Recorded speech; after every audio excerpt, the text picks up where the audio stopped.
Life's buzzing with energy, from the delightfully routine, to the novel and exciting, to the truly uncharted. With all that life brings, it's easy to lose track of what powers all those moments, our health. At Mercy One, our caring doctors focus on just that, powering health, from the everyday to the extraordinary. So you're ready for what life brings next. Find care at mercyone.org/healthpowerslife.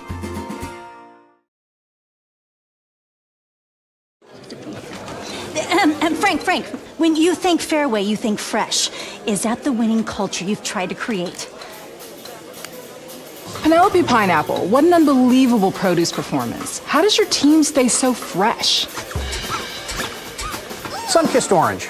Is it true Fairway has offered the freshest produce in town since 1938?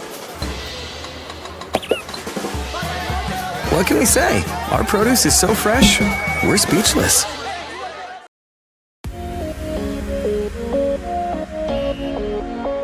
Whether a ref makes a bad call or it's opposing players or fans trying to get us out of our element, that our ultimate goal is to win, and doing things that are unsportsmanlike aren't going to get us any closer to that goal. Because in life, many things will not go your way, and by learning now to hold your head up high when defeated and stay humble after a victory will better influence your life for the years to come.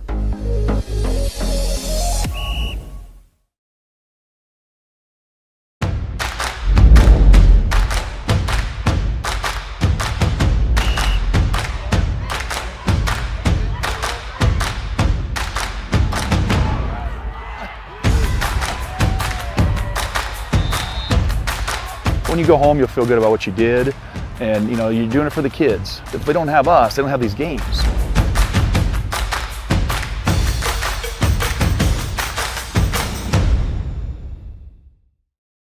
Support GSPN, our student-led sports streaming network, and help us bring every game to you live.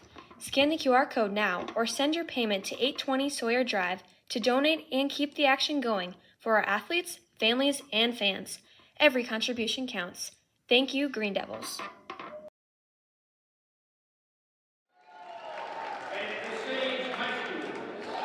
Well, good evening, or good morning, or afternoon, whatever you want to say. Welcome, wrestling fans, and thanks for joining us here on GSPN. My name is Nolan Peters. I'm joined by Ted Fox as we get ready for the Class 1A District 6 wrestling meet here at Osage High School, where 28 wrestlers are going to punch their ticket to next week's state tournament down in Wells Fargo Arena in Des Moines, starting on Wednesday next week. As Class 1A will have the afternoon session and wrestle, I think it's 1 or 1:30, Ted. Is 1:30 to 5, yep. For 3 days straight, so it'll be interesting. Today is a big day. It's do or die. Yep, there's no tomorrow for some of these kids. You got to try to get those top 2 spots, and Osage here being in Class 1A for, I don't know, maybe the first time in a very long time. Maybe something that we're not used to. Osage being in Class 2A the last couple of years, defending 2A state champs. But that's one thing that's going to be different this year. Class 2A is going to have a new team champion with the Osage here down at 1A. But all right, they're going to have the national anthem. So we'll let you listen in. We'll preview more of this wrestling coming up right here on GSPN.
right, so the national anthem is done. We're moments away from getting things started.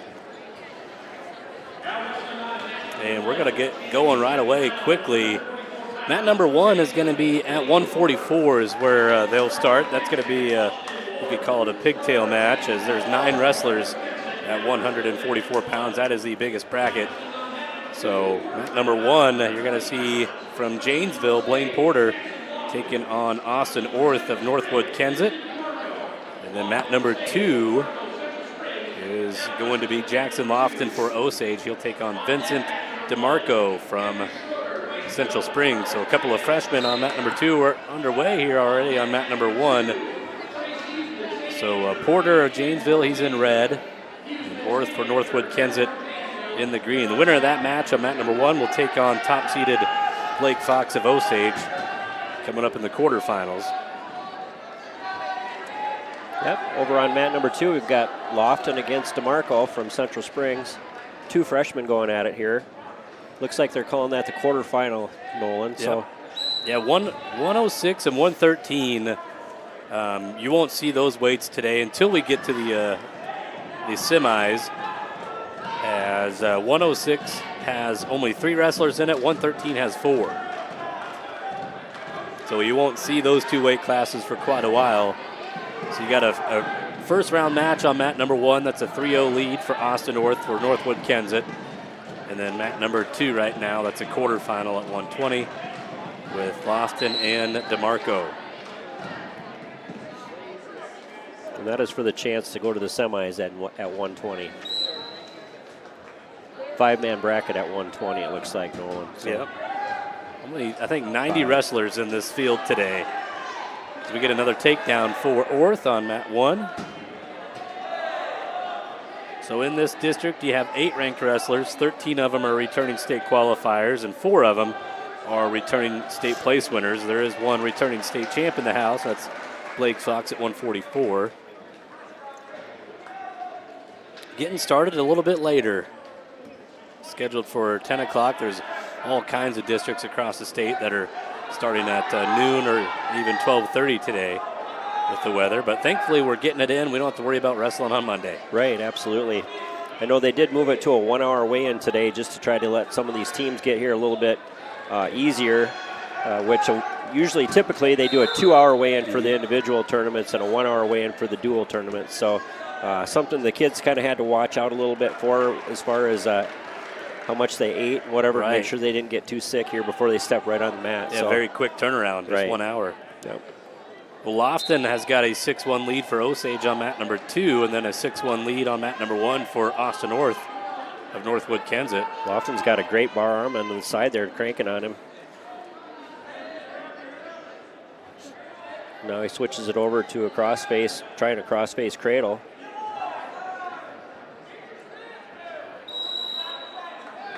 End of 1 on mat number 2. And then now going for a double leg here. Blaine Porter for Janesville on mat 1. He's got it.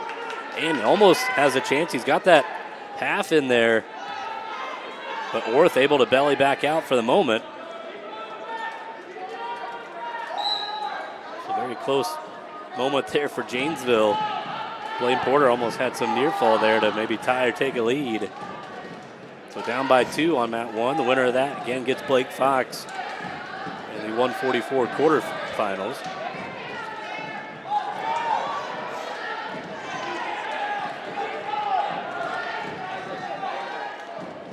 Working for another takedown over there on mat number 2, Jackson Lofton. Still going for it. Just looking, this is a list of the teams. Yeah, this is how I'll keep track of. Okay, sure. So it looks like we have number of qualifiers per sure. team. Yeah. We have 10 teams here today. Central Springs, Janesville, Northwood-Kensett, Osage, Riceville, Rockford, St. Ansgar, Tripoli, West Fork, and West Hancock. Those are the 10 teams that we have competing today. So they made the brackets accordingly.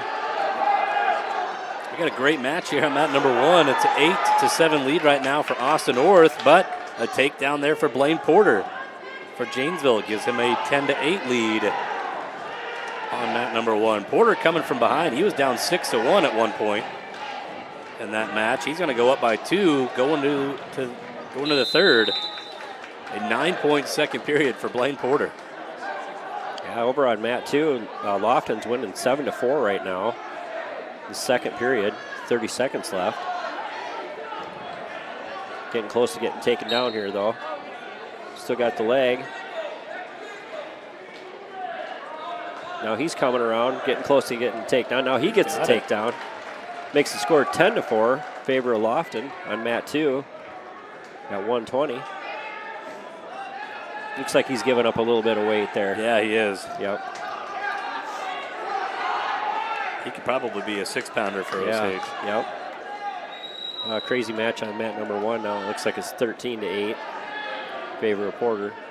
He has scored 12 of the last 14 points in that match, is Porter. So, minute 20 away from moving on to the quarterfinals.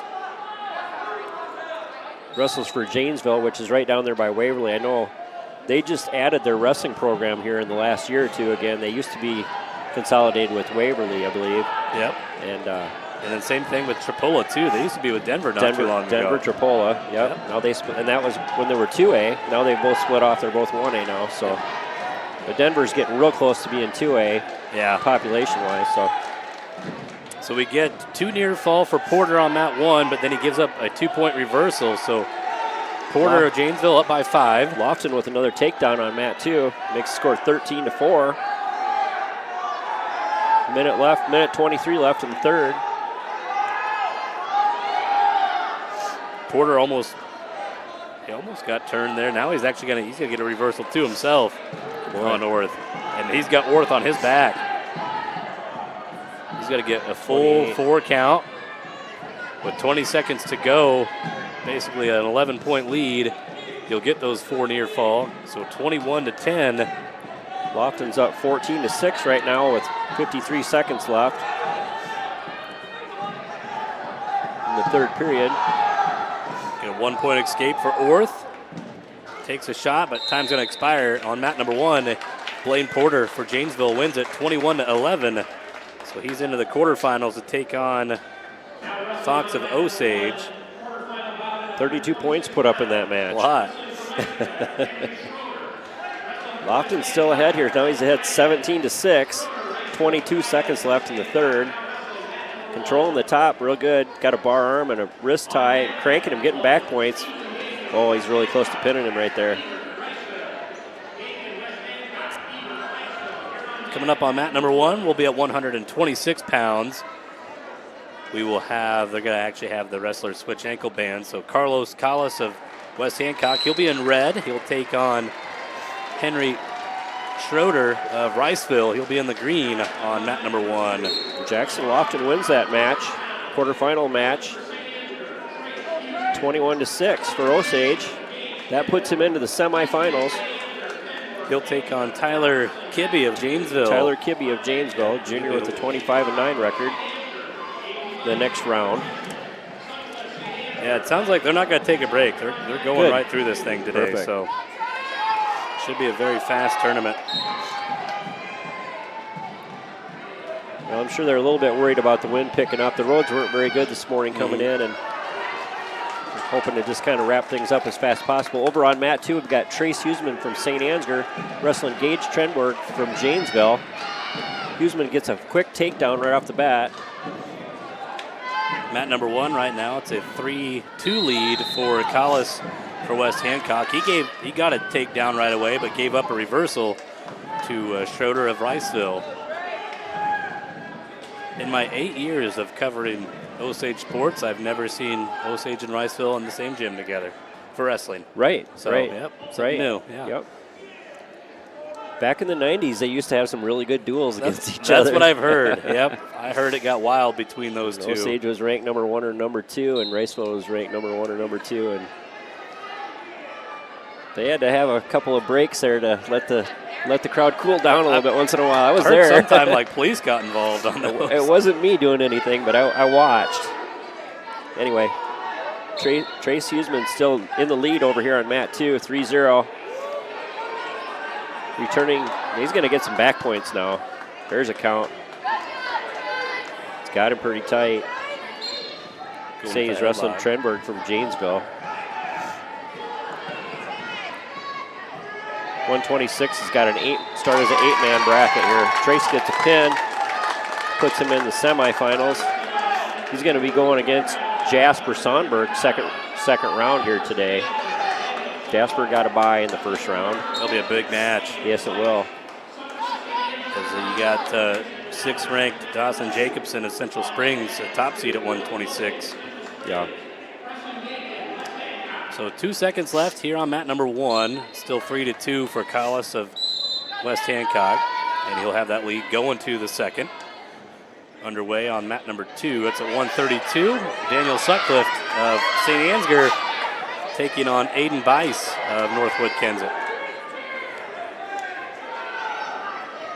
He's got him in kind of a cow catcher there. He's going to take.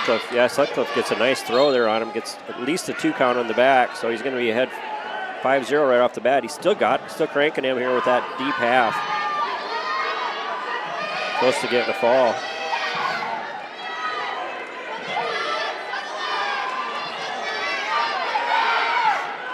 So he's going against Aiden Bice from Northwood-Kensett, senior. Collis is in some trouble there for West Hancock on mat number 1 as Schroeder has got him turned. The freshman for Riceville is going to get 4 near fall on this. He's going to go up 6-3 with 1:25 to go in the second. Over on mat 2, we're correcting the score here, 7-1 right now in favor of Sutcliffe, a senior for St. Ansgar at 132.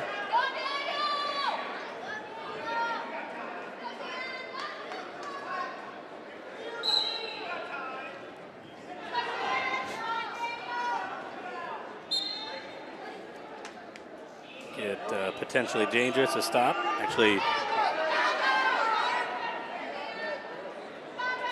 have a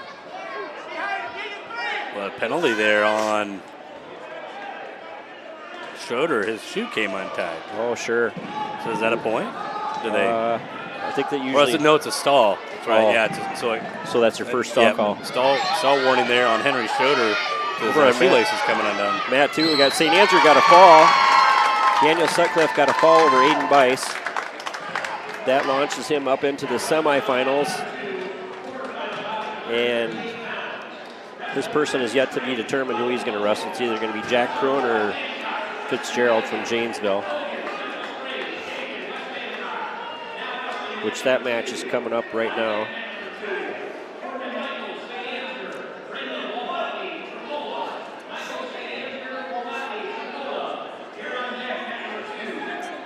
Over on mat 2, we're going to have Winton Hagen. The sophomore from Central Springs is going to be wrestling Preston Geiken, freshman for West Hancock. That's at 138. On mat number 2, around 138.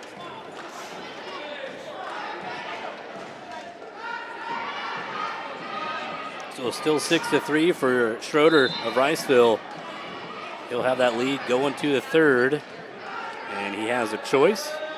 He's got to choose to go on top. He just rode him for 2 minutes, so the freshman for Riceville will cover on top, up by 3.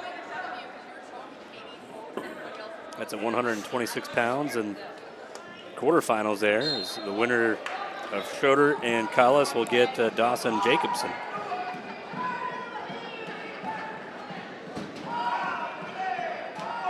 Over on mat 2, we still have a 0-0 match between Hogan and Geiken. At 138. Quarterfinal match.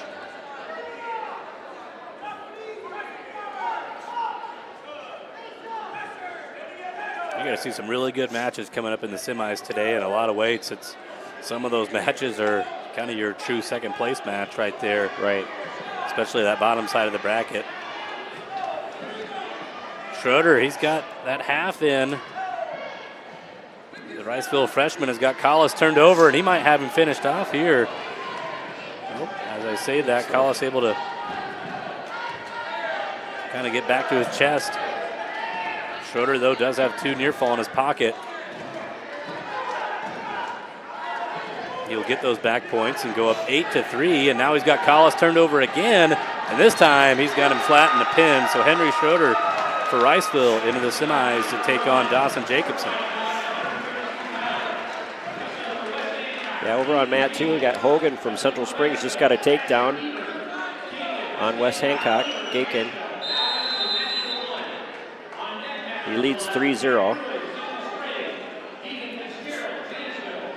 So mat number 1, I think we're going to see Ethan Gakin for West Hancock at 132. He's got a Riceville opponent. I believe this is Asher Ebert for Riceville. Yep, that is a match. So Gakin in the red and Ebert in the green with that white and black singlet. Ebert a freshman and Gakin a junior. Ethan Gakin is a returning state qualifier for West Hancock. Qualified to state last year at 132.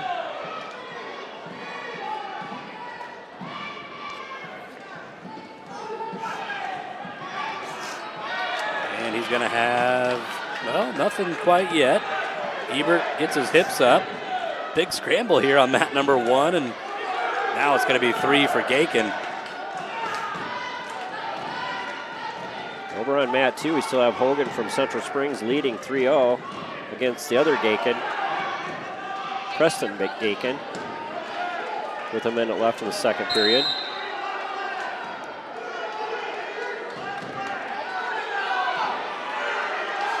And now here's a reversal 2 for Asher Ebert for Riceville.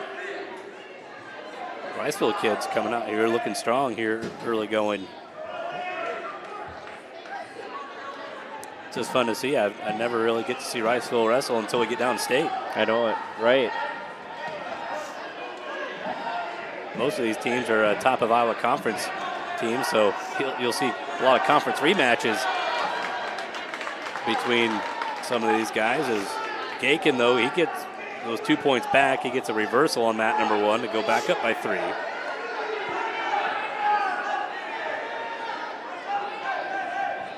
Now he's trying to go with the butcher there, but Ebert doesn't give up any points. Over on mat 2, we're still 3-0 match here for Hogan from Central Springs. Gakin is in on a shot on him right now, but 6 seconds left. I don't think he's going to be able to finish it off.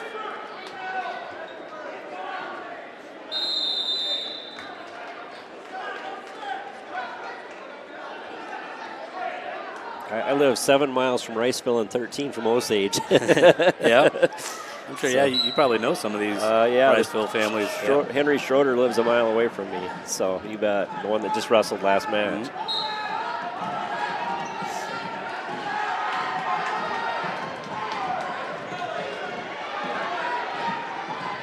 Does he go to the Catholic church that's in New Haven? No. Boy, there are some very good wrestling families that have come out of that church. Yeah. Whether you went to Osage, Riceville, St. Ansgar. Right. It's been some hammers. Over on mat 2, where Hogan leads 4-0 right now in the third period with 1:28 left. Gakin's been in on several shots on him, but he just can't seem to finish.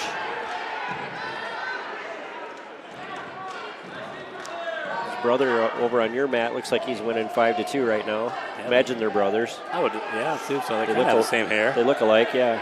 Yep. Under a minute to go on mat number 1 here in the second. Gakin got the legs in, but getting a little high. Getting loose on that. And Ebert's going to reach over. He'll get the reversal too. So Riceville freshman down by 1, 40 seconds to go in the second. Gakin in another shot on mat 2. Close to getting some points, but they're going to go off the mat.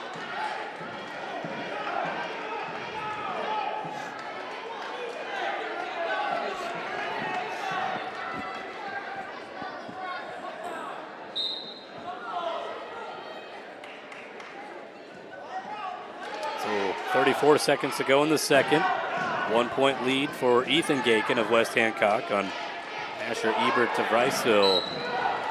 They restart. 23 seconds left on mat 2 with Winton Hogan from Central Springs leading 4-0 at 1:38 against Preston Gakin.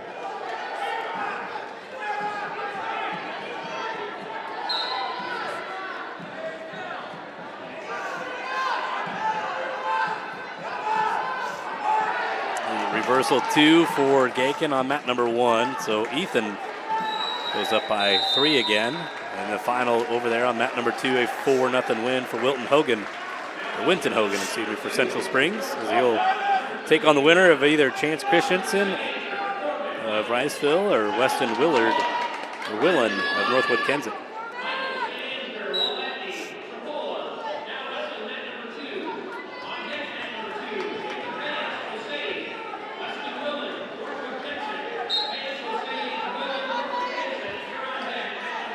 Over here on mat number 2, it looks to me like Corbin Michaels. Yep.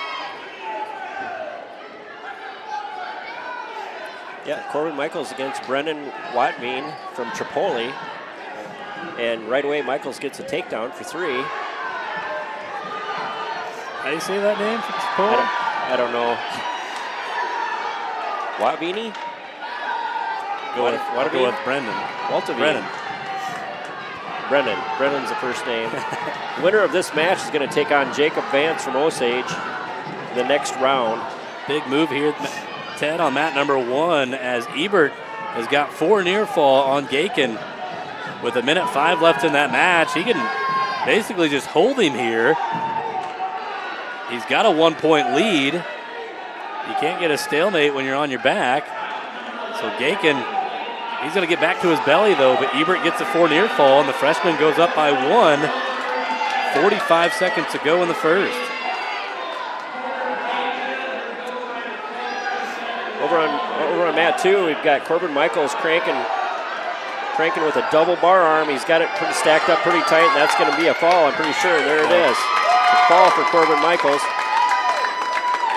Just won over Brendan Watbean, and next round, Michaels will be wrestling Jacob Vance for Osage in the semifinals. 15 seconds to go here as Gakin bellied out, down by 1. Here on Ebert.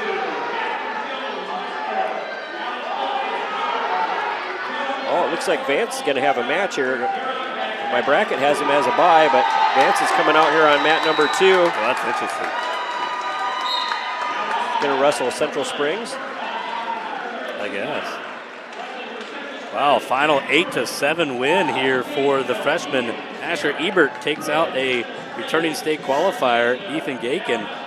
Over on mat number 2, we got Jacob Vance just got a takedown on Weston Willard, a junior from Northwood-Kensett.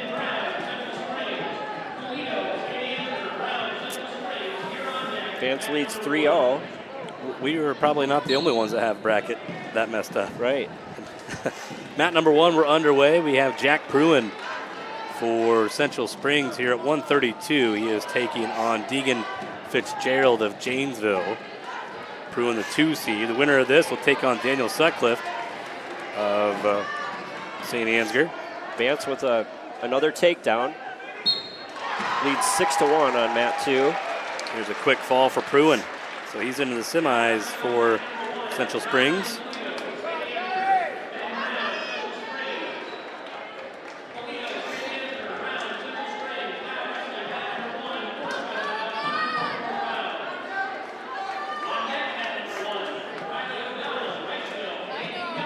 So got Central Springs coming back to the mat here on mat number 1 again.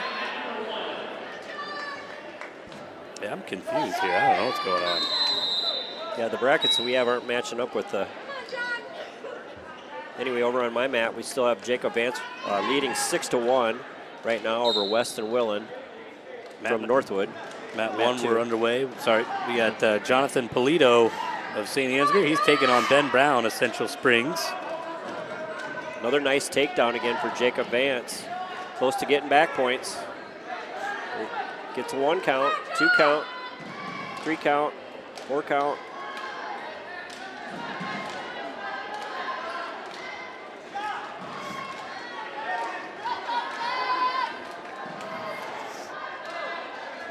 So, okay, so Chance Christensen, he must have got the bye then. He's in the semis, and that'll be Vance. So they move Willen to the They moved him to the bottom side, yep. I was wondering why Chance hadn't been drawn to a mat yet. Right. So Vance gets 4 back. And the period was over, so now they're going to start the second period on their feet. No score here on mat number 1 with Polito and Brown, though Brown is in deep on the legs. Vance in again, another shot. He's going to get a takedown. Make the score 16-2 right now. Favor of Jacob Vance on mat 2. And now Polito here for St. Ansgar. He's got his hips up. Brown doing all he can to hang on. Still no points in this match, and now Brown will be able to cut to a double. Should have, nope. There's 3 there for Brown. Vance getting back points. Just got his toes on the mat right now. Real close to getting a pin. Real close to that's a fall for Jacob Vance. That's going to set up a big match with Vance and Corbin Michaels of St. Ansgar in the semi. Yes. They're 1-1 for the year, I believe. Yeah. So winner takes all today. 2 near fall for Ben Brown at the very end on mat number 1. So he's got a 5-point lead as they wrestle at 144. Got another 144-pound match coming up on mat number 2. That's Jasper Jones for West Fork. He'll take on Alex Baltus of Rockford. Blake Fox, he's going to have to wait a little bit. You're going to have 30 minutes of wait time. So, yeah. Did they change that from 45 to 30 this year? So, yeah, Blaine Porter will be his opponent, but they got to wait for 30 minutes since Porter finished. So sure, yep. When that time is up, though, for Porter, they will bring those guys out. So, well, let's see. We started at 12:26, so it could and happen then in about full match. So next 10 minutes then. Yeah. So, yep. Yeah, over on mat 2, we've got Jasper Jones from West Fork wrestling Alex Baltus from Rockford. No score yet.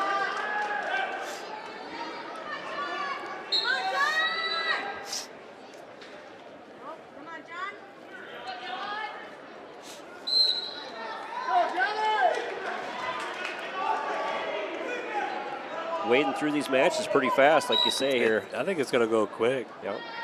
Athletic director Keith Coles, he's thinking it's going to take 4 hours. Okay. Which the Independence Class 2A district that wrestled yesterday, it started at 2 and they got done around 6. Sure. So probably about similar amounts of wrestlers today. So. Yeah. I think they have a little bit less teams in Class 2A, but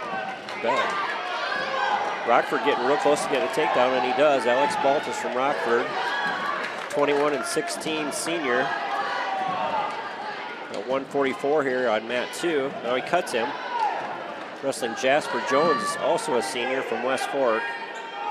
30 seconds to go on mat number 1 in the second period. It's 5-3 for Ben Brown. He gave up a takedown here in the second. Polito, though, he's trying to get his hips back up, and he does. Kind of a crossbody ride there for Polito, but yep, he's dumped on his hip again. Brown looking for the reversal. Polito stays in control. You can definitely tell we're sitting by some St. Ansgar people. They are right below us. They're bringing it. Going to the third on mat number 1, 5-3 for Ben Brown of Central Springs. His choice. He's going to go back on bottom.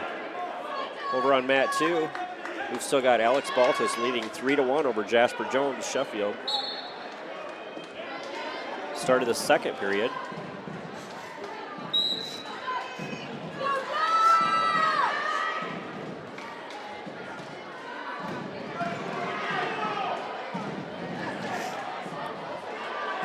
So we had an escape for Brown, and then now he's on a low single shot. Polito stuffing the head.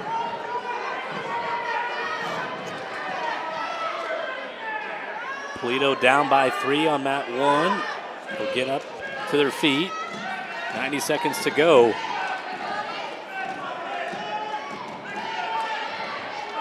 Over on mat 2, I got Baltus in on a single shot here. Not quite able to finish it though. Now he's getting closer. Now that's going to be a takedown for Baltus. That makes the score 6-1 in favor of Alex Baltus from Rockford. With 1 minute left in the second period. 1 minute to go in the third on that one. Brown of Central Springs up 3. Takes a shot. Polito sprawls back.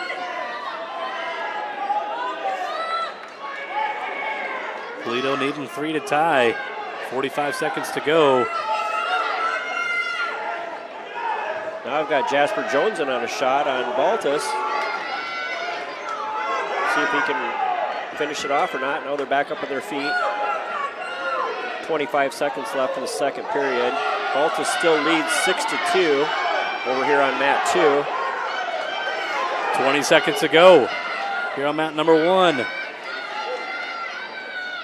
Still scrambling here. Brown in on the legs.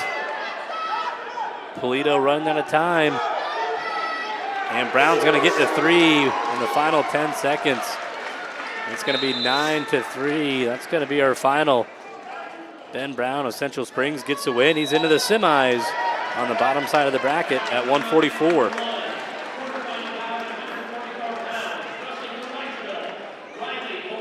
Start of the third period, we've got Alex Baltus on top, 6-2.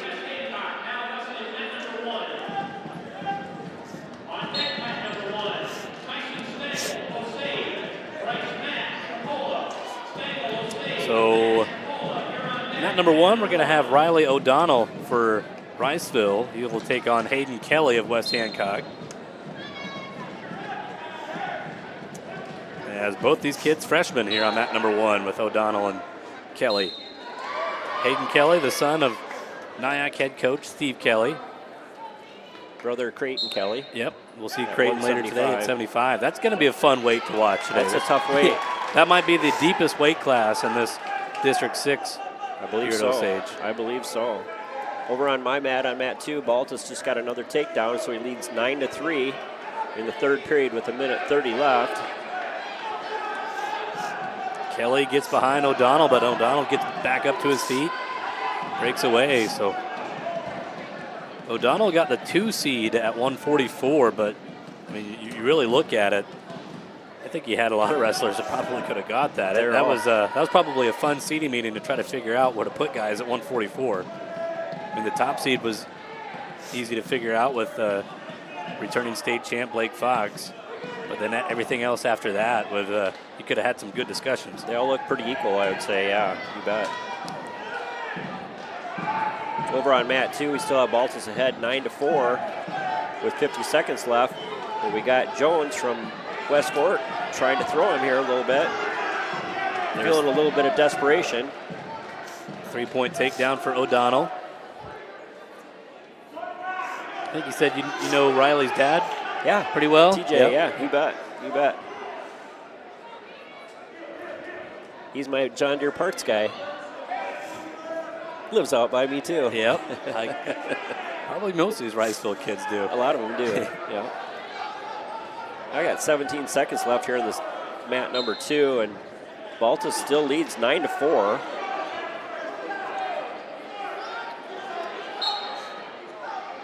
We got Jones stepping in for something big, looking for a headlock. Got Baltus fighting it back and close to getting a takedown, but they're going to call it off the mat. Continuation. 5 seconds left. There's a fall for O'Donnell. Oh, nope, into the period, actually. So Backwards. 4 near fall for O'Donnell. He's going to go up 7-0.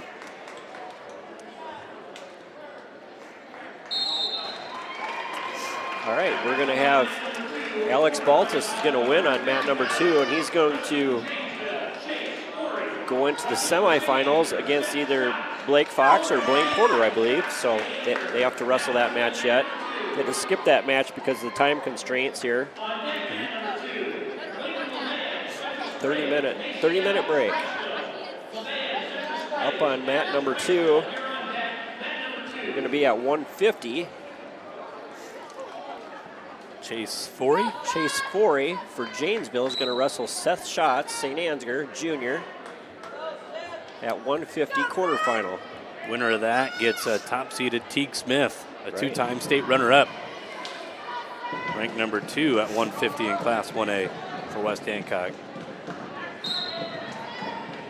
underway in the second period on mat number 1. It's O'Donnell up 7-0 for Riceville, leading Hayden Kelly of West Hancock. Over on mat 2, I got Seth Shots in deep on a shot, trying to cut the corner and finish. Oh, Kelly throws a headlock on wow. O'Donnell. Sure did. And he connects on it, so this match is at least tied. 90 seconds to go in the second. O'Donnell trying to roll through it. A lot of time on that mat. He's going to wiggle out momentarily. Now he might be able to hit a Peterson on his own. 3 near fall for Kelly, so we're tied at 7. Now Kelly looking for a cradle. Boy, that match out interesting. That's crazy. Still 0-0 over on my mat 2. Kelly picks up a single leg, and now O'Donnell tosses him right to his back. He's got Kelly on his back 45 seconds to go in the second. And we're going to get a stoppage here. That's going to save Kelly. And I got Chase Forey over on mat number 2. Just gets a quick takedown on Seth Shots. Now Shots escapes. He signaled 5 near fall. That can't be right. Was it a reversal and back points? The score is crazy on your mat right now. It should have just been a 6-point move. Reversal 2, and there you go. And then 4 near fall, but he signaled 5 off the back. I don't. Oh, Seth Shotson on a great shot there. Just gets a takedown. Now he leads 4-3 on mat 2. Time's up in the first period. They're going to go into the second period. They have 15-7. Nobody's arguing the top. Like, So you got taken down. You gave up 4 near fall. Then you get a 3-point move and a 5. Like it's 8 on that side. That's not right. Okay, now they're getting it fixed. Yep, they're straightening it out. So yeah, 6-point move. So yep, 13-7. That's a correct score. Seth Shots in another shot again. With a quick dump, he's close to getting the takedown. He's headed for back points. He's got Chase Forey in a bad way right now.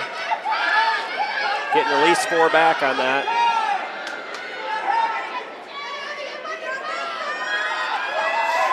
That's a fall. It's a fall for Seth Shots from St. Ansgar.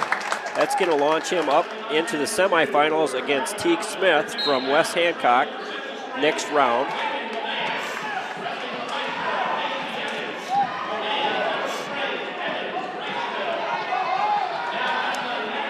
And now we're getting some more near fall here. Well, almost there for O'Donnell. Went right back to that tilt. Coming up on mat number 2, we've got Lincoln Levan from Central Springs at 150. Freshman with the 43-7 record, going to wrestle Nassie Evans, a senior from Riceville, at 150 on mat 2. It's a pretty big weight for a freshman too, and sure is. 50 matches on the year, and he's won 43 of them. He's tough, I know. He's another one of these kids that Tyson's going to have to chew through today. So he goes with a nice little slide by there and locks up a side-by-side. Levan with a quick takedown off the mat. We're going to the third on mat number 1, a 13-7 lead for Riley O'Donnell. Him and Hayden Kelly have had some fireworks here on mat number 1. So, yes, so anything can happen here in the final 2 minutes. I would think here soon Blake Fox and Blaine Porter at 144, they'll be assigned to a mat soon. Yeah, they should. I'd imagine they'll wrestle here in the next 10 minutes or so. Clean that up pretty shortly, yeah. Looks like we've got Tyson Stengel on deck on mat 1 coming up. Over on my mat, we've got Lincoln Levan leads 3-1 over Nassie Evans from Riceville. Levan in again on another shot. Got a 1-point escape here on mat number 1. Makes it 14-7 for O'Donnell. These 2 freshmen have been giving us some good stuff here on mat number 1. Got another takedown for Levan on mat 2 from Central Springs. Gonna get some back count here with a quick tilt. 4 back. It's going to be awarded for Lincoln Levan. Ooh, O'Donnell tries to throw, and he's got the takedown. Nice little lateral drop there for Riley O'Donnell. Puts him up by 10.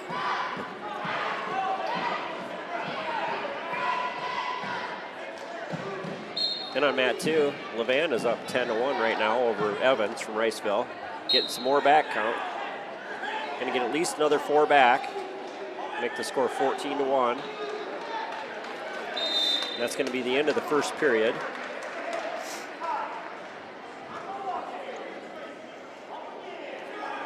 .35 seconds to go.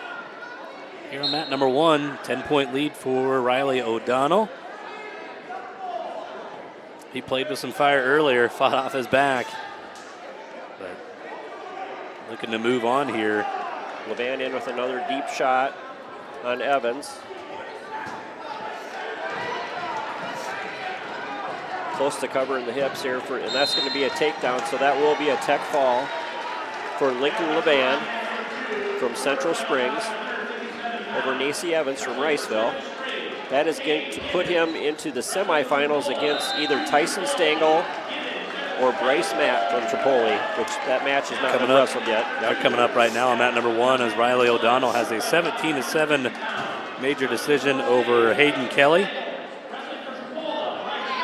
So O'Donnell's going to move into the semis at 144. He'll take on he'll take on Ben Brown of Central Springs.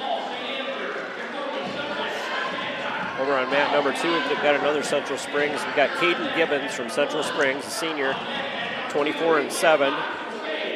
Just gets a quick takedown on Junior Folsky from Tripoli, sophomore. Now Gibbons has got him on his back for some back points. Gibbons a top seed at 157, and he's going to get Gibbons a pin in 24 seconds.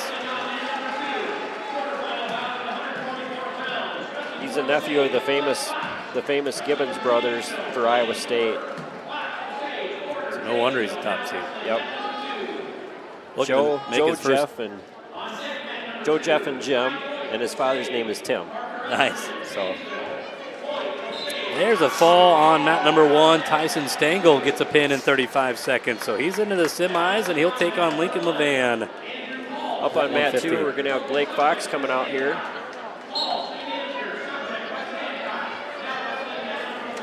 So he's taking on Blaine Porter at Janesville. Blaine Porter at Janesville that won the first round. Yep, had the first match of the day. Yep. Blake, a junior, 44 or 47-0 record. As he has got a wrist tie and a quarter turned. That's a fall for Blake. 22 seconds. Got his record wrong here on the 47-0. Right. We're just looking at that. They didn't count that all up, yeah. He must not have counted state duels last week. Must not have. Right. We'll count it. Quick fall there for Blake Fox. So he's into the semis to take on Alex Baltus of Rockford later in the semis. Oh, we've got Ty Voigt coming up here on mat 2 for Osage, junior. He's going to wrestle Parker Opperman, a Janesville senior, an 11-12 record at 157 in this quarterfinal round.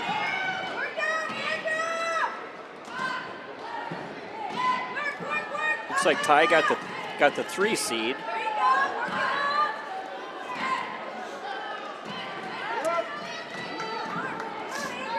Mat number 1, this is Andrew Hall for St. Ansgar. He's up 3-2 over Jacoby Subject of West Hancock, but now he's getting some back points as Hall. You got a 2-point reversal there. And now a 4 count here on Subject, but he's trying to get the pin. Voigt with a quick takedown on mat 2 over Opperman from Janesville. Leads the match 3-0. 1 minute left in the first period. Here's a win by fall for Andrew Hall on mat number 1. So he's into the semis to take on Caden Gibbons at 157.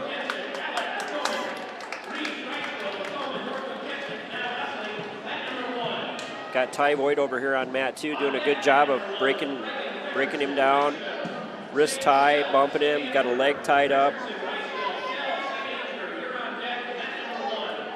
Mat number 1 right now underway. We have Hayden, is it Rice for Riceville? Reese. Hayden Reese taking on Alec Dukeman of Northwood-Kensett. Young, another freshman. Riceville's got a young team. Yeah. They got a lot of freshmen. No, now we got Ty Voigt getting close to getting some back points. Got a deep half and a wrist tie on him. Real close, 20 seconds left. There's count. He's getting the count. He's going to get a 4 count. Close to getting a pin. He's got to settle in there. There's only 11 seconds left. Got to lift the head. Nope, now he loses it, but he's going to get 4 back, so that's going to make the score 7-0 for Ty Voigt.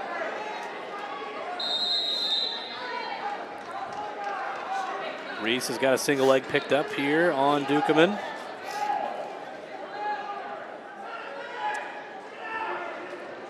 He'll kind of cut it off to a double, then drive through. So Hayden Reese scores a takedown for Riceville.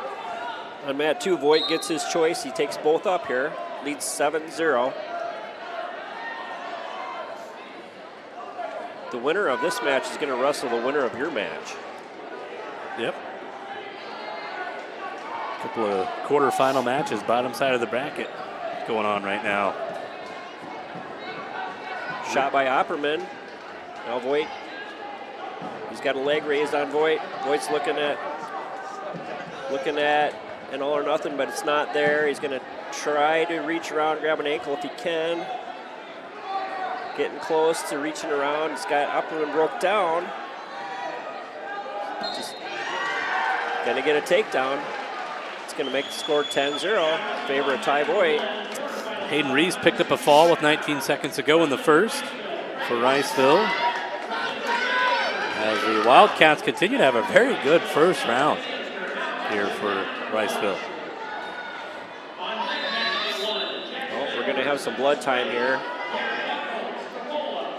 on Ty Voigt's opponent. Maybe it's Ty Voigt. They're trying to figure out where the blood's coming from.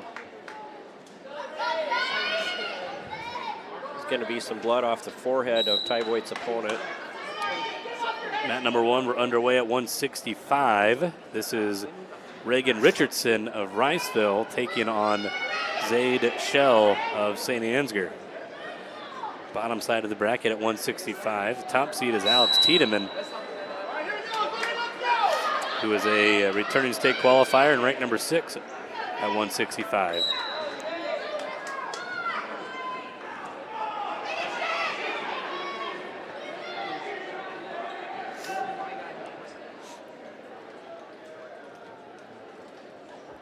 Richardson, a sophomore for Riceville. A very young team. I remember that a couple years ago, talking with some Riceville folks down at State Wrestling, and they were saying they're a couple years away at that time to having a really good young class come in. And Agree. This is what they were talking about. Start of it. Yep. This is the start of it. That would have been Mitchell Marr. Talking with him. Yep. Yeah, a lot of these kids had dads that wrestled in my era, so, or just a tick younger than me, so yeah. There's a nice freight train double there for Richardson, but they're going to say they go out of bounds. Not able to keep the feet in on the takedown.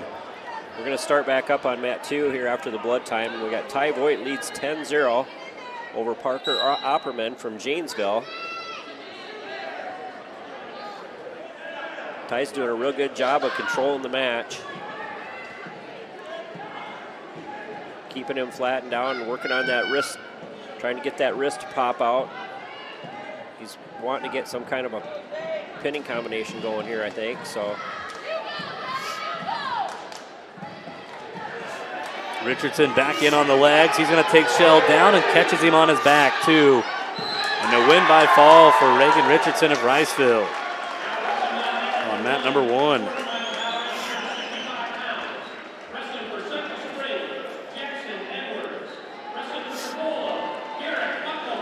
I'll bring up another match here at 165, mat number 1. Jackson Edwards for Central Springs. He's a 2 seed. He'll take on Derek Buchholz of Tripoli. Start of the third period on mat number 2. Opperman just got a stall call right at the end of that period, so Tyvoit leads 10-0. They're going to start on their feet.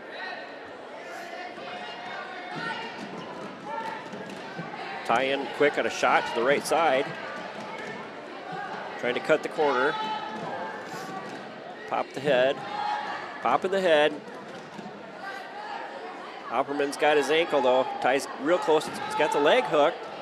Just needs to settle in a little bit harder. Now Opperman reaches back on him. Now Opperman gives up and Ty gets the takedown. Makes the score 13-0. Edwards leading 3-0 on mat 1 for Central Springs. Winner of this match is going to wrestle Hayden Reese from Riceville on my mat. Winner of mat 1 will take on Reagan Richardson at Riceville. Oh, now Ty with a deep half and a wrist tie, the right side. Close to getting some back points. Cranking him hard. Edwards gets a fall on mat number 1 for Central Springs. So close to getting back points there. Ty's there, he settles in. Got it pretty, got a couple back. It's going to be enough for a tech fall. They're going to give him 4 back. Makes the score 17-0. Tyvoit with the tech fall moves on to the semifinals to wrestle Hayden Reese from Riceville. Next up on my mat, we've got Brock Trees coming out at 165. He is going to wrestle Andrew Baker from West Fork, a sophomore with an 18-20 record. Andrew Baker. Brock Trees, junior for Osage. Got a takedown here on mat number 1 for, that is Brody Dolph of St. Ansgar. Brock with a quick takedown here right off the bat.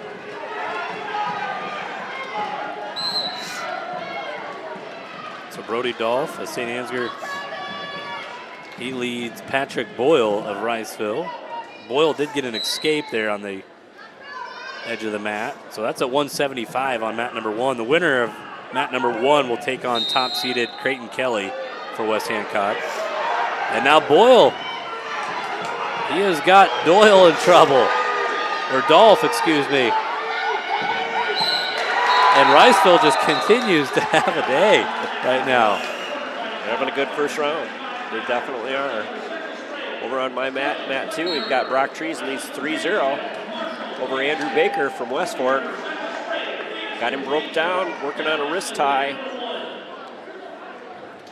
Winner of this match will wrestle top-seeded Alex Tiedemann from Northwood-Kensett, 41-1.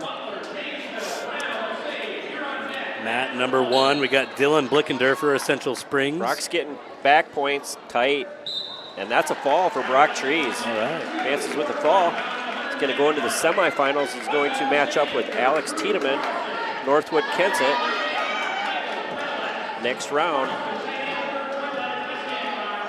Osage is having a great round so far. Yes, they are.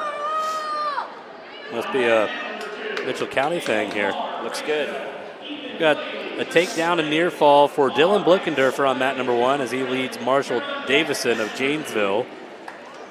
Blickendorfer is a returning state qualifier for Central Springs, and 175, that is our deepest weight. You got Creighton Kelly, who is ranked number 2 at 75. You got Gavin Muller for Osage, ranked number 6, and then Blickendorfer, he's not ranked, but a returning state qualifier. So over on mat 2, we've got at 190, we've got Drew Carlson from St. Ansgar wrestling Michael Gretelat from West Hancock.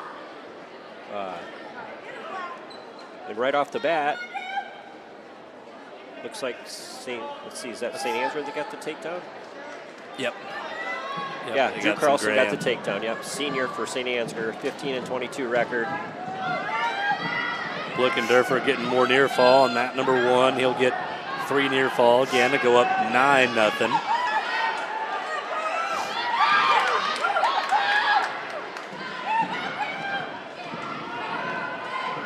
On my mat, it's a little confusing because I've got a gray singlet and a red singlet, and the gray singlet St. Ansgar, and the red singlet is West Hancock. We used to see in St. Ansgar in the red and white singlet for my whole life, so it's hard to get used to that gray singlet. Yeah, there must be some new singlets this year for the Saints. Apparently. I'm having a hard time getting used to calling it. And the singlet with more red on it is the green ankle band. Makes it a little bit more confusing for the official, too. Oh, and me too. Now, Carlson does have red shoes, so maybe that... All right, I'll go with that. I'll follow that. It's looking like a blur. 9-0 lead for Dylan Blickendorfer after 1 on mat number 1. And he's got the reversal and almost had Davison on his back. 11-0 for Blickendorfer. If he wins that match, he'll take on Gavin Muller of Osage. Looks like there's 2 Blickendorfers on that team. Yep. The winner of mat number 2 is going to wrestle top-seeded Lincoln Blickendorfer from Central Springs. He's ranked number 9 and also a returning qualifier. He was at 165 last year, up to 190. Quite a bit bigger, yeah. Drew Carlson from St. Ansgar leads 3-0 going into the second period. At 190. We're going to get a tech fall here for Dylan Blickendorfer, 15-0 after he scores the near fall. So he'll take on Gavin Muller in the semis at 157.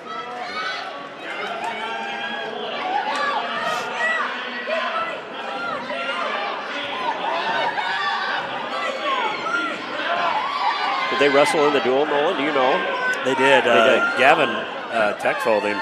Okay. That was early in the season, though. Yeah.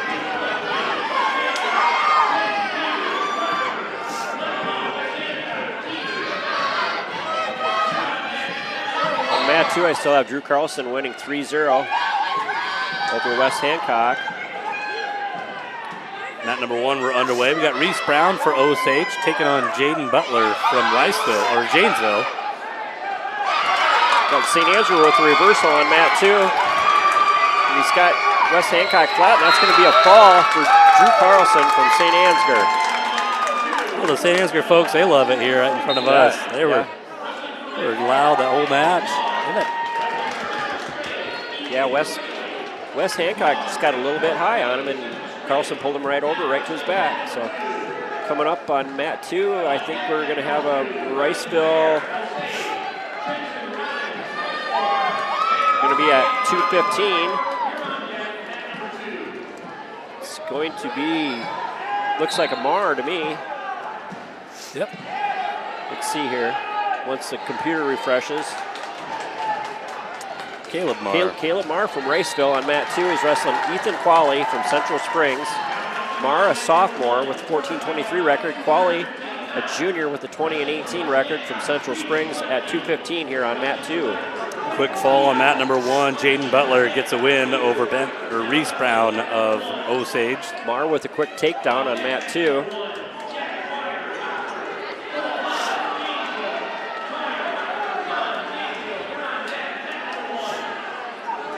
Marr's running the butcher here.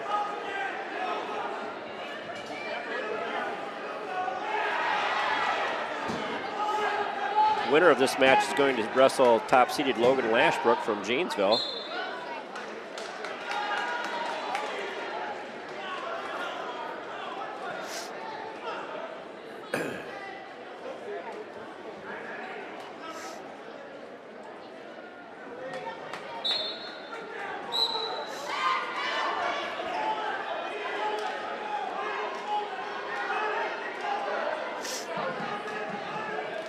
Underway on mat number 1, we have Reese Letke of West Hancock taking on Quentin Peters of Rockford. They got Marr with a cradle. Got some back points. Going to get 4 back on mat 2.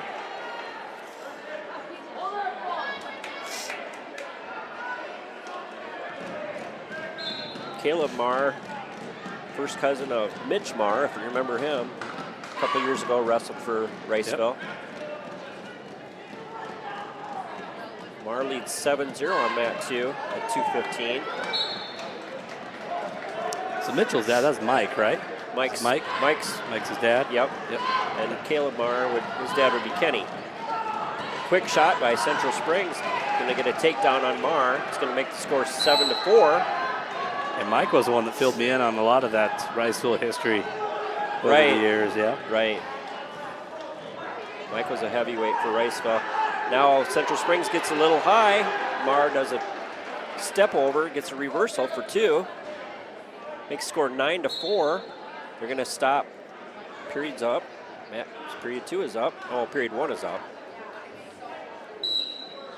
6-1 here for Reese Ledke of West Hancock on Quentin Peters. 50 seconds to go in the second. Almost done here with the quarterfinal round. Just a few more matches left. Blood time on mat 2.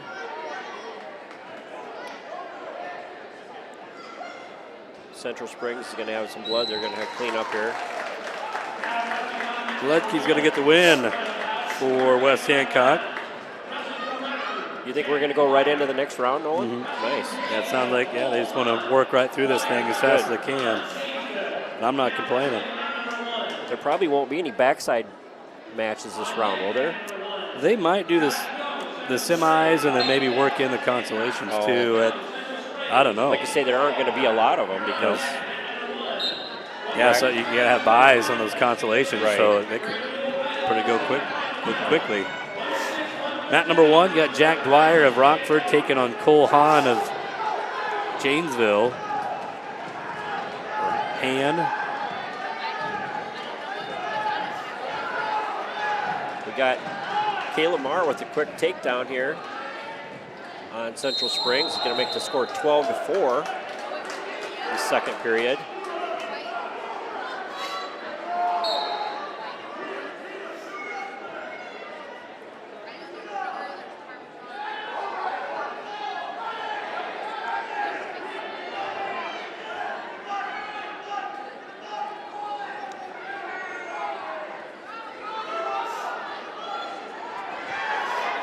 Han drives through, and he'll get the takedown for Janesville. And he catches Dwyer on his back. Scoring some near fall, keeping his toes in bounds. And Pauly gets a reversal on Marr. Makes the score 12-6 in favor of Caleb Marr. 38 seconds left in the second period.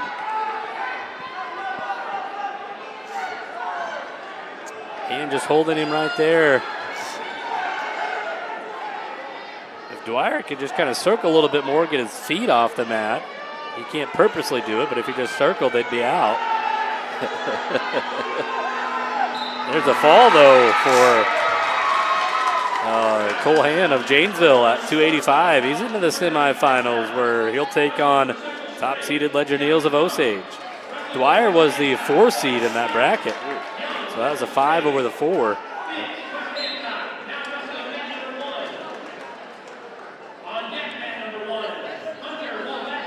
Another match at 285 coming up on mat number 1. This is going to be Josh Young for Central Springs taking on Wyatt Finch of West Hancock. Start of the third period on mat number 2. Pauly is going to take down. Marr leads 12-6.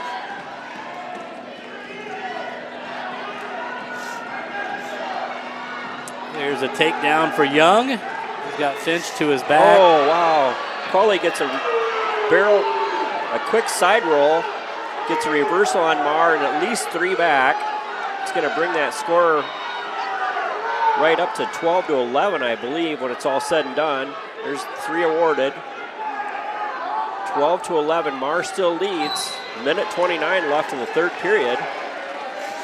The win by fall for Josh Young for Central Springs. A junior into the semis. He'll take on 2-seeded Matthew Praska of Riceville.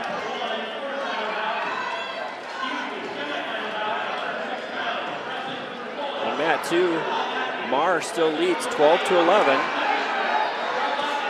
We are going right into the semis. So this is a big match here on mat number 1. This is 106 pounds, a 3-man bracket.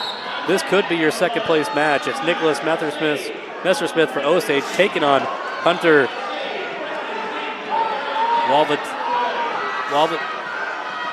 however you said that, Ted.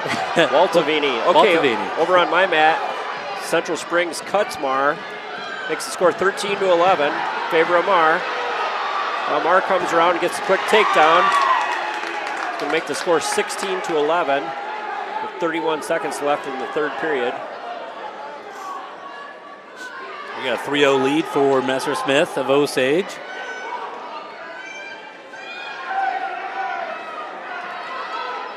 So the loser of this match on mat number 1, you're going to want the winner to get first place, and then you could have a true second place match. But wrestle back. Yep, if the person that wins the match on mat number 1 loses later, it's done. That's right. Over on mat 2, Caleb Marr wins 16-11 to advance him to the semifinals to wrestle Logan Lashbrook, the top seed from Janesville, in the next round. He was a 3A state qualifier last year for Waverly Shellrock. Oh, okay. Now, like I said, Janesville was included in Waverly Shellrock, Janesville the last few years, and now Janesville decided to have their own team this year. So we got Ryan Bayer up on mat 2. He's going to wrestle Jensen Robbins, a freshman from West Fork. 6-0 lead here for Messersmith, and now Nicky's getting some more near fall. And he's got the pin, so Ryan with a quick takedown. I mean, no matter what, Nicholas Messersmith is our first state qualifier. Absolutely. Whether he wins his next match or loses, he's a state qualifier. So the sophomore second place. going to state for Osage. That's our first state qualifier right now. Yep. We've got Ryan Bayer out here leading 3-0 over Jensen Robbins from West Fork.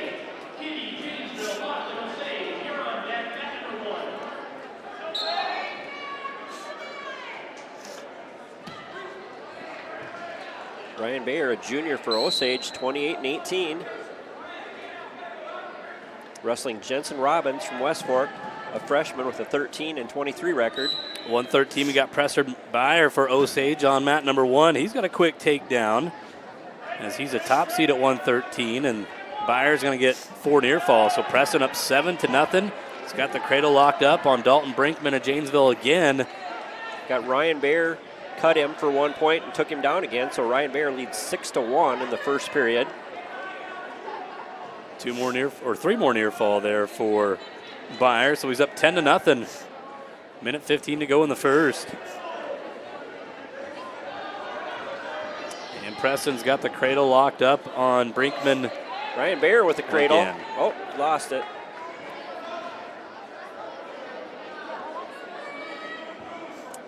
So Bayer's got a full 4 count, trying to get the fall here on Brinkman on mat 1.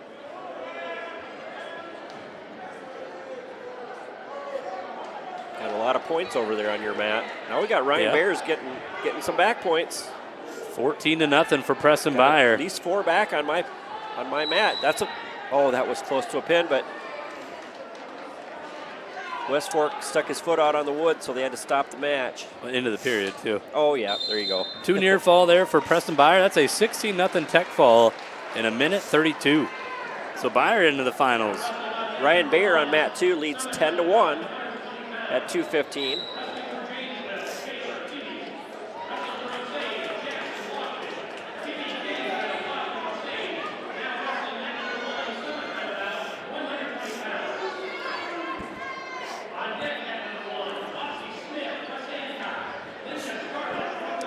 Got another Green Devil coming up here on mat number 1. It's going to be this way now this round. It's a wave of Osage here. This is 120-pound semifinal.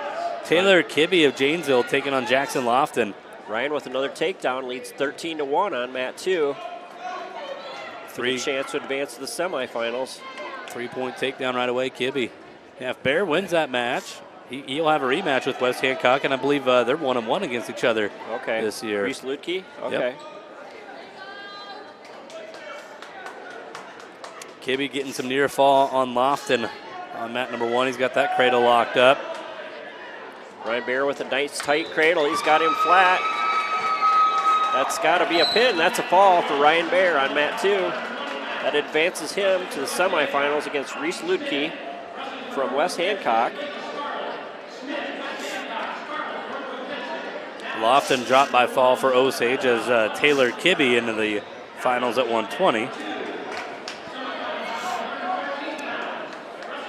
So all of our quarterfinal matches are officially done.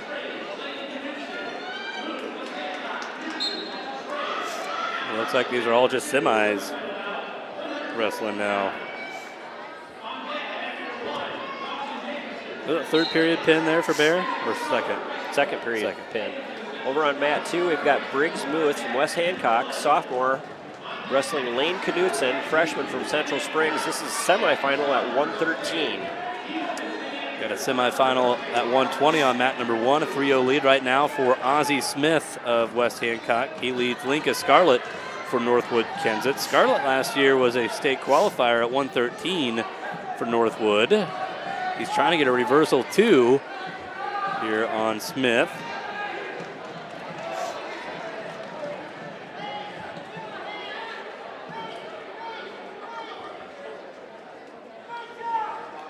So the winner on mat 2 will wrestle Preston Byer in the finals.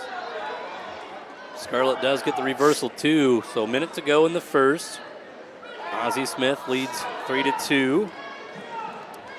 This is a 2 versus 3 seed on mat number 1.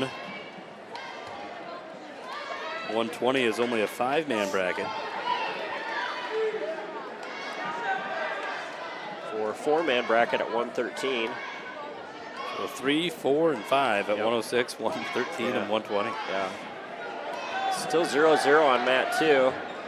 Winner advances to wrestle Preston Byer in the finals. Got Briggs Muth from West Hancock wrestling Lane Knudsen from Central Springs. So 3-2 right now in favor of Ozzie Smith. Smith is a sophomore, Linka Scarlett a junior.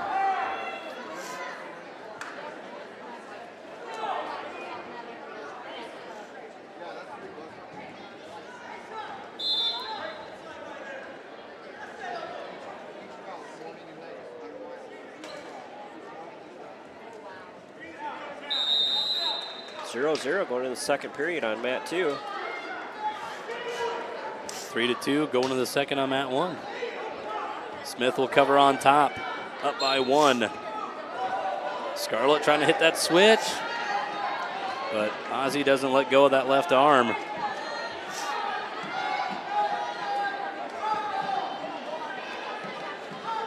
Gets his hips back behind, covers behind the arms. Scarlett trying to sit out. He'll hip over now, and he's going to have reversal 2. So now Linka Scarlett goes in front 4-3.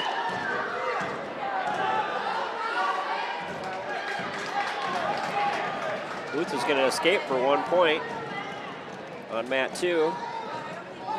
Lead 1-0.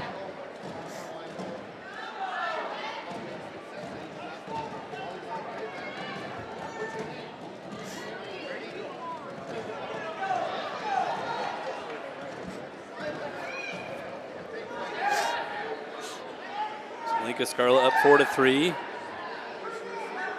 Gets Smith the belly out.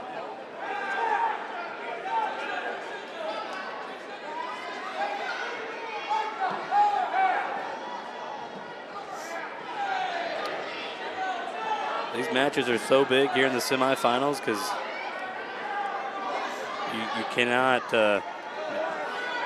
you don't have that. I guess you can only wrestle once here. If you make the semifinals, you can only take on this opponent once. That's right. You can wrestle, you can actually have a true second place match versus somebody that you wrestled in the first round in the quarterfinals. They had to change that rule a couple of years ago. So you can have a rematch there, but in the semifinals, you cannot wrestle this guy twice. So, important to win this match. Makes or breaks it. Over on my mat, on mat 2, we've got Briggs Muth with a 4-0 lead from West Hancock over Knudsen from Central Springs. With 20 seconds left in the second period. End of 2, 4-3 for Linka Scarlett, and we're going to start the third on her feet.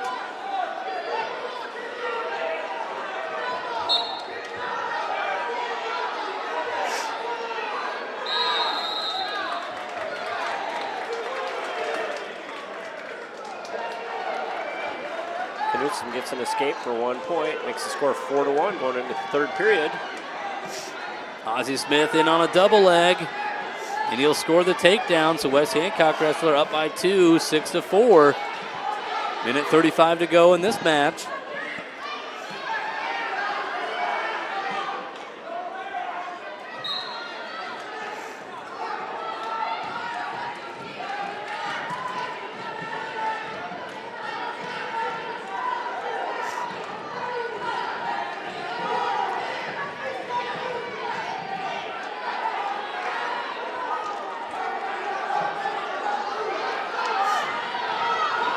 Approaching a minute to go. Ozzie Smith up 2. Trying to take down a returning qualifier for Northwood-Kensett. Now he's got a half in. Scarlett turns back towards his belly. On mat 2, we still have Briggs Muth winning 4-1 over Lane Knutson from Central Springs. We got a minute 13 left in the third period. Muth's got a cradle locked up now. Trying to step up and out. Now Knutson breaks the cradle. 25 seconds to go. Scarlett needs something here. Knutson escapes for 1. Makes the score 4-2 on mat 2. 15 seconds to go. Scarlett has 2 reversals in this match. A third one, he needs it desperately to tie. Knutson with a quick takedown makes Knutson winning 5-4 now on mat 2. Ozzie 35 Smith. seconds left. Smith is going to get it done for West Hancock on mat number 1. He's in the finals to take on Taylor Kibbe of Janesville. 6-4 final. Over on mat 2, Knutson leads from Central Springs 5-4. 18 seconds left. Winner takes on Preston Byer from Osage in the finals. He's got a tough ride down him right now. 4 seconds left. And Lane Knutson's going to be your winner on mat number 2. Going to come from behind win, 5-4. Mat number 1, you got Dawson Jacobson of Central Springs at 126, ranked number 6. He's out to a 3-0 lead, taking on Henry Schroeder of Riceville. Over on mat 2, we've got Jace Jaspers. Wrestle Trace Huseman. I'm sorry, Jasper Sonberg. I called him Jace Jaspers. Yeah. Jasper Sonberg. There's a quick fall there for Dawson Jacobson, the top seed at 126. He's into the finals on with a win by fall. Trace Huseman, St. Ansgar against Jasper Sonberg from Osage. It's a semifinal match. That's a big one. I think Sonberg has beat him twice, I think. But it's been close each time.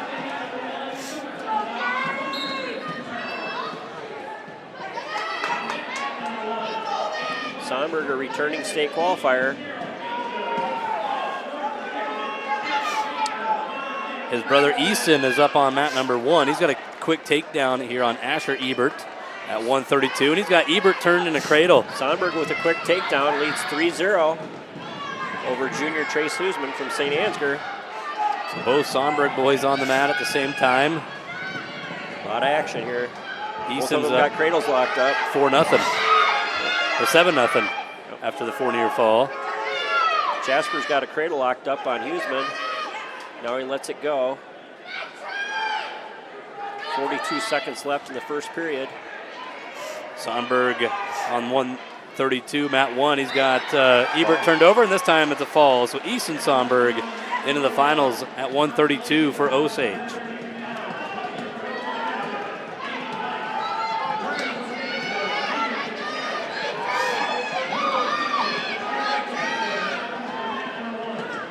Jasper still leads 3-0 on mat 2. 15 seconds left in the first period. We do have a consolation match here on mat number 1. Aiden Bice from Northwood-Kensett taking on Deegan Fitzgerald of Janesville. Jasper's got a cradle locked up, but we're out of time. Going to go into the second period.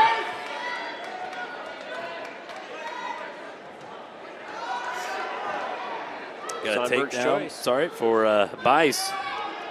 Sonberg chooses both up. 4 near fall for Bice. He's up 7-0 on mat 1.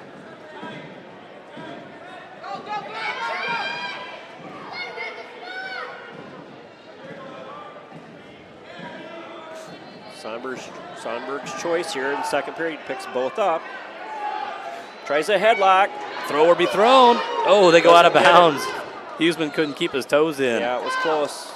There was a roll through by Huseman, and it would have been a takedown for Huseman if they would have been on the mat, but they went off. So the score still 3-0, favor Sonberg. We don't need to go big here. Let's just Let's just win.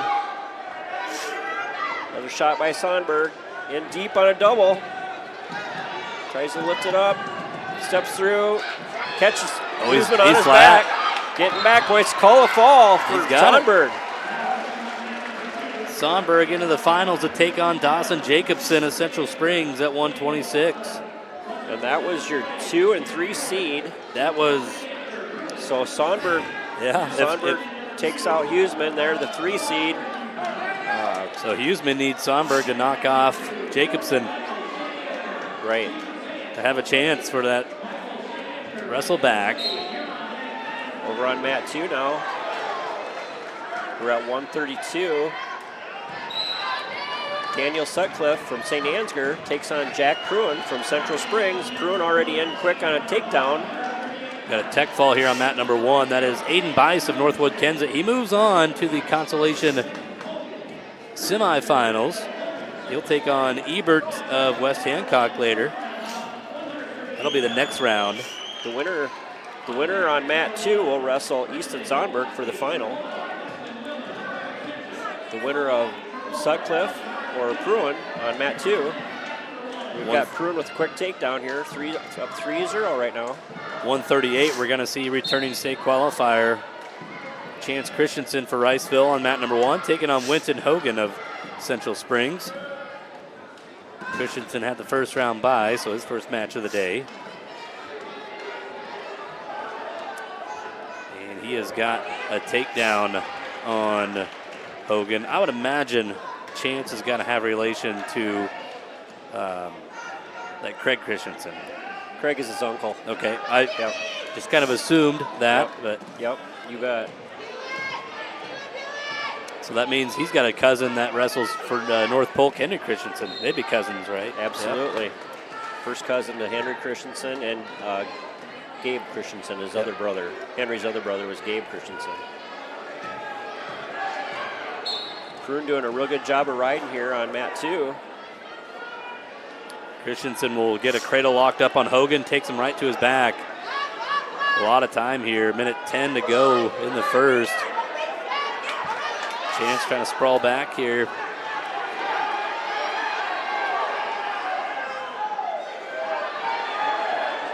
And there's a fall for Chance Christensen. He's in the finals at 138. Pruin getting real close to getting back points there in the first period. Sutcliffe's choice. He picks both up.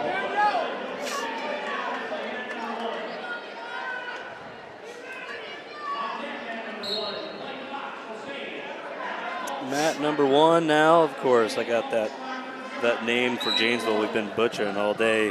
Wavatine? Yeah. Brendan. Pruin with a quick takedown on mat 2. Leads 6-0. This is Weston Willard for Northwood-Kensett on mat number 1. This is a consolation match at 138.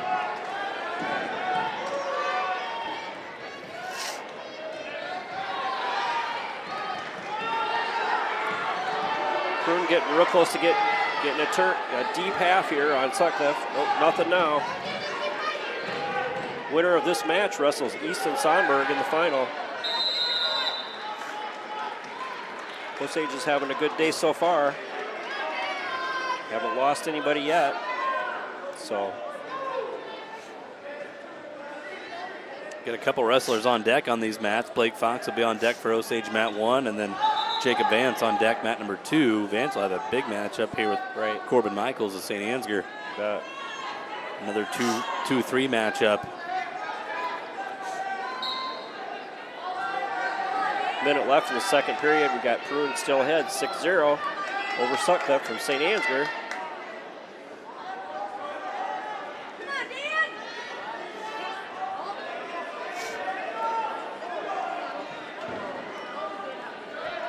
We got a 3-0 lead for Weston Willen for Northwood-Kensett on mat number 1, and he's got a butcher in there getting some near fall. So Willen at least has 3 near fall. 20 seconds to go. Sutcliffe with an escape here on mat 2. Scores 6-1 in favor of Pruin.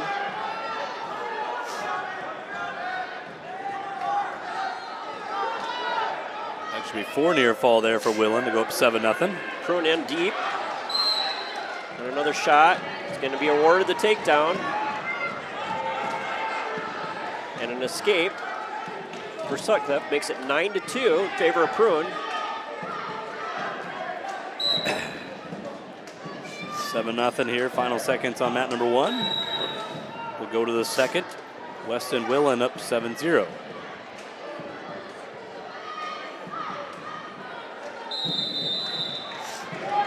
Bruins choice in the third period. Picks both up.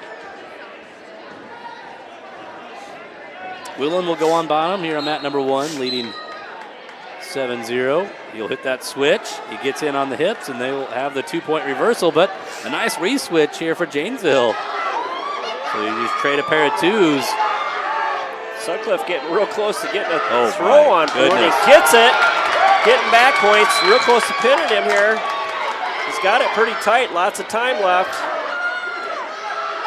Oh, boy.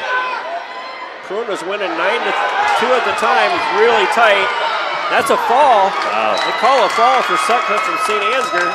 Pins Prune, who was winning the whole match.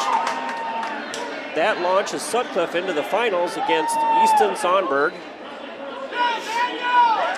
All right, next up on mat number 2, Jacob Vance from Osage is going to wrestle Corbin Michaels. It's a rematch.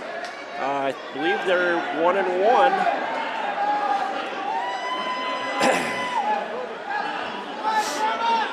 Yep. Big one here at 138. Bottom side of the bracket. Semifinal. Winner take on Chance Christensen. 13-2. Weston Willen here on mat number 1. Cruising with a minute to go in the second.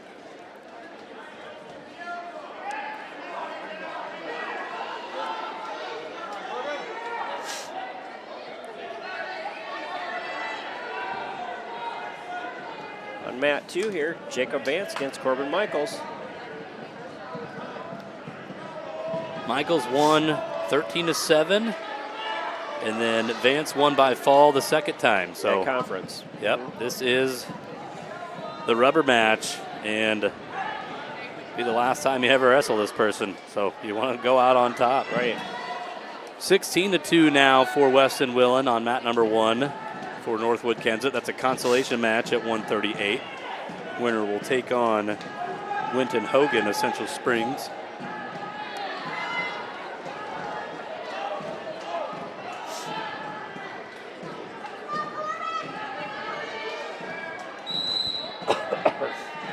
Michaels in deep on a shot. Vance doing a good job of Wizard on the side. Grabs the wrist. 37 seconds left in the first period. Corbin Michaels gets a takedown for 3.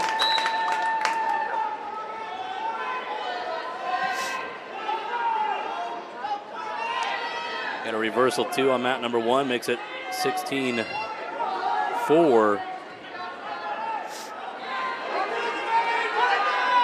in favor of Willen.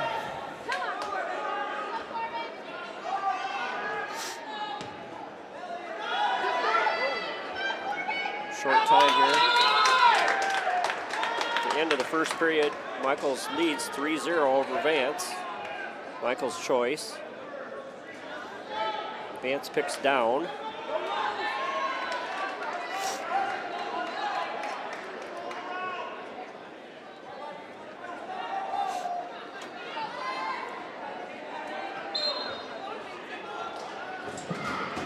Minute to go here on mat number 1.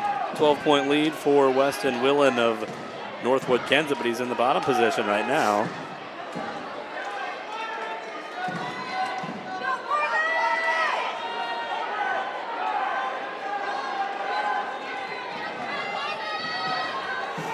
Vance needs to create some space here. Yep. He's getting ridden hard by Michaels.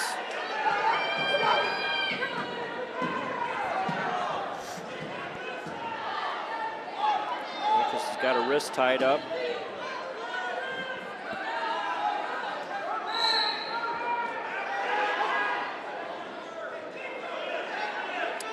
27 seconds to go on mat number 1. Still a 12-point lead for Weston Willen of Northwood-Kensett.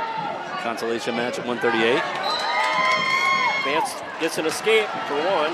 Gets the score 3-1 in favor of Michaels on mat 2. Vance with a quick shot, nothing there. Comes back out.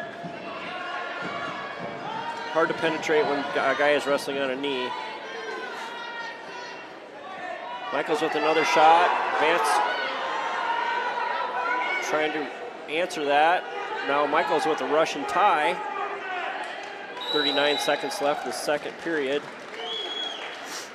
Willen will advance on mat number 1. Vance in with a nice shot. 29 seconds left. We'll see if he can finish it off. Reaches up for the head. He's got it. Oh, he's got a cradle on him. He's got back points. Oh, Michaels rolls it through. Him. Holy cow. Now Michaels has got Vance in a bad way on his back. Got Blake Fox for Osage up on mat number 1, taking on Alex Baltus of Rockford. Fox scores a takedown here in the 10 seconds. We've got Michaels leading 9-4. We're going to see they're going to do some adjusting on the score here. See if they can get it straightened out. 20 seconds gone here for Blake. On mat number 1, two-time state champ, the only state champion in the house.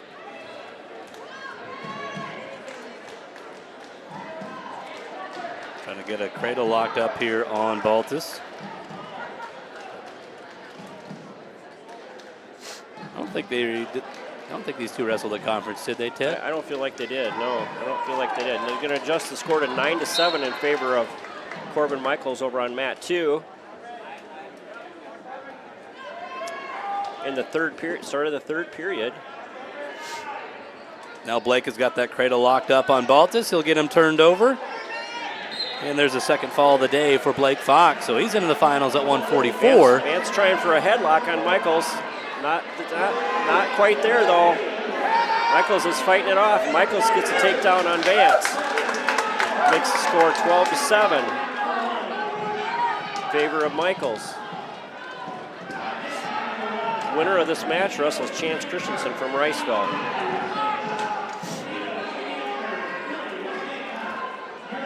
Minute 16 left in the third period. We've got Corbin Michaels leads Jacob Vance 12-7. Vance gets an escape. Makes the score 12-8. Minute 5 left.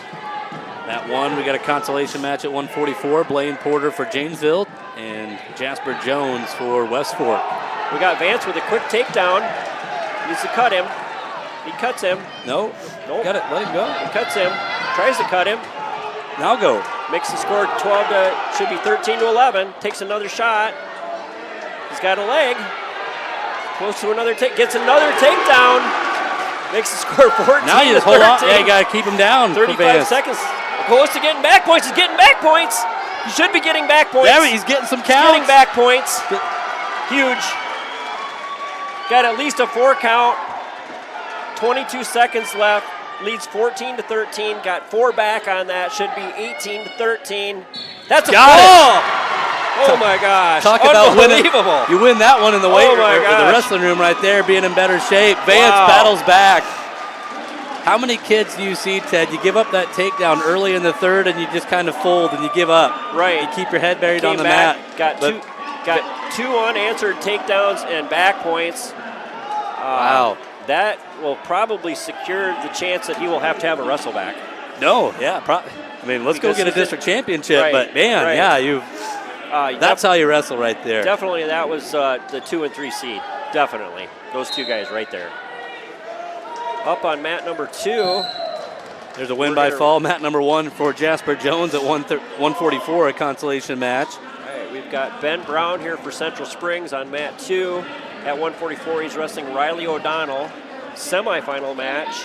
So the winner of that will take on Blake Fox on mat number 2. Correct. Got a consolation match coming up on mat number 1 at 144. This is Jonathan Polito of St. Ansgar taking on Hayden Kelly of West Hancock.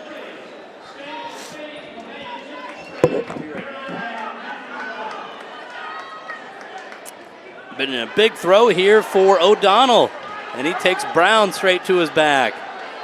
on mat number 2. So have a 7-point move there for O'Donnell. Got to escape. Nope, still control right now for O'Donnell. Now that they are about to go out of bounds, yep, they'll give an escape to Ben Brown. So 7-1 on mat number 2 with 1:02 to go in the first.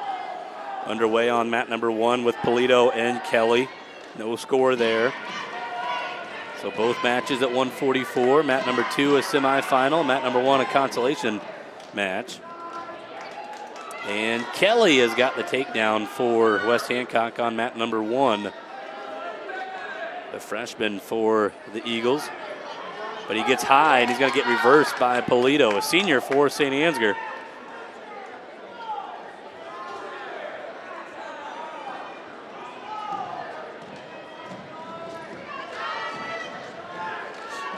So still 7-1 here for O'Donnell on mat number 2, but Brown is in on an outside single. Trying to suck it in tight. Short time though as O'Donnell, heavy hips.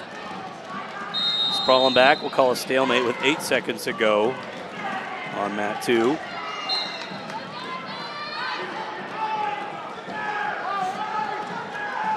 So back at it right away. Brown gets back in on that leg, but time's going to expire. And 7-1 for Riley O'Donnell. He's up by 6. Over on mat number 1, still 3-2 for Hayden Kelly as we're short time left in the first period there. There's another takedown for O'Donnell. So he'll go up by 9.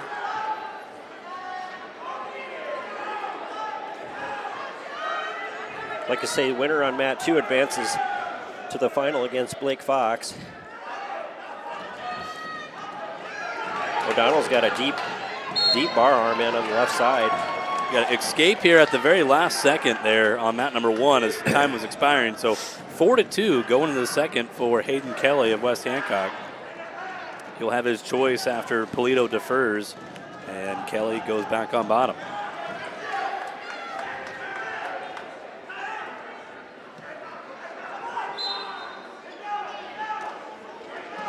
Man, that match with Vance and Michaels is just still kind of, that was good. That's been the best match we've had so far today. Might have to watch that one again later on tonight. We haven't lost anybody yet, have we, Nolan? No, Osage is. Everybody's still alive. Oh, Lofton is on the consolation side at 120. Right. But, yeah, everybody's still technically alive. Right. Yeah, over on mat 2, we still have Riley O'Donnell leads 10-1 in the second period with 39 seconds left. Polito had a half on Kelly. Kelly came up to his feet with it. Polito still working for that half. He's got that far wrist control, trying to suck in Kelly and then take him over. O'Donnell's getting back points, got at least 4 back. And there's potentially dangerous as, oh no, it's going to be a full Nelson actually on Polito. As he let go of that far wrist and then touched hands together. So 1 point for Kelly makes it 5-2 with a minute to go in the second. O'Donnell leads 14-1 on mat 2 going into the third period.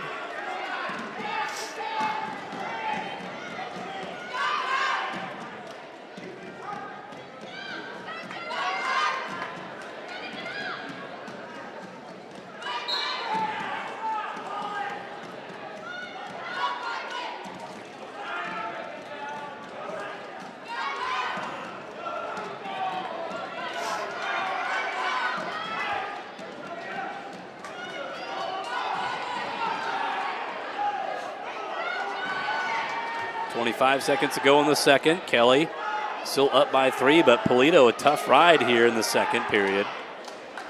He did give up that penalty point. Kelly, though, trying to come up to his feet. Polito drops down to a leg and brings him back down to the mat. He needs to climb up from the ankles, get up on the hips, and he does. O'Donnell with the tough ride over here on mat 2. Still leads 14-1. Close to getting some more back points. They're going to count. That's it. They're going to count 2. That's going to be a tech fall. At the very least. At the very least. That's a tech fall for Riley O'Donnell. He'll take on Blake Fox in the finals at 144. Sends him to the finals.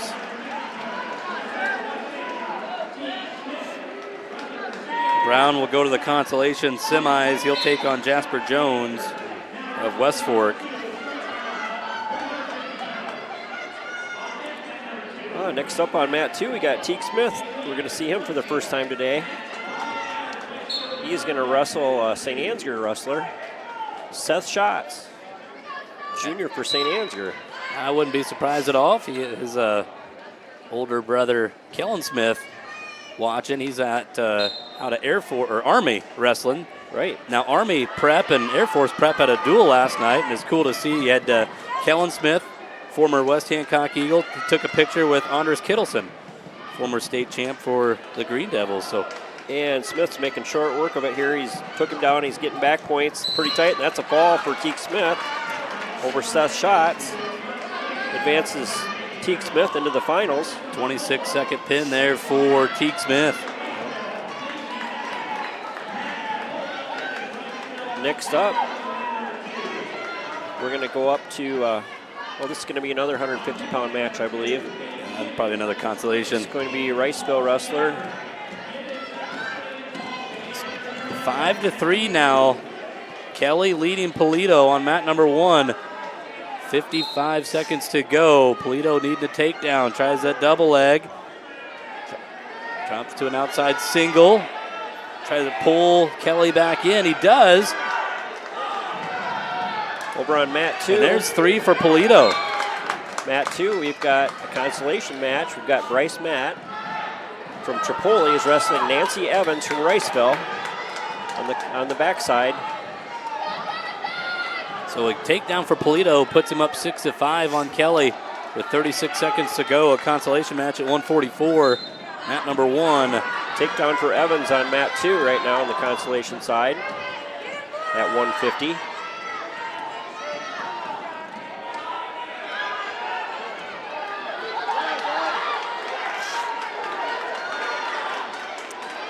I imagine they'll probably have a round of consolations after this round too, probably, won't they? Yeah, they'll do the consolation semis. And Evans real close to getting a fall here for Riceville. 6-6 here on mat number 1. Throw or be thrown. Oh, man. And it's Kelly. Kelly with a toss. He's going to get a 7-point move, and the final is going to be 13-6 for Hayden Kelly, so he's still alive. And over here on mat 2, Evans for Riceville gets a fall over Bryce Matt from Tripoli. That advances him on the backside. You said that was Matt or Matt or Evans? Bryce Matt. Oh, Evans won. Evans won, okay. Yep, from Riceville. Coming up at 157 on mat 2. We've got Caden Gibbons from Central Springs taking on Andrew Hall from St. Ansgar. Mat number 1, it's Tyson Stengel for Osage taking on Lincoln Levan of Central Springs. Got Gibbons in the blue from Central Springs, Hall in the gray from St. Ansgar. Gibbons is senior, 25-7. This is semifinal match at 157. Semifinal at 150. The winner of this on mat number 1 will take on Teague Smith. Tyson Stengel, he was a state qualifier as a freshman at 106, and now here as a junior up at 157, taking on a talented freshman, Lincoln Levan, here for Central Springs.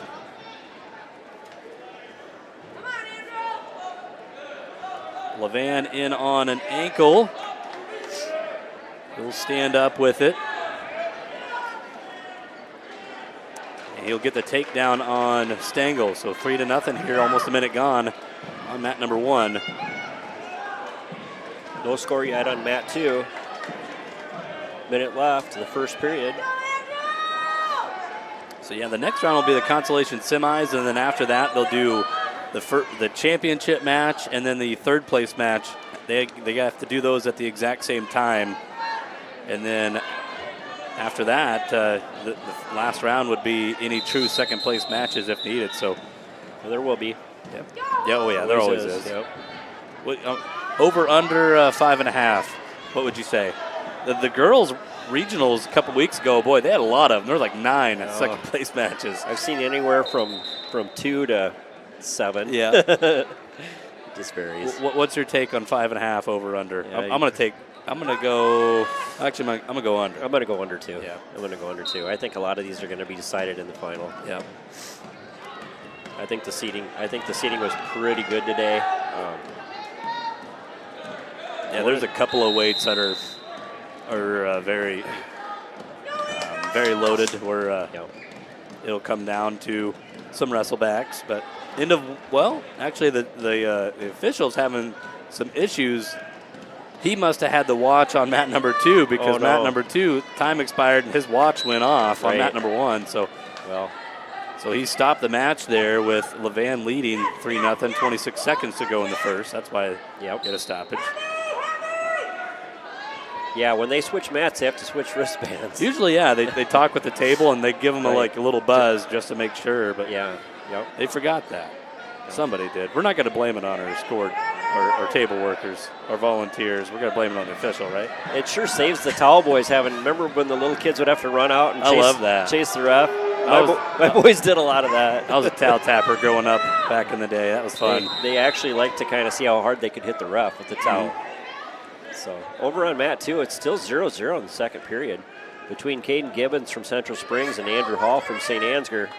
Pretty closely matched up here. Levan wins the toss on mat 1, and he just takes down, doesn't defer nothing, goes straight to the bottom. So Stengel will cover on top, needs to work for a mat return. He does get Levan down to his hip. Over on mat 2, Gibbons with a reversal. Leads 2-0 in the second period.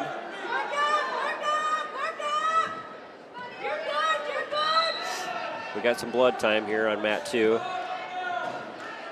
Stengel's got a tight waist and he's got a half in. Now Levan sits out a little bit.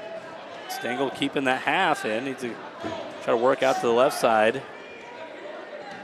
Stengel, he's kind of one of those half bar guys. He's got a tough ride. Yep.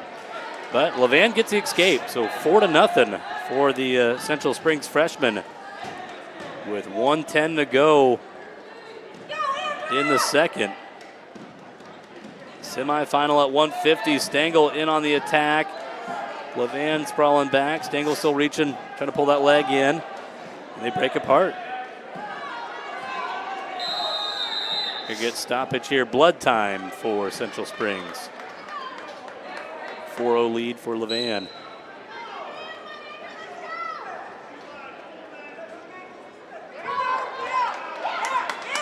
One-point escape for St. Andrews makes the score 2-1 on mat 2.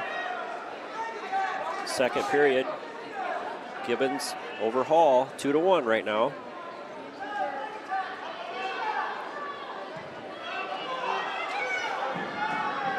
Winner is going to take on the winner of Ty Voigt and Hayden Reese coming up soon at 157.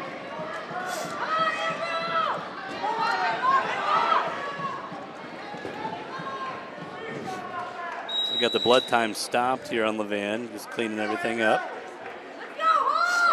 Going into the third period, we've got Gibbons leading Hall from St. Ansgar 2-1.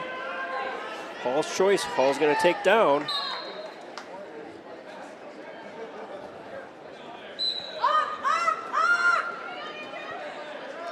Gibbons a senior for Central Springs. Hall a junior for St. Ansgar.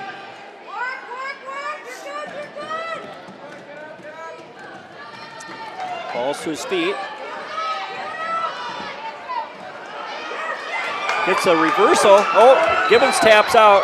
Something's hurt on him, knee or hip or something here. Oh, he's in excruciating pain. He tapped out. Stengel in on a low single, trying to come out the back door here. Short time. Come on. Points would be huge here at the end of the second. Come on, Tyson. Got to watch a defensive pin. Oh, and that's there's gonna 1 be an point for illegal move, Stengel. yeah. We're going to have a figure 4 on the head. Absolutely. Of Stengel. So 1 point for Tyson makes it. They awarded it wrong, right? It should be 4-1. Coach Jennings coming over. Right. 1 for Green was the call. So it should be 4-1. They're going to get it fixed. Over on mat 2, Hall will be winning when it's all said and done. I don't know if they're going to continue on, though. Yep, They are going to continue on. Now, St. Ansgar should get back points on that because Well, he stopped the match with them on his back. That's right? That's what Coach Barry Kittleson's talking about right now. It should be at least 2 back. Let's see what they award him. The score would have been 3-2 with the reversal, and then however many back points they're going to give him. He would have had a full 4-point. Yeah, they're going to give him 2 back, it looks like. If that's the way that. So Hall's going to be leading 5-2. Yeah, they just gave him 2 back on that stoppage.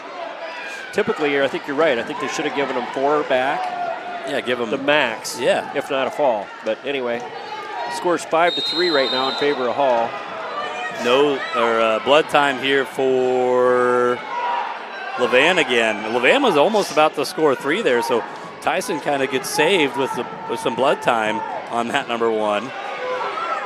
Minute 12 left on mat 2. We've got Andrew Hall leading 5-3 over Gibbons from Central Springs.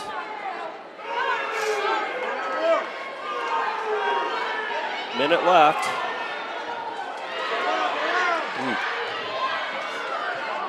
Gibbons close to getting a takedown. It's going to be a takedown for Gibbons. It's going to lead 6-5. 40 seconds left. All right, so we're back to action here in the 3rd period on mat 1. Minute 35 to go. Stengel of Osage down by 3.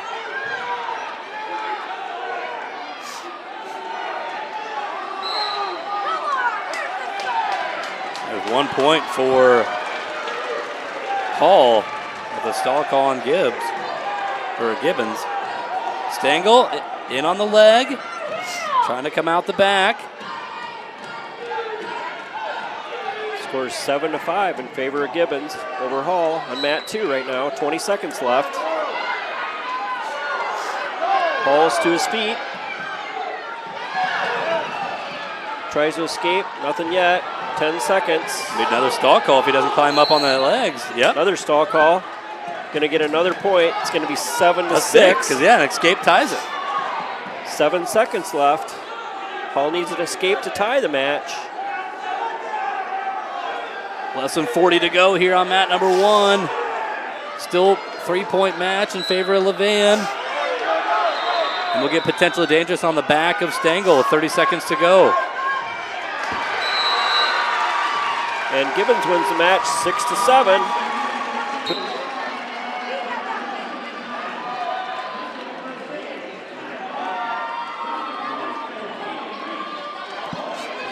$20 seconds to go here for Stengel, down by 3, needing the takedown on Levan.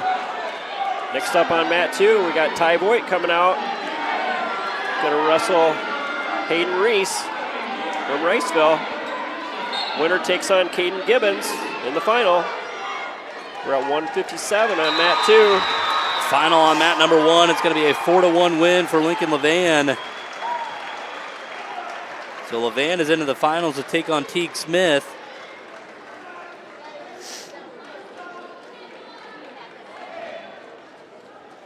Later at 150.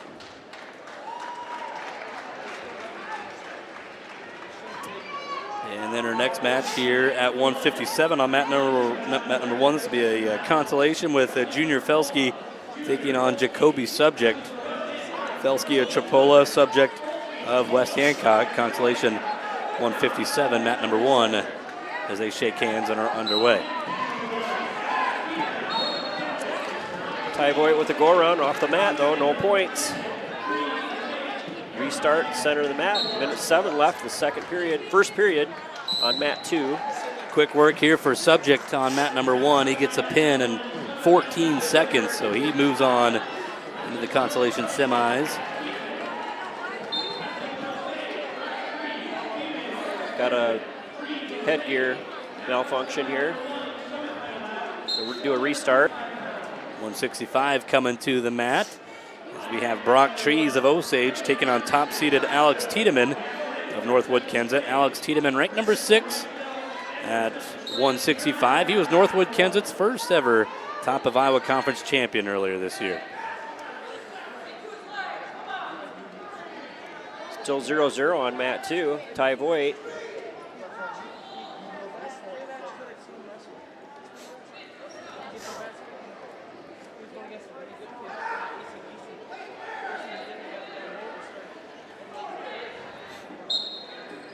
They go off the mat.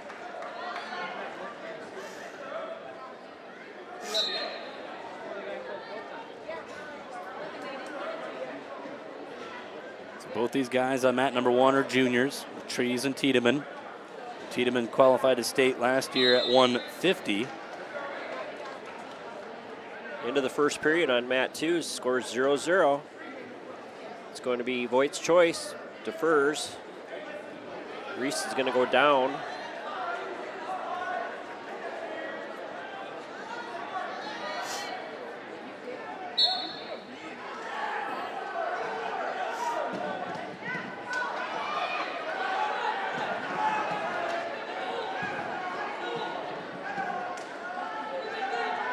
Ty's trying to do a quick tilt on Reese. It's not working.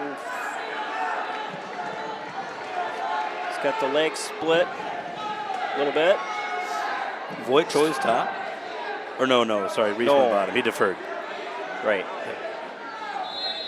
It's going to be a stalemate. They're going to do a restart. No score here 20 seconds ago with Trees and Tiedemann. No score on mat 2. 0-0. Voigt does a restart, bumps him. Lifts the leg, brings him back to the mat. Got a deep ride on him. End of 1 on mat 1, no score. Decision for Tiedemann. He will defer to the third, and Brock will go neutral.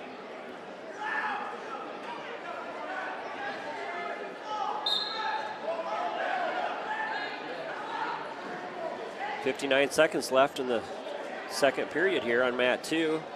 Still a 0-0 match. Ty Voigt and Hayden Reese from Riceville.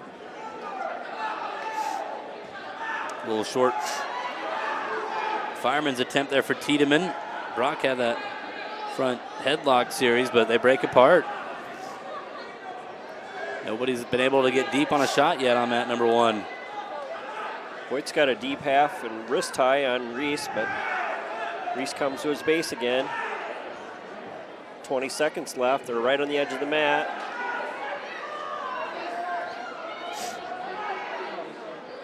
It's going to be Voigt's choice in the third.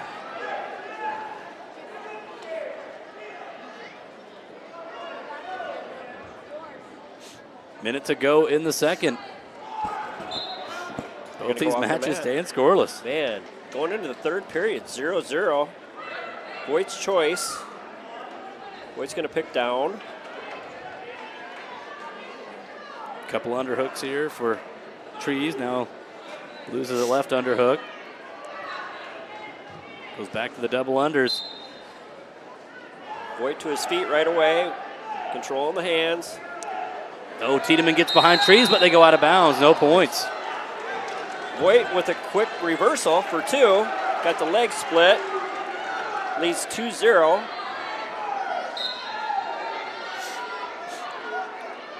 .25 seconds to go in the second here on her feet. No score with Trees and Tiedemann on mat 1. Winner of this match on mat 2 wrestles Caden Gibbons from Central Springs in the final. Tiedemann in on the body.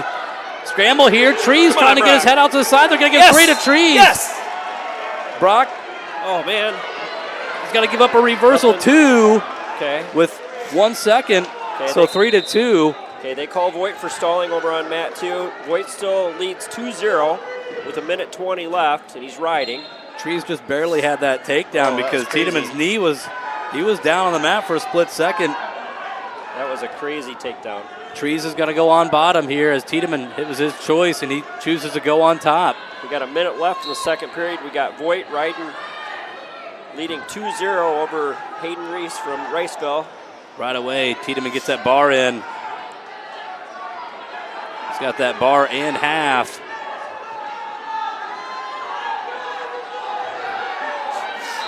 And they're going to go out of bounds here with 1:42 to go. 46 seconds left on my mat. Voigt still leads 2-0. He's got Reese broken down. 38 seconds left. It's hard for me not to watch match number 1 too. That's quite a match. Yeah. It's hard when you get a couple of Green Devils out there. Trees.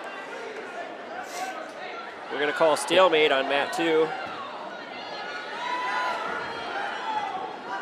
Tiedemann's got control of that right arm again.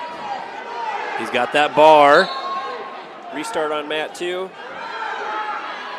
Voigt bumps him ahead. There's a stall call on Trees. 22 seconds left on mat 2. Got Voigt leading 2-0. In the semifinal at 157. Tiedemann's got that deep bar now, but Trees fighting it off. Oh, man. 7 seconds left over on mat 2. And Ty Voigt's going to win. He's into the finals. He's into the finals. He's going to wrestle Caden Gibbons from Central Springs. 40 seconds to go here on mat number 2-0. 1. Tiedemann's got that deep bar in again. Come on, Brock. Fight it. Get out of there, man. Oh, man. Brock still fighting it. They're going to call it stalling on Trees, so 1 point. It's going to be an overtime match then. 3-3, 20 seconds to go. 2-on-1 tilt here. 1 count, 2 count. Tiedemann's got some backs.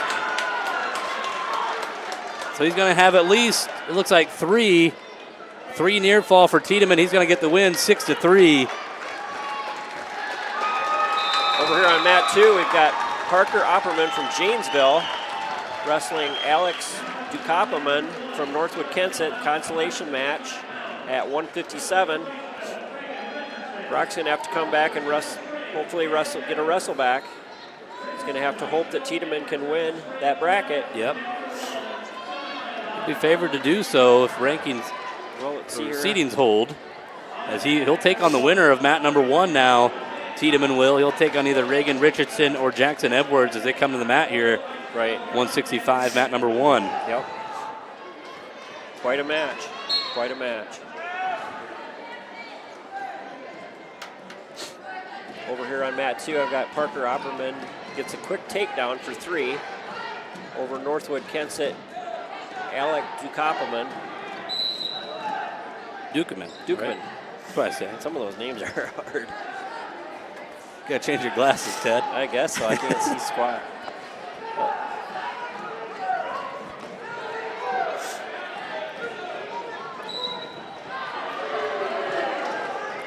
Yeah, we're going to need Brock Trees to come back, get 3rd, and then hopefully get the wrestle back. Yep, he'll have a consolation semi coming up next round at 165. 3-0 lead here for Jackson Edwards. He's a 2 seed at 165 for Central Springs.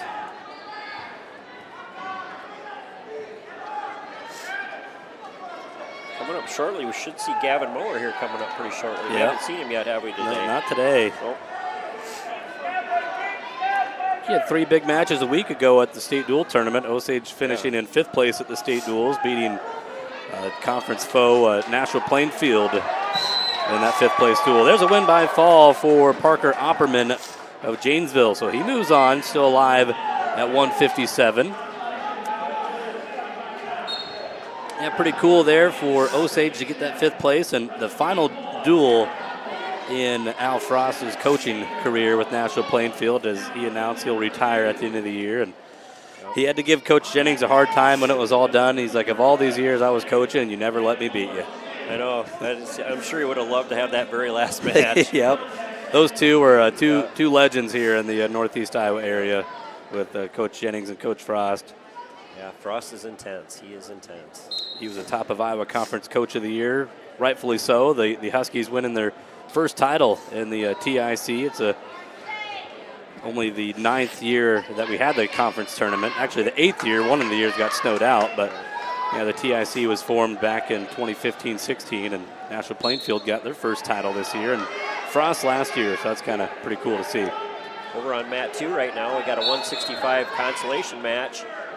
Zaid Shell from St. Ansgar sophomore, is wrestling Derek Buchholz from Tripoli. Snell's got a takedown for 3 and has at least 4 back on Buchholz. Buchholz? Buchholz? I went to school with a guy. Oh, Buchholz? We pronounce it Buchholz. So. Okay. There's 4 back, so he's going to be leading 7-0. That's the way I would say it. Maybe Iowa says it different than Kansas. So Edwards, okay. Edwards up 3-0 here on mat number 1. 15 seconds to go in the first. Winner of mat number 1 will take on top-seeded and 6th-ranked Alex Tiedemann of Northwood-Kensett.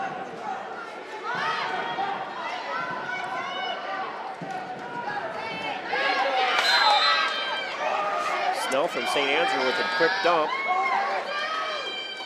Close to getting the fall. That's a fall for Zane Snell. What you doing, Frank?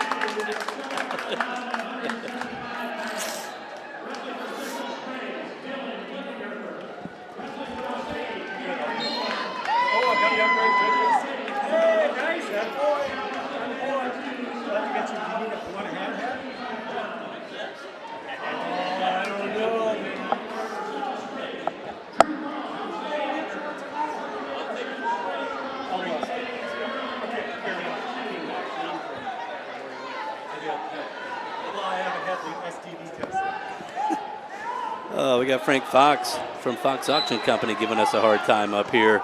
We're underway here, mat number 2. This is Gavin Mueller for Osage taking on Dylan Blickendorfer.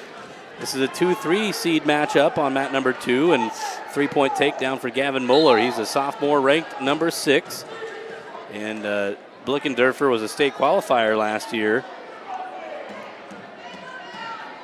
Yeah, Gavin's riding that left side good. He's got a tight bar arm with the wrist high. Looking at trying to get some back points here. He's got him broke down nice. Gavin had a 3-0 day at the state duels last week where he actually took on a couple of double bar arm ranked wrestlers, and he had a pin in 12 seconds. His last match, he's got Blickendorfer turned. Tight. Now it kind of got a little bit looser. Still got him in a bit. Now he's got him in a bad way. Got that reverse half in. Yep, that's tight. That's going to be There's a fall. There's a win by fall. Gavin Mueller into the finals, where he'll take on the winner of the more than likely match on deck. Would probably be Creighton Kelly, you would think. More than likely Creighton Kelly. So Mueller, a first period fall. His first year at wrestling in a district tournament. He missed all of last year as a freshman. It would have been nice to see where Gavin would have fell in the lineup, and wouldn't have been surprised had he been down in that 2A state tournament a year ago. Yep. Next up on mat 2, we're at 190. It's going to be St. Ansgar as soon as it pops up. It's going to be Drew Carlson from St. Ansgar wrestling Lincoln Blickendorfer. This is a semifinal match at 190. Late reversal here on mat number 1 for Richardson, so it's 7-2 going to the third on mat number 1. Jackson Edwards of Central Springs still leading, but Richardson will go back on bottom after getting that reversal. A sophomore for Riceville.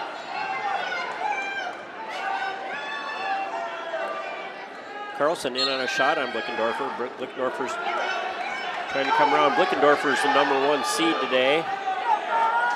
He was a state qualifier, and Lincoln is ranked number 9. Okay, and he gets a takedown on Carlson right now. We got a 1-point escape for Richardson, so 7-3 on mat 1. Minute 40 to go in that match.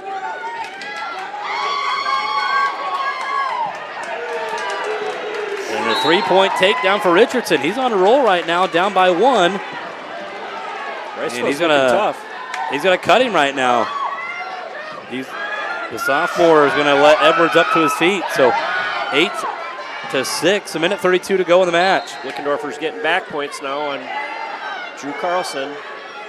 Got at least 4 back. It's tight, pretty tight. A lot of time left. 32 seconds left. Edwards gets in deep That's on a single. Be a fall for Lincoln Blickendorfer on mat 2. Advances into the finals. Edwards close to a takedown on Richardson, and he's got it.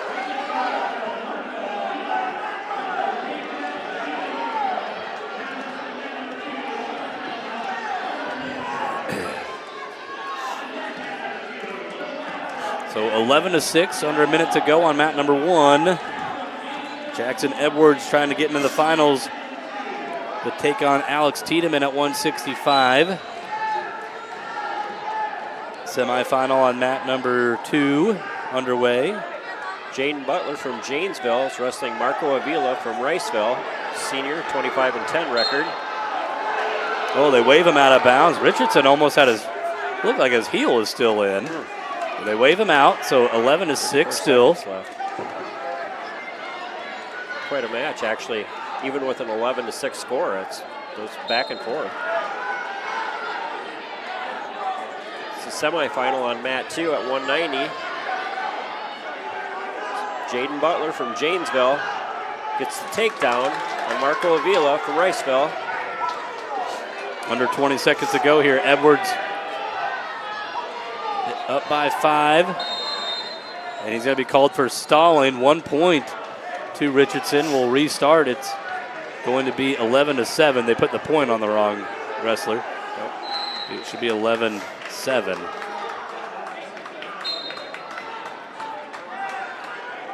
Yep, there we go. Finals 10 seconds here.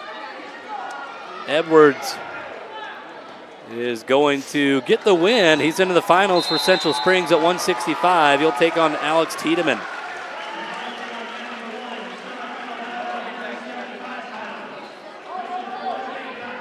So Richardson falls to the consolation semis. He'll wrestle next round. And now coming up here, mat number 1, you have top seed at 175. This is Creighton Kelly, number 2 ranked wrestler at 175, Class 1A. He'll take on Patrick Boyle of Riceville. Kelly is a 3-time state qualifier. He's got a quick takedown here in the first 5 seconds.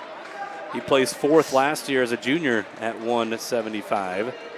Missed a lot of the first half of the season, recovering from a knee injury I think he suffered in football.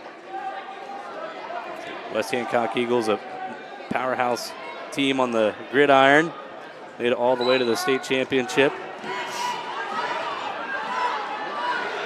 It was like a week after the state championship game, they had a duel with Osage, it seemed like. Yeah, it was pretty quick. Kelly has got Boyle turned. And Creighton Kelly into the finals. He'll take on Gavin Muller of Osage later today at 175. Over on mat 2 here, we've got Jaden Butler leads Marco Avila from Riceville 3-2. Still in the first period on that match. All right, here we go. The rubber match here with Ryan Bear and Reese Ledke of West Hancock. I believe they are 1-1. I think Bear got him back at conference. Yeah, the duel was won by Reese, and then Bear got the win at conference a few weeks ago. So the rubber match here, try to get into the finals at 2:15 near the bottom side of the bracket. Start of the second period on mat number 2.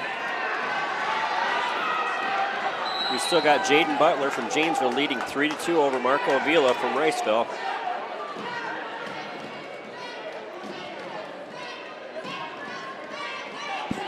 Ledke almost in on a leg there of Brown. The Bear, excuse me, Ryan Bear. Almost a minute gone in the first, no score. Mat number 1. 3-3 now on mat 2.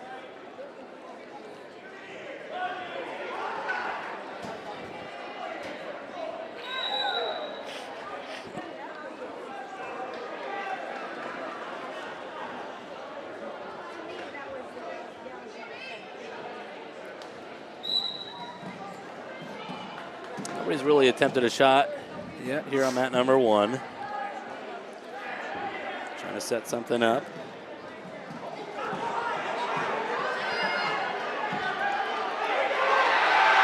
Got Avila real close to getting a takedown here for Riceville.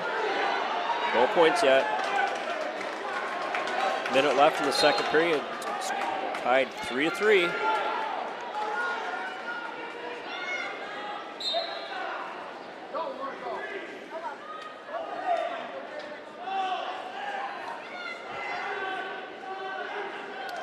So Bear and Ledke, they're 1-1. They both pin each other. Man. Ledke trying to throw a headlock. Nothing yet. Bear trying to get his head out. But no, that was the end of the period, though, too. So no points there. 0-0. In the duel, Bear was close to getting a tech fall and gave up a pin. Right. You're right. Avila real close to getting a takedown here. Nothing yet, though. Now they're going to... Bear's going to have a 1-point escape. So our first point of the match on mat number 1. And Ledke tries that headlock again. And he's going to get it. Nothing awarded yet. Bear, though, wow. How? Come on. A little re-attack there by Ryan, but well, watch your head. That's twice now. Let's not be in that position. Oh, my God. I believe that's how he got pinned in the duel when he was that big. I'm sure. We're still at 3-3 here on mat 2. Going into the third period.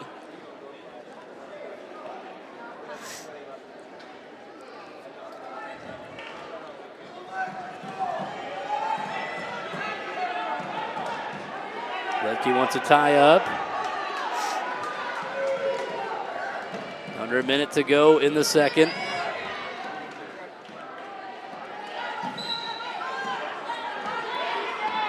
And there's a stall warning on Bear, his first.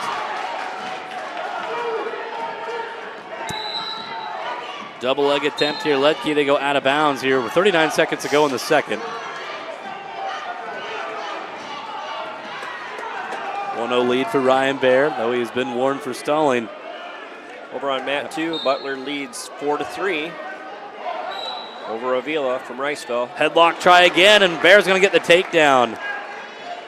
So Bear up 4-0 here, 30 seconds to go in the second period. Ledke tripod up, and Bear's going to let him go. So 4-1, 15 seconds now to go in the second. That's 3 headlock attempts here for Reese. Takedown by Butler on mat 2. He leads 7-3. End of 2, it's 4-1. We'll go to the third decision here for Bear. Or no, excuse me, that's for Reese, as he chooses to go bottom.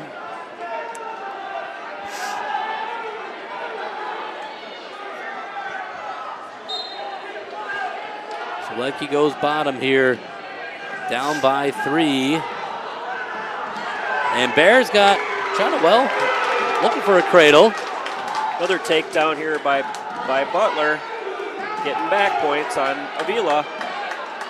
Still control right now for Bear. He'll circle back behind. That's a call for Butler over on mat 2. That launches him into the finals against Lincoln Blickendorfer from Central Springs at 190.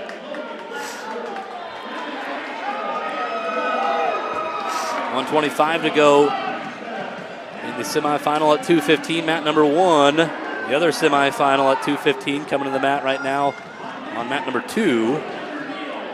It's going to be Caleb Marr from Riceville taking on Logan Lashbrook. This is Janesville. Lashbrook's first match in quite a while. He has not wrestled. I've heard that name. He wrestled for Waverly Shellrock last year, was a state qualifier. Okay. Yeah, he's 9-2 on the year, but he hasn't wrestled since, I think this might be his first match in the calendar year of 2025. Okay. 45 seconds to go in the third as Bear has got Ledke bellied out. And now Ledke gets his knees back underneath. Semifinal match over here on mat 2 at 2:15. Marr against Lashbrook. Under 30 seconds to go here in this semifinal on mat number 1. As Bear gets Ledke bellied out, trying to dig out that left arm. Oh, we got Lashbrook with the cradle. He's going to get a takedown again on Marr. and trying to use that cradle. He's getting back points. Under 10 seconds here, now down to He's 5. tough. That's a fall for Lashbrook. We're going to have a 4-1 win here for Ryan Bear. He's into the finals to take on Lashbrook at 2:15. Take on Logan Lashbrook from Janesville at 2:15 in the final. Hey, next up here on mat 2, we're going to get to see Ledger Niels. First time today at 285, semifinal match.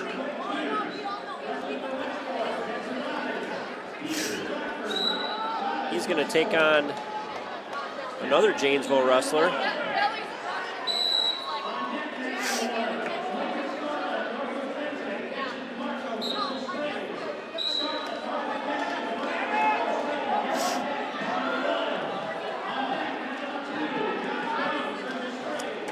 Mat number 1, you got a consolation match at 2:15 with Quentin Peters of Rockford taking on Jensen Robbins. Ledger with a nice takedown here on mat 2.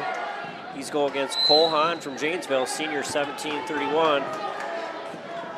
Ledger ranked number 4 at 285. Wrestled 215 a couple times down at the state duels last week and pinned one of the number 4 ranked guys. Got a nice butcher going there. Don't let it go. Janesville's got some tough, heavier guys here showing up today. So, yep.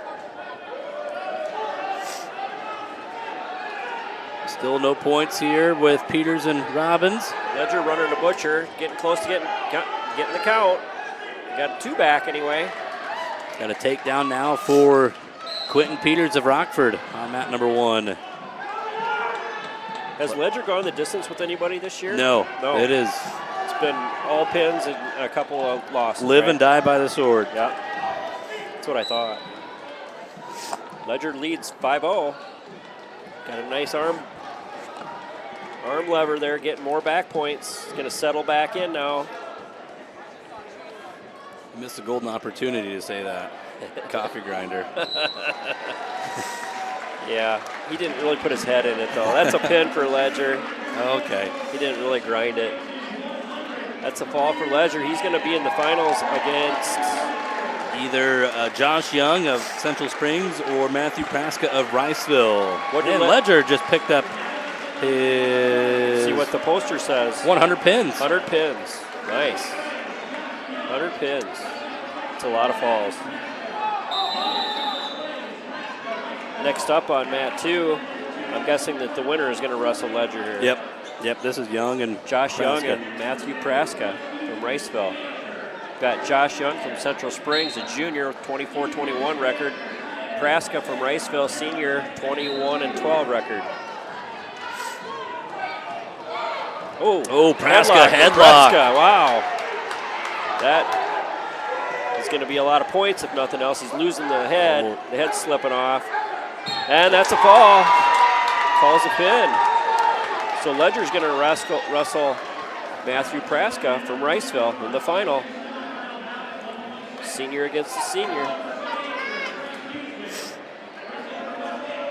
Get some of those Osage Riceville rivalries back here. Definitely. Could be some blood in the water here. Yeah. In the finals. Right. Next here, we're coming up here. I see Trace Huseman coming out for St. Ansgar. It's going to be a Consi match at 126. Yeah, they're going right into him. Not taking a break. We're rolling quick.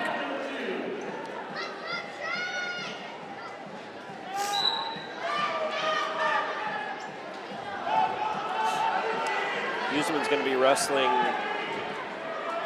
Carlos Callas from West Hancock, senior, 16-16. Callas gets the takedown right away.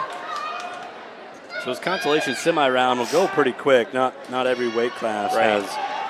Yeah, we're starting. You might only have a match, or you don't see a lot of 2 consolation semi matches. Right. Yeah, we've started at 126 on this, so below that we didn't have any matches. Quentin Peters up 9-1 now with 30 seconds to go in the second for Rockford. Consolation match at 2:15.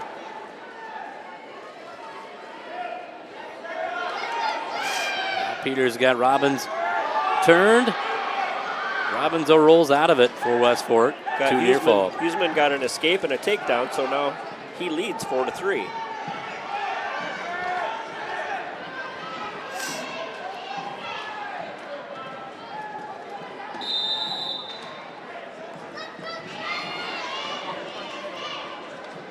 So 11-1 going to the third for Quentin Peters, who leads, and Robbins will choose to go neutral for West Fork.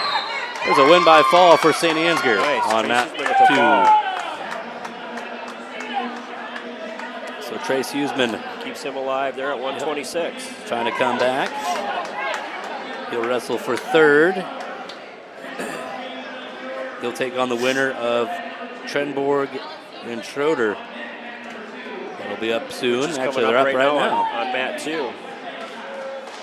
have Trenborg.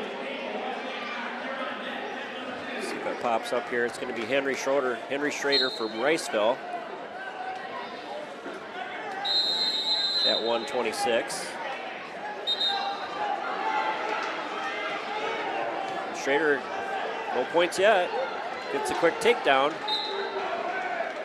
Gage Trenborg from Janesville, sophomore, wrestling against Henry Schrader, freshman from Riceville. 3-1. Schrader. Now it's another takedown. 6-1. Is that how they say it? Schrader, huh? That's what. It can be either way. I've heard it both ways. Well, you live in the area, so I'll take your word. They don't get mad either way when I call it well, then no one's gonna get mad at you, though. No, yeah. They might yell at me. Right.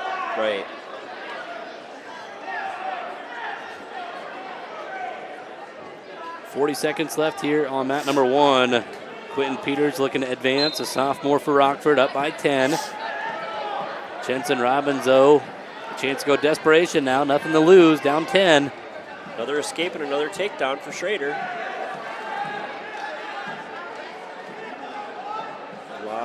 A lot of motion in this match. Scores 9-2 right now. Wisconsin semi at 126. Winner of this match will go for third, right? Yep. Pretty sure. Yep, so this next round is going to be consolation semis, and then when it's over, they'll go right into, they're either going to do the championship match on mat number 1 to your left, and then third place on the white mat. Fall for Henry Schrader from Riceville. He'll take on Huseman. He'll take on Trace Huseman for third place. That'll be a good match.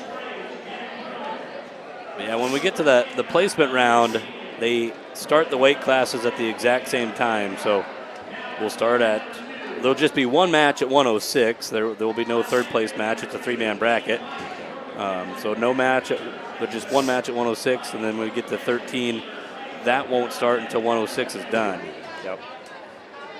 Because you got to give equal rest time or close to equal rest time for those true second place matches. Up here on mat 2 right now, we've got Jack Prune from Central Springs wrestling Ethan Geiken from West Hancock. Geiken, a returning state qualifier last year for the Eagles. Prune, if you remember right, Prune was leading big in that last round, 9-2. Got caught, pinned. So now he's on the backside trying to fight his way back. Got blood time here, getting it cleaned up on Jensen Robbins. Blood time still rolling as they can't get that bloody nose to stop. They've used over a minute and a half of blood time.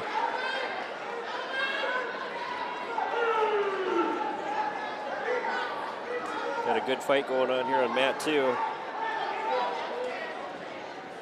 No points yet. Prune was real close to getting the takedown now. Geiken's real close to getting the takedown. Come around. Good scrap.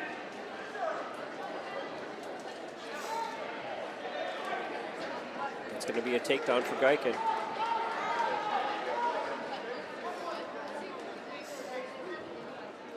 So we'll come back to wrestling here on mat number 1. Not much time left. It's a 10-point lead for Peters of Rockford.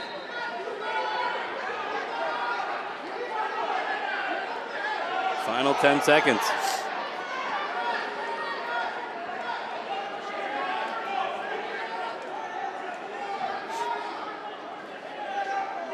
And that's going to do it. So Peters is still live for Rockford. He advances to this consolation getting back semifinal. points on Prune.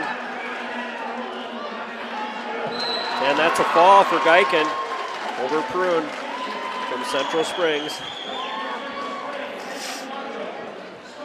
It advances Geiken, and that'll take Prune out of the tournament.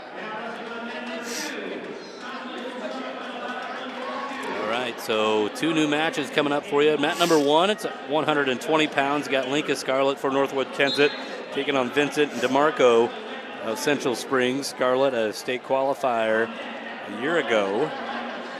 Mat number 2 underway. Aiden Bice from Northwood-Kensett against Asher Ebert, freshman from Riceville. We're at 132. Cuzzy semi. DeMarco scores a takedown that's Scarlett. Scarlett gets a takedown for Northwood-Kensett. He's got DeMarco on his back. And a win by fall. So Linka Scarlett will wrestle for 3rd. He'll take on Jackson Lofton of Osage next round. Quick takedown for Asher Ebert from Riceville. Leads 3-0 on mat 2.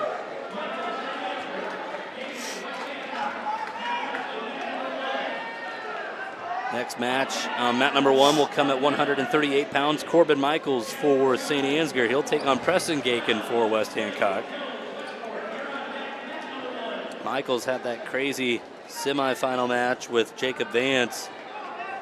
Went back and forth. Each wrestler had their opponent on their back, and then in the 3rd period, Vance was able to find another gear and get the pin over Michaels.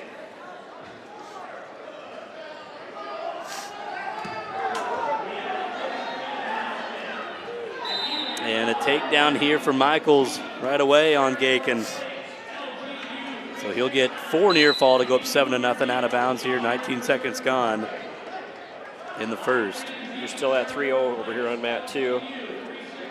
Asher Ebert from Riceville leads in the Concy semis. Ebert's getting back points now, should be getting back points. Broke a 90 degree. Gonna get 3 back for sure. Make the score 6-0.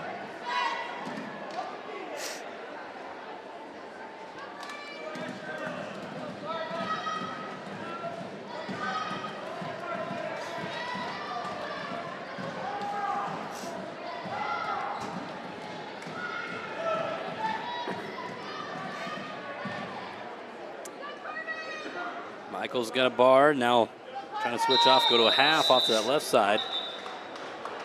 Still keeps that bar.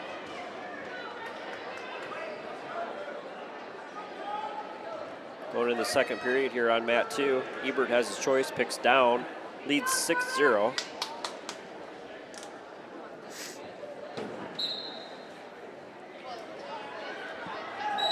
Out of bounds here, 40 seconds to go. Mat number 1, 7-0 lead for Corbin Michaels.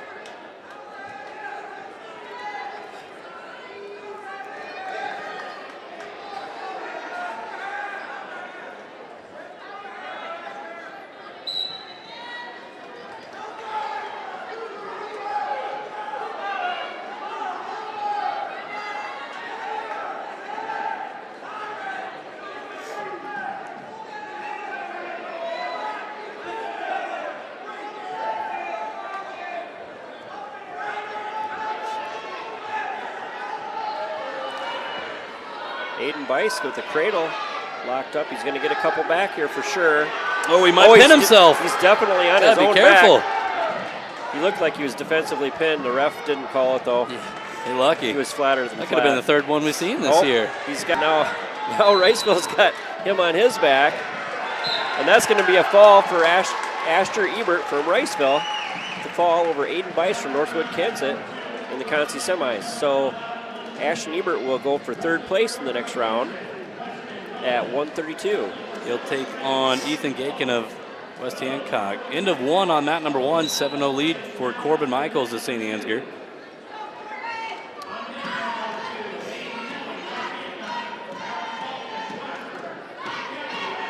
138 pounds coming up next, mat number 2. We've got Weston Willand from Northwood-Kensett Jr. wrestling Winton Hogan from Central Springs. The Concy semi at 138.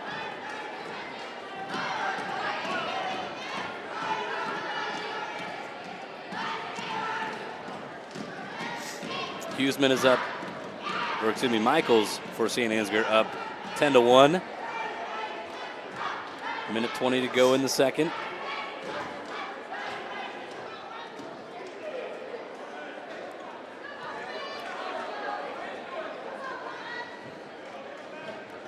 No score over here on mat 2 right now. Minute 20 left in the first period. Well, that's going to be a takedown for Hogan. Central Springs got a bar locked up.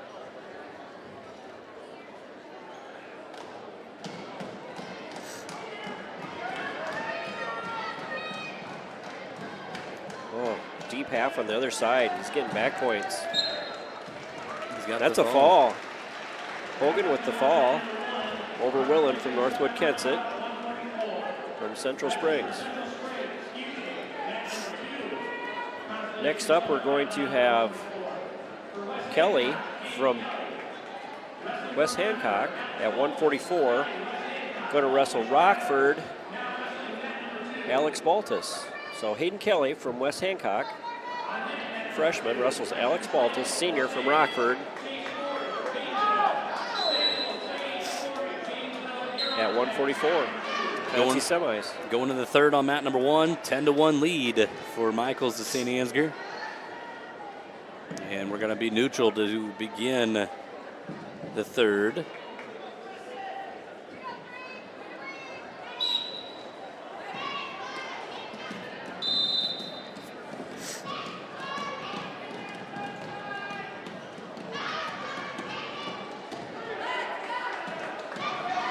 Kind of jealous of Baltus' mustache. It's way better than anything I could feel. Pretty solid. Pretty bad.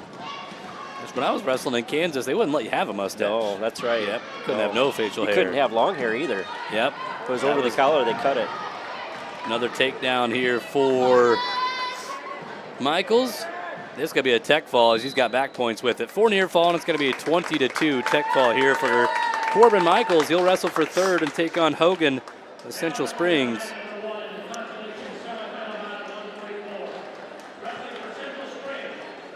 I remember we would have a tournament, and we were 15 miles away from the Nebraska state line, so we would get some Nebraska schools that would come down and wrestle in our tournament. Well, their rules were different. They could have mustaches.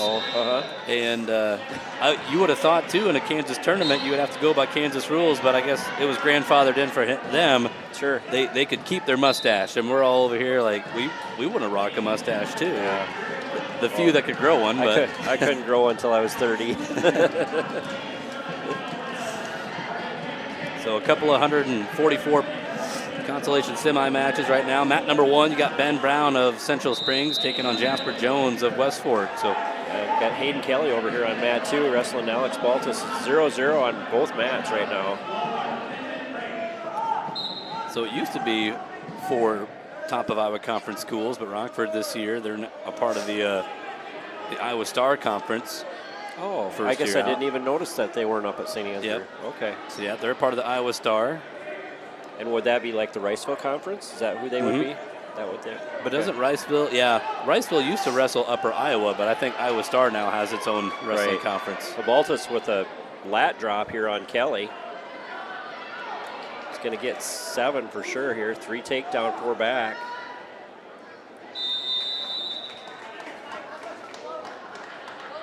.60 lead for Jasper Jones for West Fork on mat number 1. 45 seconds to go in the first. Winners wrestle each other here on mat 1 and mat 2 for third place. The finals match at 144. Later it's going to be Fox of Osage taking on O'Donnell of Riceville.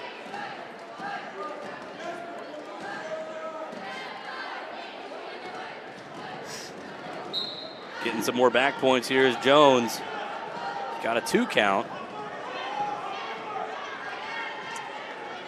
Still inbounds here. They'll keep wrestling. He'll let go of that hold and get too near fall, and they work their way out with 13 seconds. 8-0 lead for Jones on mat number 1. Baltus leads 7-0 now. He's got Kelly in a cradle. Should be getting a count. Nope. So he didn't break a 90.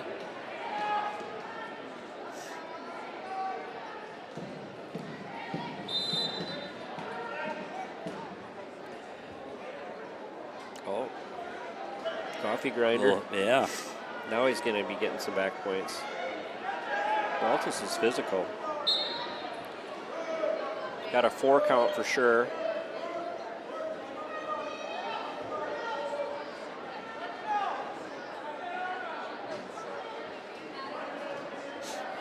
To 1 lead here for Jones. 15 seconds gone in the second.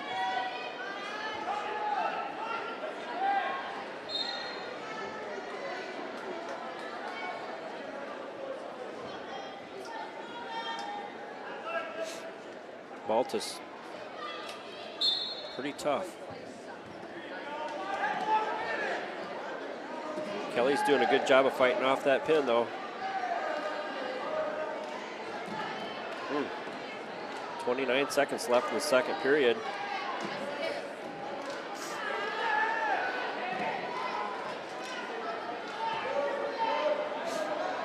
Jones looking for a turn. He's getting some back points on Brown. And there's a win by fall, so Jasper Jones will wrestle for third at 144.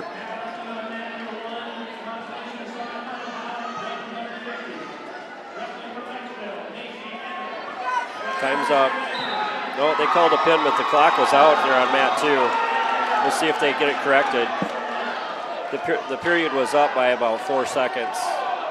They're going to have to adjust this because he was flat, but it was 4 seconds after the match was over, or after the period was up. So I saw a clip of a duel. I can't remember what state it was. It was a high school duel, and there was a takedown and 3 back points awarded clearly after the time. The officials got together and they kept it that way, and the whole gym about rioted.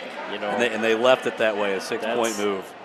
If they actually go back and view it and still do that, that's just wrong. They talked it over and still got it wrong. It's really hard to reverse a ref's choice. Yeah, really hard to reverse it. I mean, they should be reversed more than they are.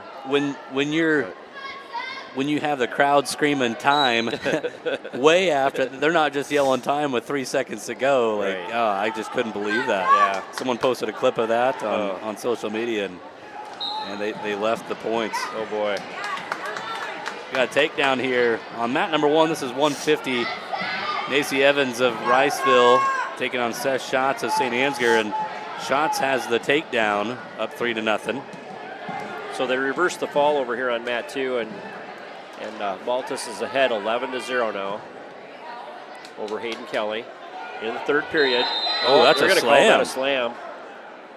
They're going to call a slam there on Baltus against Kelly. They're going to give Kelly 1 point, and he's kind of hurt. And holding on to his side. If he lays down, he would win the match. But I don't think he's that hurt, but he's hurt. But ribs.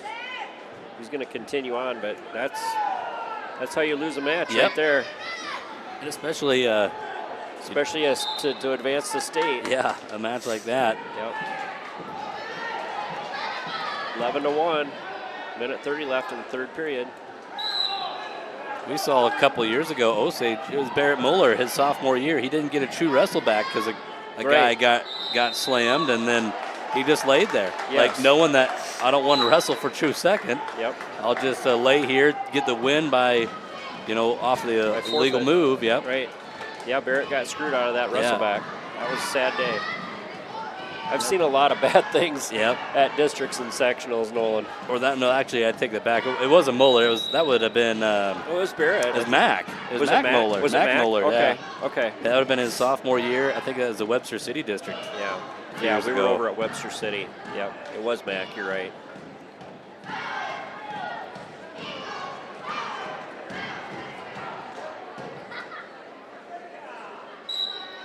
Yeah, the things that happen at districts and sectionals, you never, ever forget, especially if you're the one that had happened to. Yep. I still remember all my matches for sectionals and districts. And that was a long time ago. Oh, another leg Big drop for throw, Baltus. Yeah. It's going to be a tech here for sure, because that's a 7-point move there, and he's ahead 14-1. So that's going to be a tech. It's going to be 21 to 1. So Baltus is going to advance to third place, to go for third place. Yep.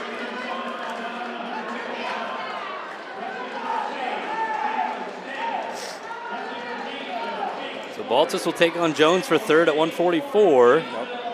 150 right now. This is 13-0 for Seth Schatz of St. Ansgar, leading Macy Evans of Riceville. Got another consolation semi at 150 coming up on mat number 2. Mat 2, we've got Tyson Stangl wrestling Chase Flory from Janesville, senior,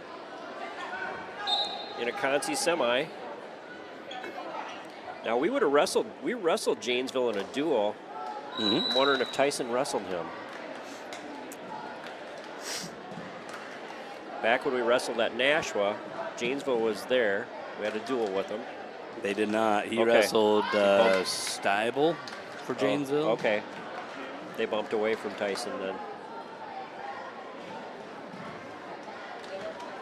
14-0, 50 seconds left on mat number 2. This is Seth Schatz in control for St. Ansgar. Finals match at 150 is Teague Smith of West Hancock taking on Lincoln Levan of Central Springs.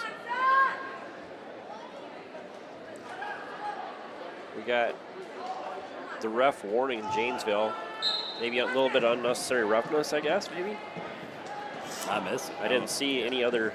He was talking to the Janesville wrestler.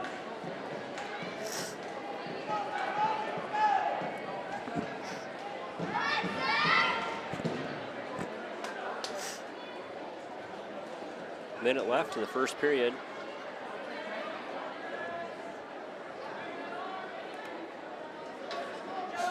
End of the second, 14-0 lead for Seth Schatz as we'll go. Nice shot by Tyson in on a leg. Go to the third. Oops. Bringing it up.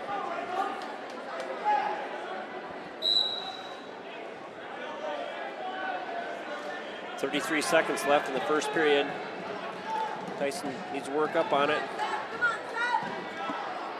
Close to getting that takedown. Flory's got a whizzer in, though, hard on him.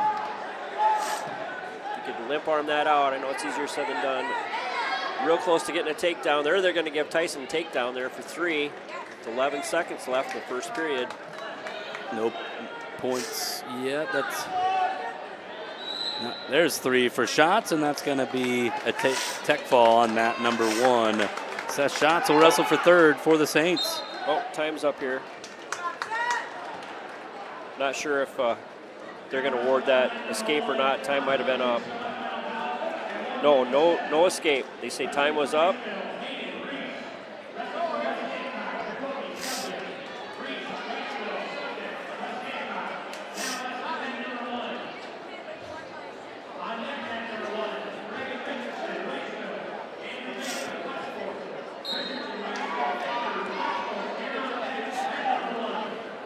So mat number 1 now, consolation semi 157. Hayden Reese of Riceville taking on Jacoby Subject for West Hancock. All right, Tyson picks down in the second period, leads 3-0 against Chase Flory from Janesville, senior.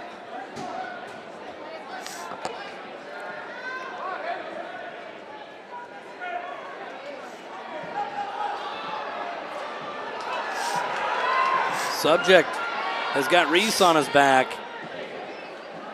Tyson on reaches mat number around, 1. real close to getting a reversal. And that's a reversal for Tyson Stangl.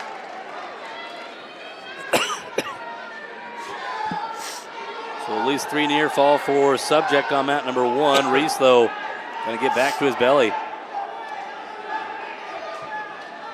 Tyson's got a bar arm on wrist tied, loads him right up. Getting big. That's a fall for Tyson Stangl. That will advance him to the third place match. He'll have Seth Schatz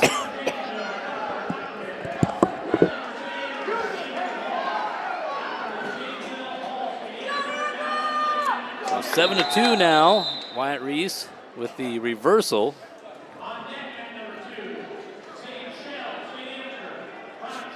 Mat number 2 right now.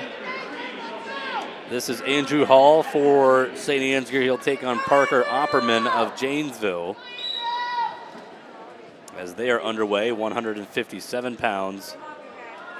These are consolation semifinal matches. You all right, Ted? Yeah. Gagging on my spit.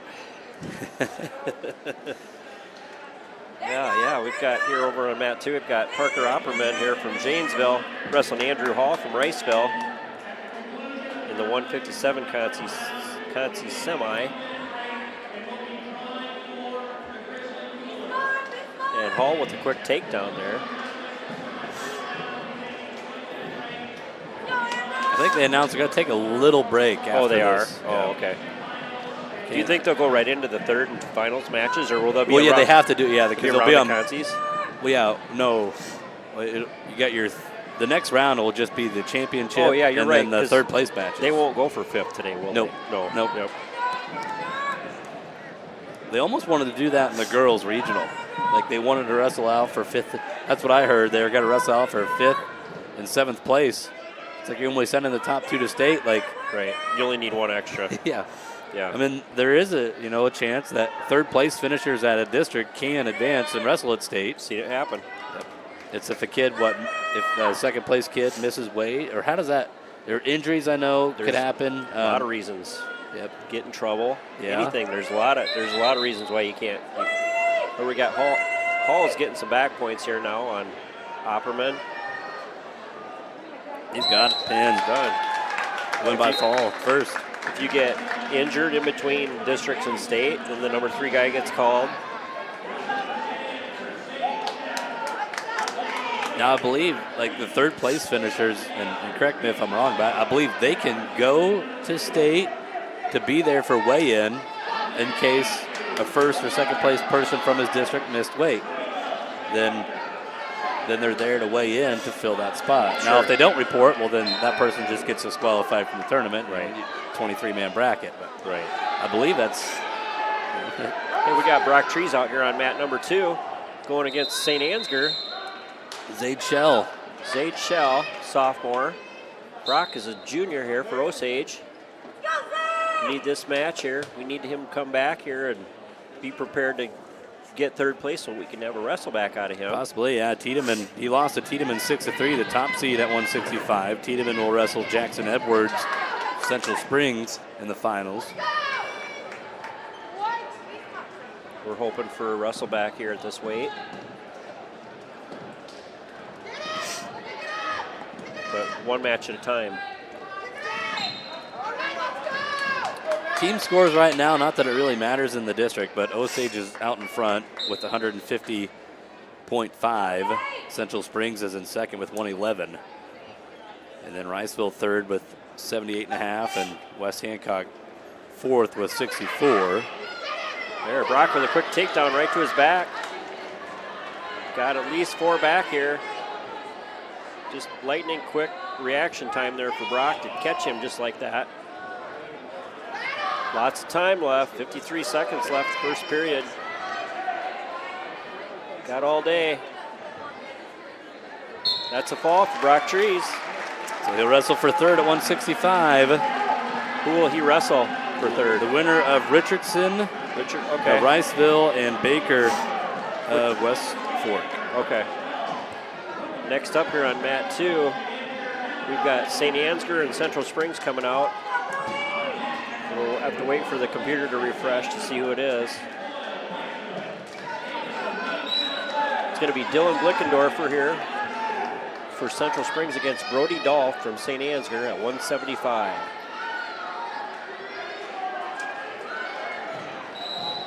Blickendorfer got beat by Gavin Muller. Yep, he's a returning state qualifier.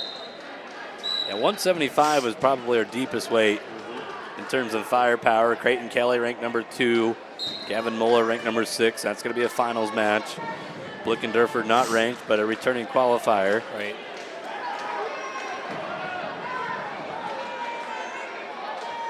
senior, too. Yeah.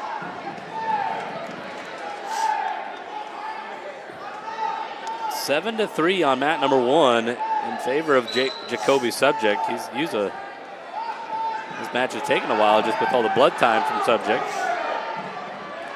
He had that 7-point move at the beginning of the match, but Reese has battled back and scored the last 3 and staying alive here. 157 is the weight class on mat 1. Winner of this match, mat number 1, will take on Andrew Hall of St. Ansgar for 3rd place. We got Blickendorfer with a quick takedown over here on mat 2, and he's getting back points on Dolph from St. Ansgar, and that's a fall for Blickendorfer. So he's going to advance to wrestle for 3rd place.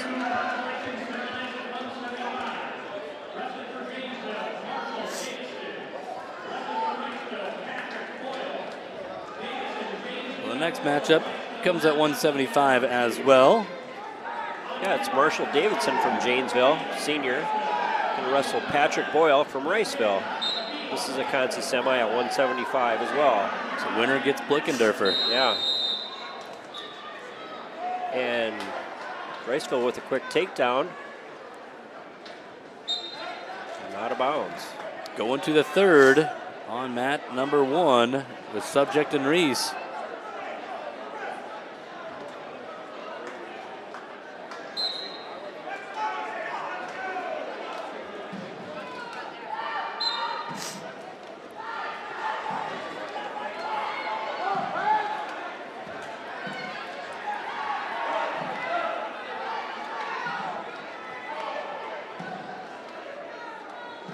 Ty Voigt had a 2-0 match with Reese, I believe, right? Yep. You got the reversal in the second or third period. Right. Either one. Third period, Yep. yeah. Yep. That's a difference maker. Yep. That's right. Yeah, Reese was on bottom in the second, and Voigt rode him out. Right. It's tough weight here at 157. See some.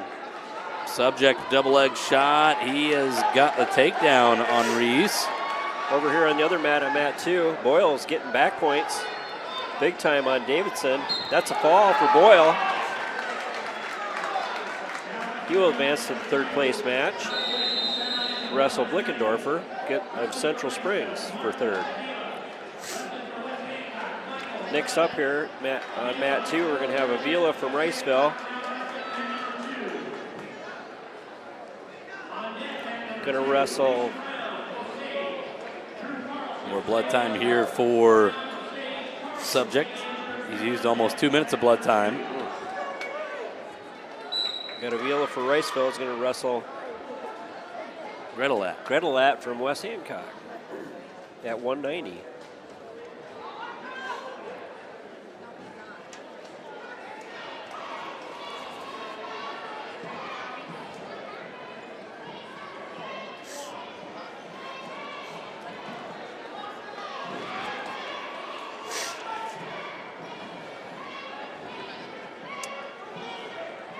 So 12 to 3, now 12 to 4 on mat number 1.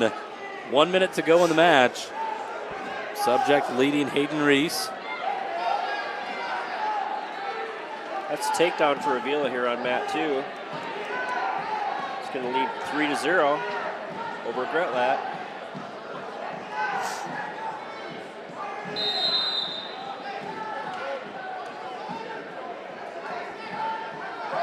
Now Andrew Hall, if Jacoby Subject here hangs on, he's up by 8 with under 40 to go. If he wins, his first match of the day was against Andrew Hall. They'd wrestle for 3rd, and with the new rules, you can have rematches from quarterfinals. I see.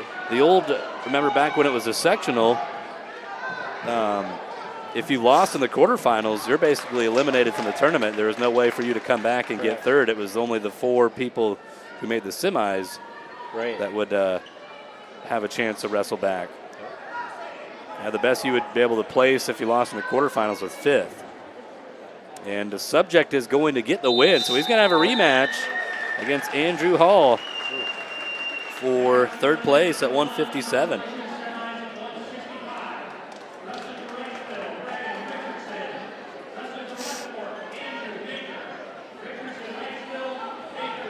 So now at 165 on mat number 1, this is Richardson of Riceville. He'll take on Brock Trees of excuse me. What am I looking at? Baker. I was looking at Trees is wrestling for third already. Yep. The winner of this will take on Trees, but yeah, Richardson of Riceville taking on Baker of West Fork. Vila has his choice here on mat 2. He's going to pick down, leading 3-0 here against Michael Gretlat from West Hancock.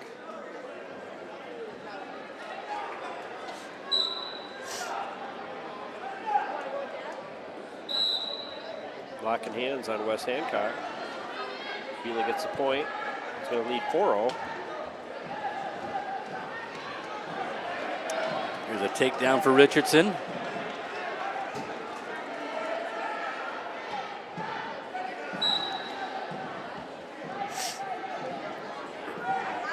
He's got that half in off to the right side as Baker trying to turn away and peel the hands. He does.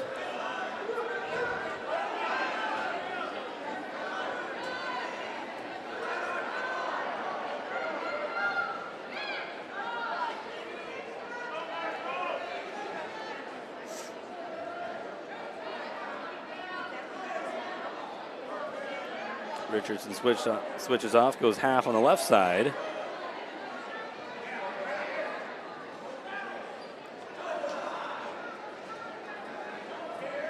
Avila over here at Riceville still leads on mat 2, 4-0, with a minute left in the second period.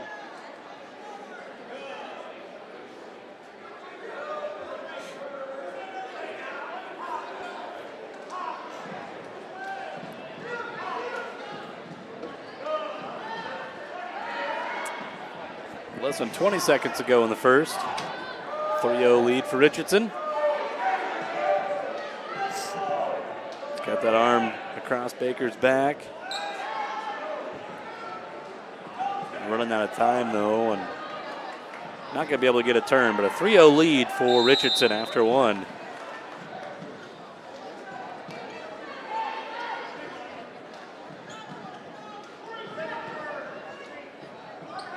Not much going on over here on mat 2. We got Gretlat. He's got both legs in here on Avila, trying to crank him, and pretty much stalemate situation here all period. But now Avila's getting close to coming out the back door. No, now broken down again. So reversal 2 for Richardson right away off the whistle. So we'll put him up 5-0 on mat 1.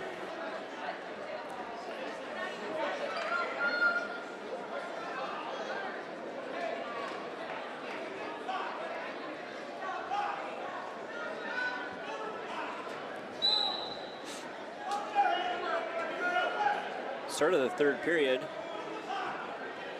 Pick both up. And now Richardson puts Baker on his back, gets a full 4 count. Looking for the pin, and he's got it. So Richardson's going to take on Trees of Osage for third at 165.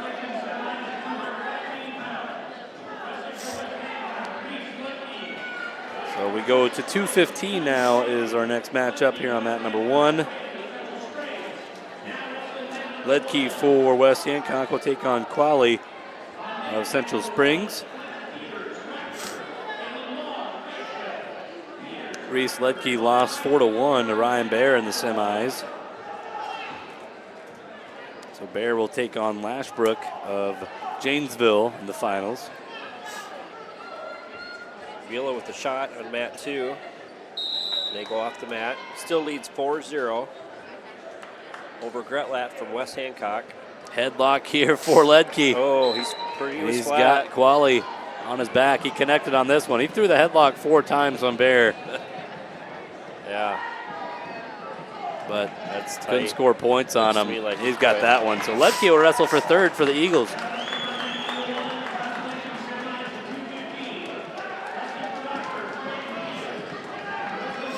So 2:15. Coming back to the mat on mat number 1. We're going to have, this is Quentin Peters of Rockford will take on Caleb Marr of Riceville.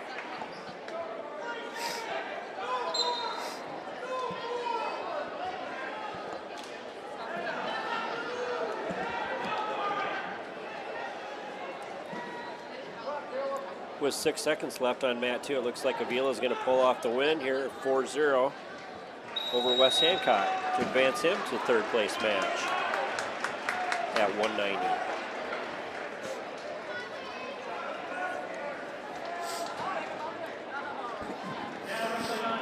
So now Avila will take on the winner of the next matchup on mat number 2. This is going to be Reese Brown for Osage.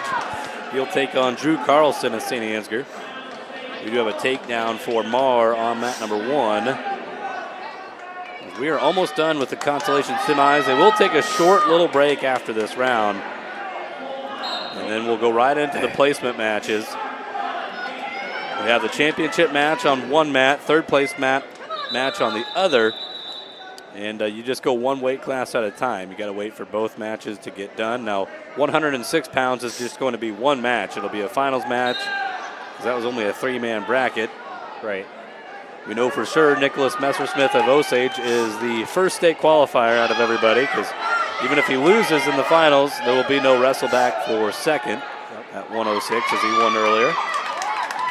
But if he wins that finals match, then there would be a wrestle back for the other second place. For the other wrestler.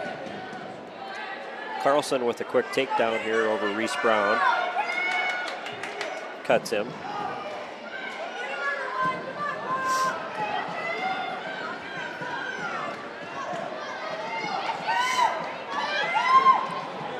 Oh, Reese Brown with the throw. headlock. Wow. That's going to be, it's going to get some 7 near fall. on this. It's tight. He's got a lot of time here. He's got a lot of time. He just needs to hang lift out that there. head up. Oh, that's flat. How do you not call that a pin? How do you not call that a pin? Lift that head. Yep. Elevate the head. Yep. Gosh. There you go. There's a win by fall. Reese Brown will wrestle for third for Osage at 190. Carlson's been looking good all day long, too. I've been calling his matches, so good job by Reese Brown. So he's going to wrestle Avila for third for Sure. Riceville. Another Osage Riceville match coming up in the there's placement a lot round. of them, isn't there? Yeah. Pile of them. 3-0 on mat number 1 still for Caleb Marr. We're going to have a locked hands call and a reversal. I think it was a call. So reversal 2. Got Wyatt Finch and near over fall, here. and there's a pin there for Marr. So Marr's going to wrestle Ledke for third at 215. Over on mat 2, we got Wyatt Finch from West Hancock wrestling Cole Hahn from Janesville. Conti semi at heavyweight. So now our final matches are all assigned in this consolation semifinal round, as Josh Young for Central Springs will wrestle on mat number 1. He is taking on Jack Dwyer of Rockford. We got Hahn with a takedown over Finch and cut him, so it's 3-1 on mat 2. Young with a quick takedown and a headlock and a pin. Hahn with another takedown, and he's got Finch pretty flat. And that's a fall for Hahn at heavyweight. Advances him to the third place match at heavyweight. And I imagine the guys that on your mat were, who won on your mat, Nolan? Josh Young for Central Springs. So he'll wrestle Hahn in the for third place then. Did they say 3:25? So a 15-minute break. So okay. 3:25 will be our when we start the placement round. So 3:25. Yep, 3:25. 15-minute break. So we'll take a little break here on GSPN, and we'll come back with your placement matches. You won't miss anything with the championship and third place matches right here on mats 1 and 2. Come back in about 15 minutes, 3:25. We'll have those for you right here on GSPN.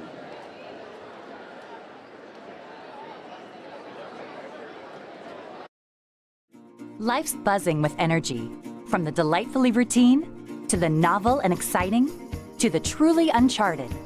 With all that life brings, it's easy to lose track of what powers all those moments, our health. At Mercy One, our caring doctors focus on just that, powering health, from the everyday to the extraordinary. So you're ready for what life brings next. Find care at mercyone.org/healthpowerslife. Frank, when you think fairway, you think fresh. Is that the winning culture you've tried to create? Penelope Pineapple, what an unbelievable produce performance. How does your team stay so fresh? Sun-kissed orange. Is it true Fairway has offered the freshest produce in town since 1938?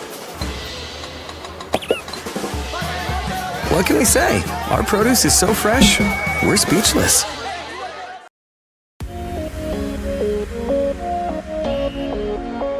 Whether a ref makes a bad call or it's opposing players or fans trying to get us out of our element, that our ultimate goal is to win, and doing things that are unsportsmanlike aren't going to get us any closer to that goal.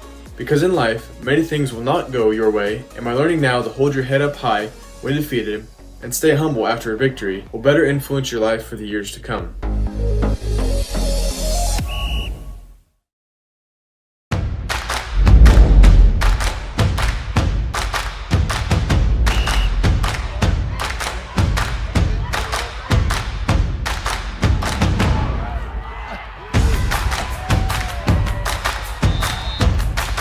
When you go home, you'll feel good about what you did, and you know you're doing it for the kids. If they don't have us, they don't have these games.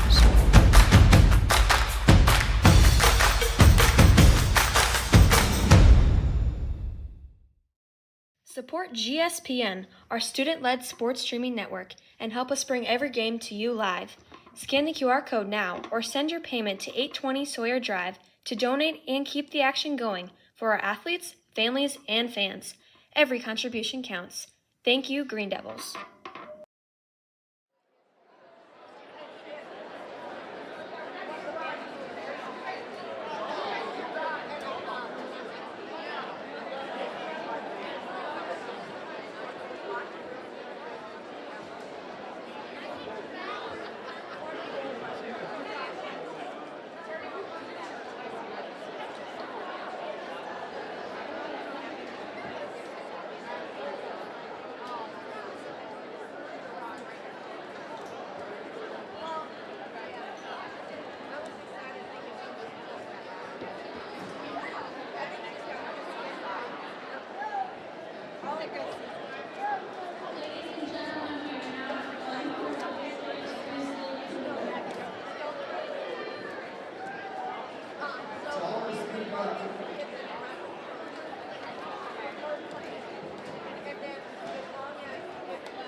Nolan Peters back at the here on GSPN. We get ready here soon for our placement round, as we will have championship matches on one mat, while the third and fourth place match goes on the opposite. And then we won't go to the next weight class until both matches are done. Now, things are different at 106 pounds. 106 pounds is only a three-man bracket today, so there'll just be one match coming up here at 106. It'll be Truman Hogan for Central Springs. He'll take on Nicholas Messersmith of Osage. Now, if Hogan wins, he's a top seed at 106. If he wins, there will be no wrestle back for second, as Messersmith beat Hunter Waveltine of Tripoli earlier. So no matter what, there's technically one official state qualifier right now. That's Nicholas Messersmith of Osage. He's either going to be a district champion. If he wins, then Hogan would wrestle Tripoli. But if Hogan wins, then it'll be he'll be the winner, and Messersmith will get second. And then we'll move on to 113 pounds after that. Preston Byer of Osage will take on Lane Knutson of Central Springs. That's a championship match. Third place match is Briggs Muth of West Hancock taking on Dalton Brinkman of Janesville.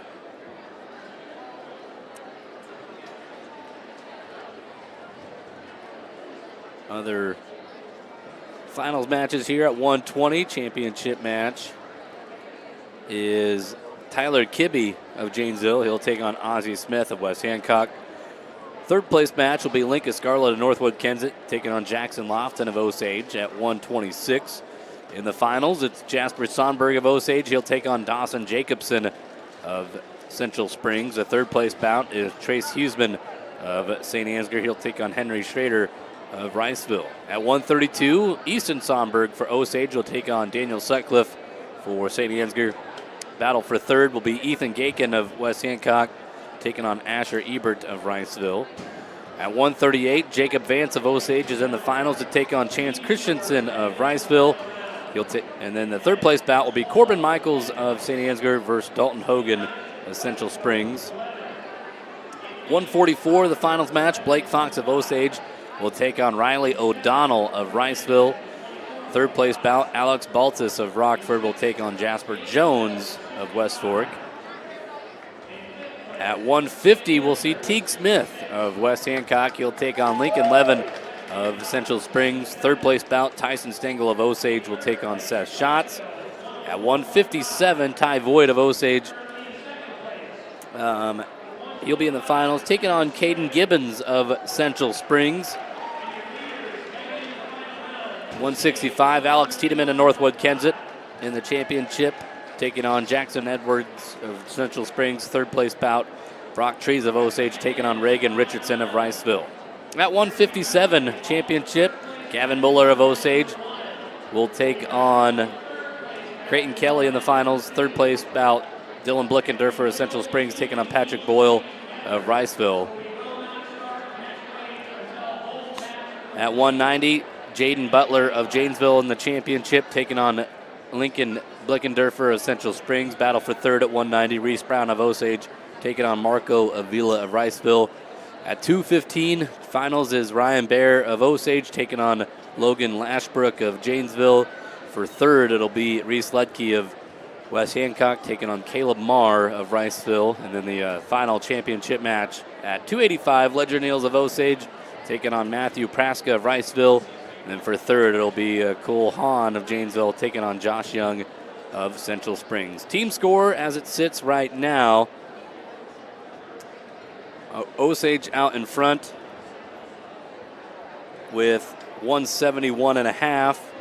Central Springs in second with 125. Riceville in third with 104.5. West Hancock third with 77. St. Ansgar fifth with 66. Janesville sixth with 65.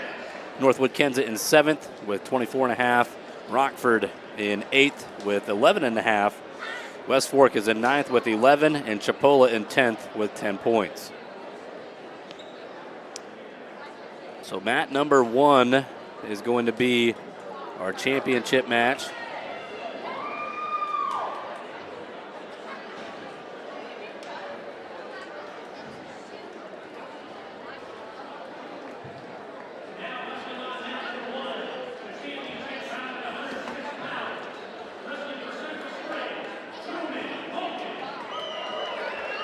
All right, so mat number one will be our championship match at 106, so we'll just go to one camera, one mat for that so you can see it. So Truman Hogan of Central Springs taking on Nicholas Messersmith. This is your finals match. If Messersmith wins, then there'll be a second place bout. But if Hogan wins, then 106 is done. Yep, one match at 106. Yep. All right, here we go. We're right on time, just like they said. Been a pretty efficient tournament today. Like it. I'm not complaining.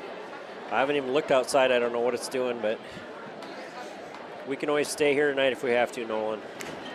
Right? There's probably food in the cafeteria.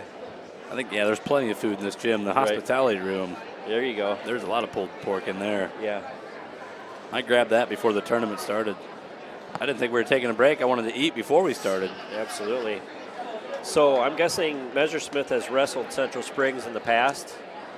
How do you know how it turned out? I would assume. Probably.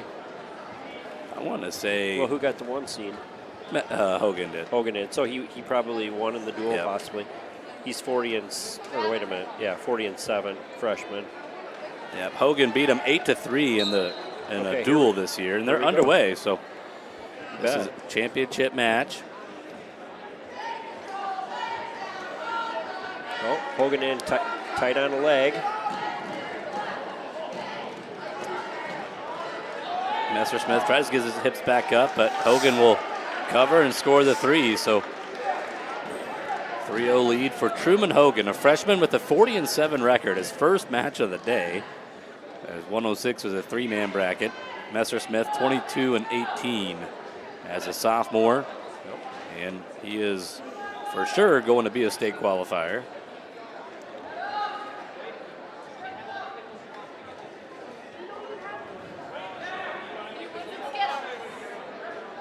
No matter what, Messersmith can't finish worse than second. So. That's right. Yeah, that first match was brutally important. Where he got himself a win by fall in the first over Tripoli.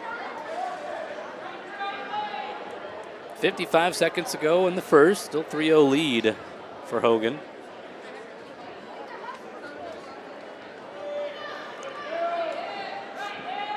Hogan at conference was the conference champ at 106. He did not wrestle Nicky. Yep, they didn't wrestle each other. Okay. And he's doing a good job of riding right now. He's controlling the wrist, Messersmith, and keeping him broke down for the most part. That deep half was that's a tough ride. 10 seconds to go in the first.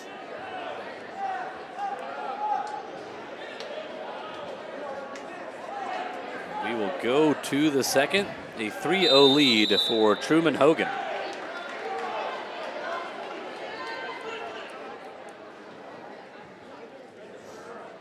Hogan defers to the third, and Nicky's going to go both up. Good choice, I think.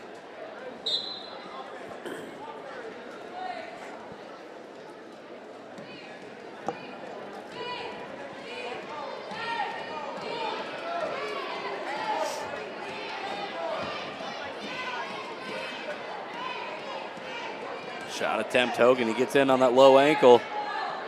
Cuts off to a double and scores it. 6-0 lead. 25 seconds gone in the second. Right away, he goes right back to that deep half.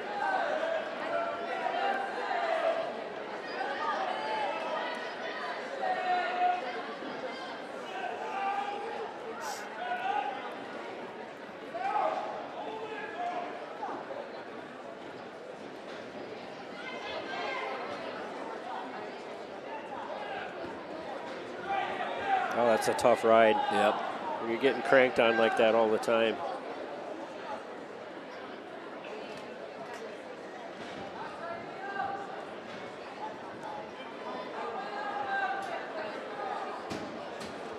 Sounds like we won't have to stay at the gym. It's nice out. That's what they're telling me. Oh, it is? Pretty good out? That's right. I only live 7 blocks from here. Right. You got a little bit further drive. Yeah. Hogan close to getting some near fall. He got a couple. He did get He got a couple, yep. He got a 2 count for sure. They're holding it here to wait and see what happens. Now it's going to be a 4 count. 25 seconds to go in the second. Hogan will just let go of that and get those 4 near falls. So 10-0 with 15 to go in the second. Championship match at 106.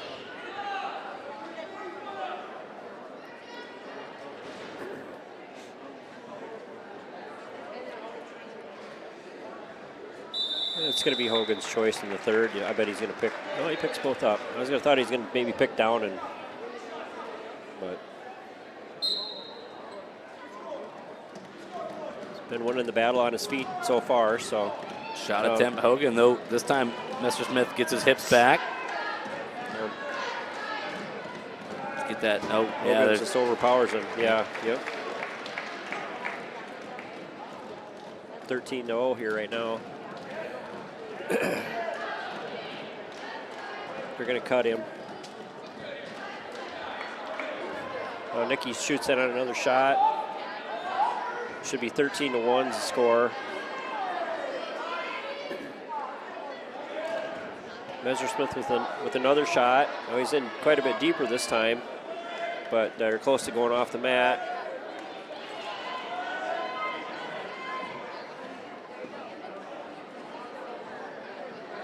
Messersmith trying to score here, getting close to getting a takedown. Needs to pop his head out. Minute left.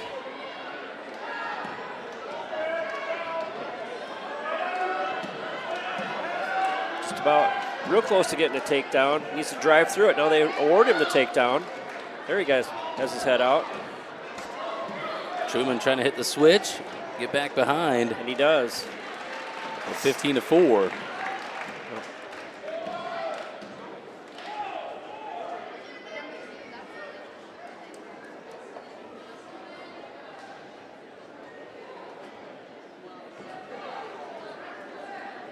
So short time here, final 30 seconds. Championship match at 106. The way it's sitting right now, Hogan and Messersmith will be your state qualifiers, as Hogan had a 1 count. Messersmith close to coming out the back here for a reversal, but he's got to run out of time. Hogan's going to cover, and Truman Hogan's going to be your district champion here at 106. And Nicholas Messersmith of Osage will be your runner-up. Nice. First of the state qualifiers. All right. So there will be no wrestle back. No wrestle back. We're going to have Preston Byer here at 113.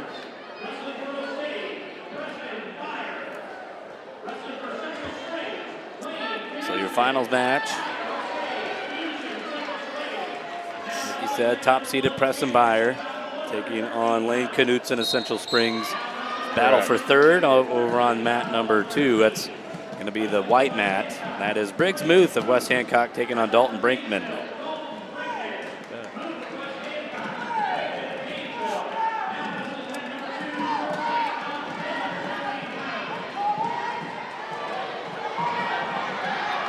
Byer in on the legs. He's going to stand up with that. He's got the leg split. He's getting back points. Knudsen kind of had a neck wrench on that. Tight. That's a fall for Preston Byer. Preston Byer like going to be a district champ at 113. Perfect. Well, I guess, okay, we'll just watch mat number 2 and see if there'll be a wrestle back. So Byer, a senior here, going to be a first-time state qualifier for the Green Devils. Fall in the first, so Knudsen. For Knudsen to not have a wrestle back, he needs Muth to win over Brinkman. He got beat by Muth, right. And the score right now is Brinkman 3, Muth 0 on mat 2.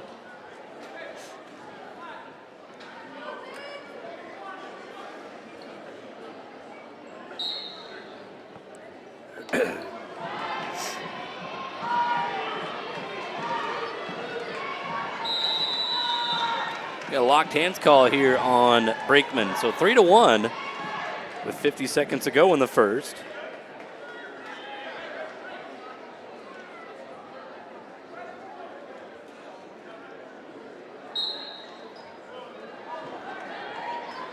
Muth gets up to his feet. He's got a reversal. To his back. Oh boy, and he takes. That's tight. That's a fall. Wow. It's a fall for Muth from West Hancock. So there will not be a wrestle back. Oh, wait a minute. No, Muth. No. Yeah, Muth lost. Muth. Yeah. Yep. So Knudsen of Central Springs will get second. Yeah, there will be no wrestle back at 13.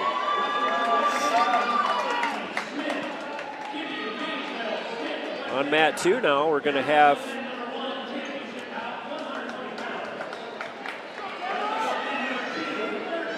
Jackson Lofton from Osage on mat 2, wrestling Linka Scarlett from Northwood-Kensett for third place at 120. Championship match is Tyler Kibbe of Janesville taking on Ozzie Smith of West Hancock.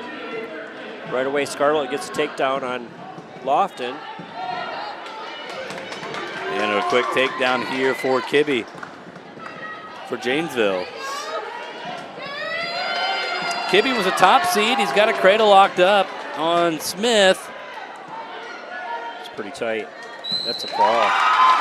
So Janesville gets their first state qualifier. And now Scarlett has got Lofton on his back.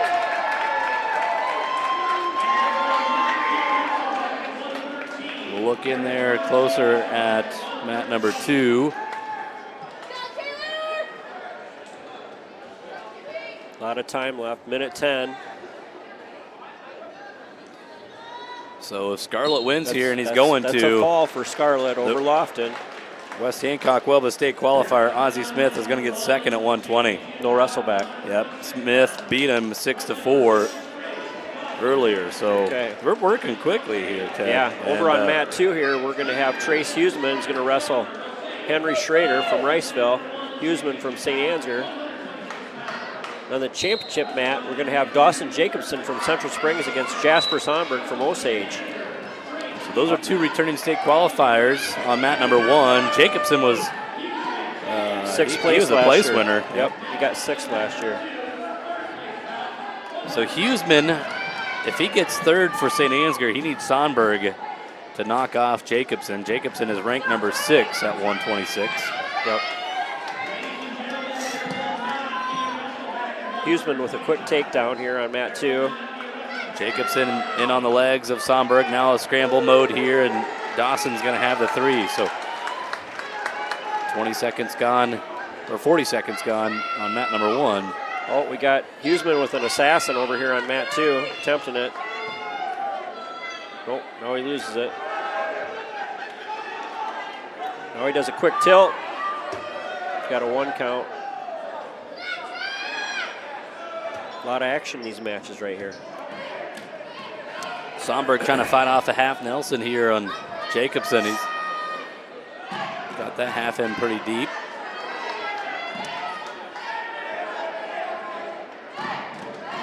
There's that bar in half. Oh, man.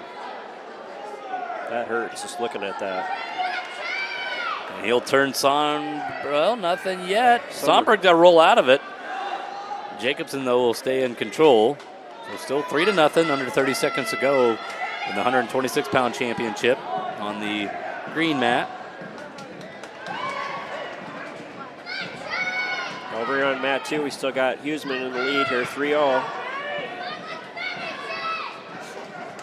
Close to getting some back points on Schrader. They're getting a count.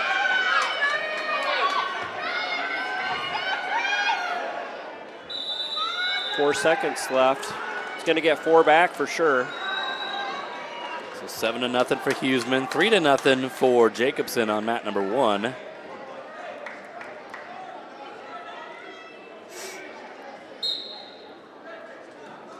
Going into the second period here on mat 2, we've got Huseman leads Schrader 7-0. Schrader's choice picks down. Side by side locked in there for Jacobson. So he'll get another takedown to go up 6-0.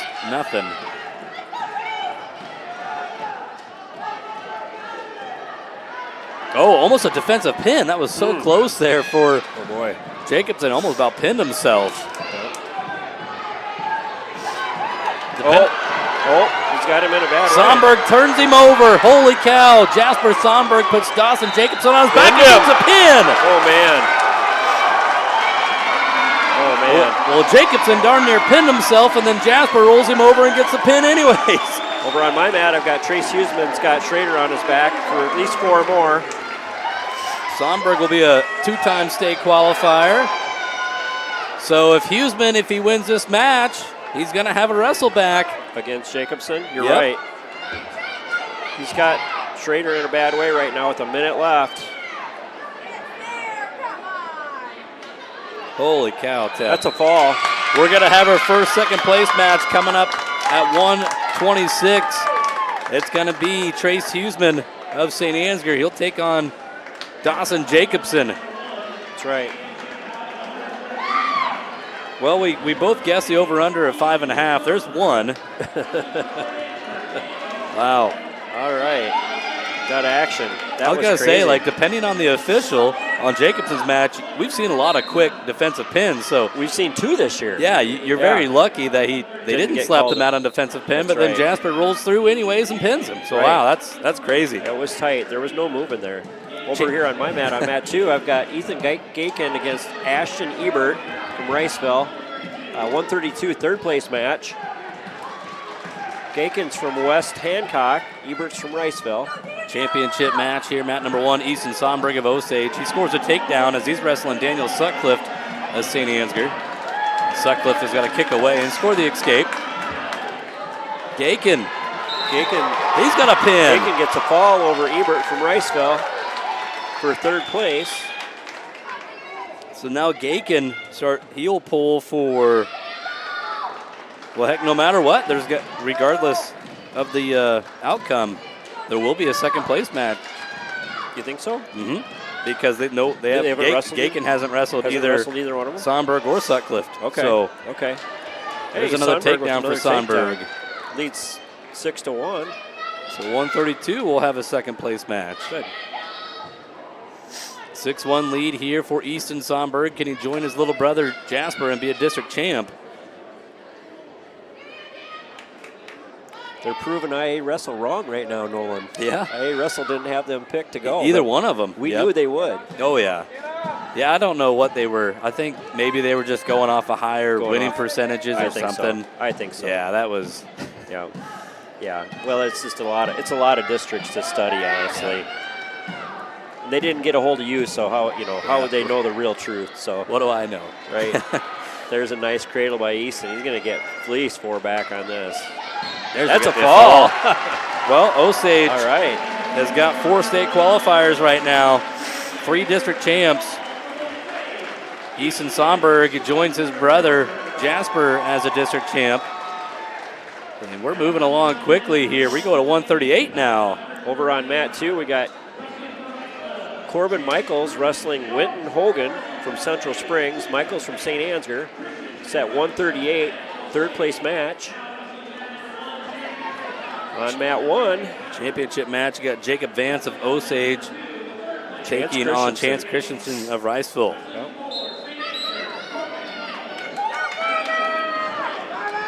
So there will be a second place bout at 132.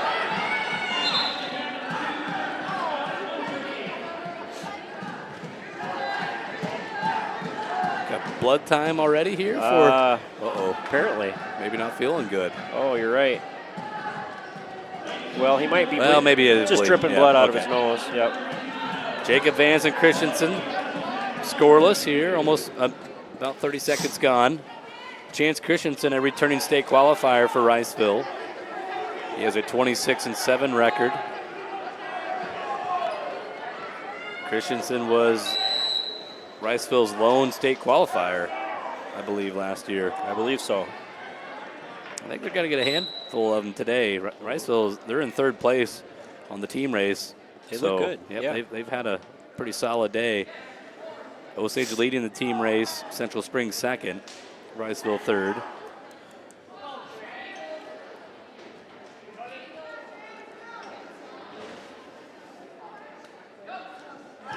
Should be a pretty evenly matchup here, I would think, here from the finals at 138.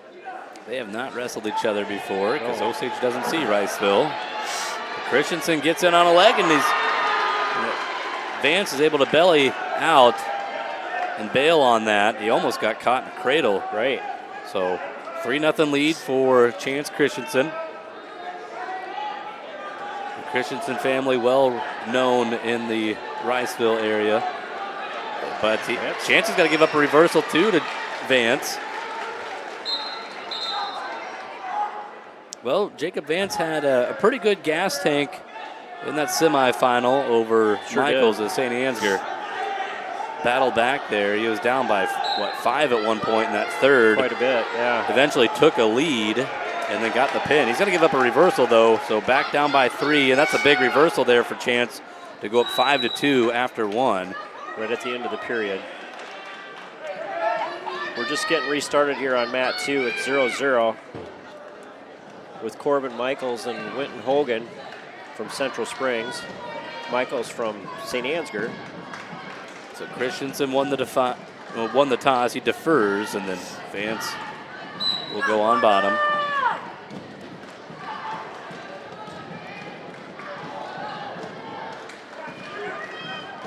Christensen spent some time in the rankings early on in the season. Yeah. Michaels with the takedown and release. Should be 3-1. Favor of Michaels on mat 2. Where's time at? Oh, got a problem here. They're running the blood time. Oh, yep. Yep. We saw that a couple times in the Osage Invitational this year. Huh. But I think it's something where it's not showing up on the pylon, but I think on their computer they have the right actual time is working. Sure. 'Cause I remember during that Osage Invitational, they just kept the time rolling, and they knew that they were fine with the table. So still 5-2 for Chance Christensen. 1 minute to go in the second. One of a handful of matches between Osage and Riceville. Boy, the stories I've heard between those two schools back in the 90s on a wrestling mat.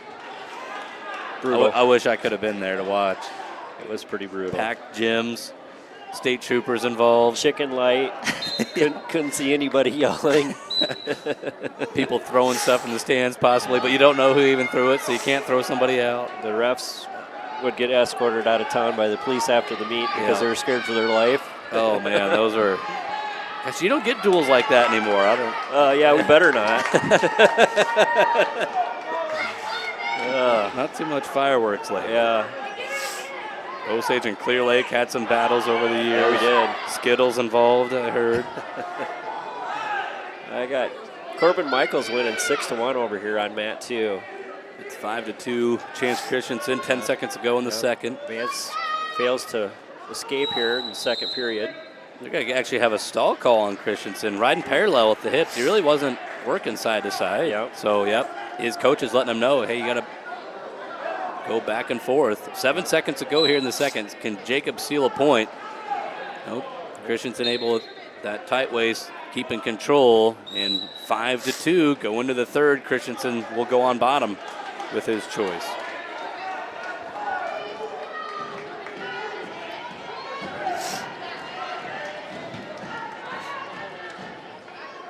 Starting the second period over on mat 2.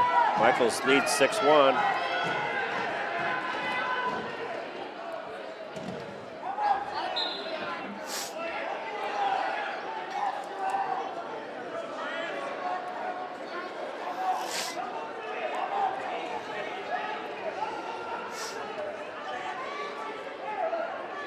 We got more blood time over on mat 2.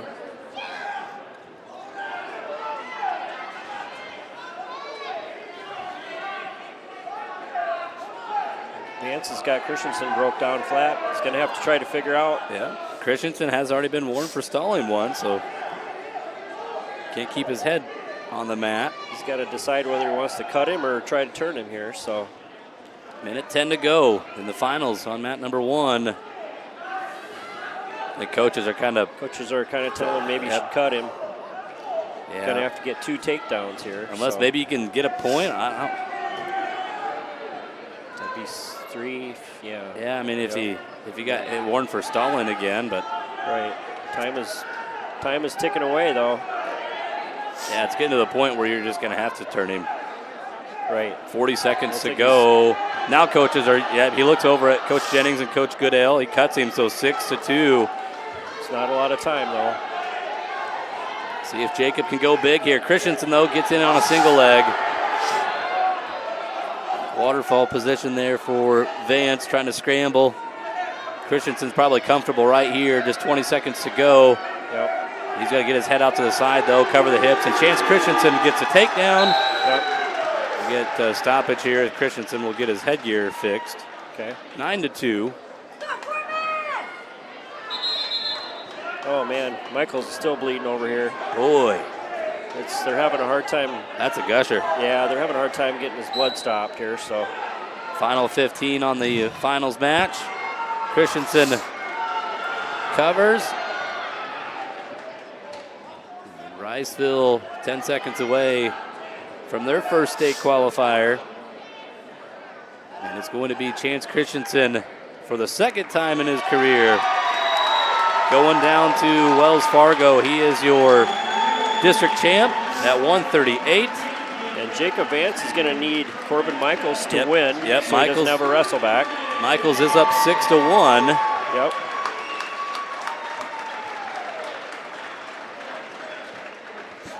So we won't get to 144 until the conclusion of the third place match. Yep. So Riceville, the way it sits right now, Central Springs has 2 state qualifiers at 106 and 113. Janesville with 1 state qualifier at 120. Osage currently sitting with 4 at 106, 113, 126, and 132. Could possibly get 138 if Michaels wins for St. Ansgar on mat 2. Riceville with 1 state qualifier. That's Christensen, who just won a little bit ago, and then West Hancock has a state qualifier at 120 at the moment. Yep. You're probably wondering what this sheet was. I just made it Oh, up I at the see. last Yeah, second, there you just go. trying to. I always try to like keep tally marks of state Good idea. qualifiers. Like, Great. Perfect. waste of paper from work. Things I do at work. Perfect. Man, Christensen, blood time again. He's already used almost 2 minutes. Shoot. Yeah. They can't seem to get that. I think it's bleeding out of both nostrils. It might be time to just plug it up and just tape wrap it around the his head. They might have to go to that because you only get 5 minutes of blood time, and then you have to forfeit. So, if you can't get it stopped, we'll try cleaning it up again. we don't have medical people here today, do we? Well, we usually do. yeah, Or do we? she's over here. Oh, yeah, I the see. There we athletic go. trainer, but yeah, okay. she's not required to clean up blood. Oh, I see. The coach has to do that. I guess. Yeah. I don't know. That's what I'm assuming. She's sitting over there. Yeah, yeah. I didn't know how that worked, but yeah. Actually, I think you always have to have at least a medical person on in case you get to that head injury stuff. Right. You got to be cleared by a trainer. I'm guessing that they probably just let Corbin bleed when he's practicing at St. Ansgar. Well, Corbin probably doesn't bleed too much in the practice room, I'd imagine. I'm sure he's making guys bleed himself. Yeah, Like he's making his workout partners bleed. He's Right. a tough kid. He's the boss.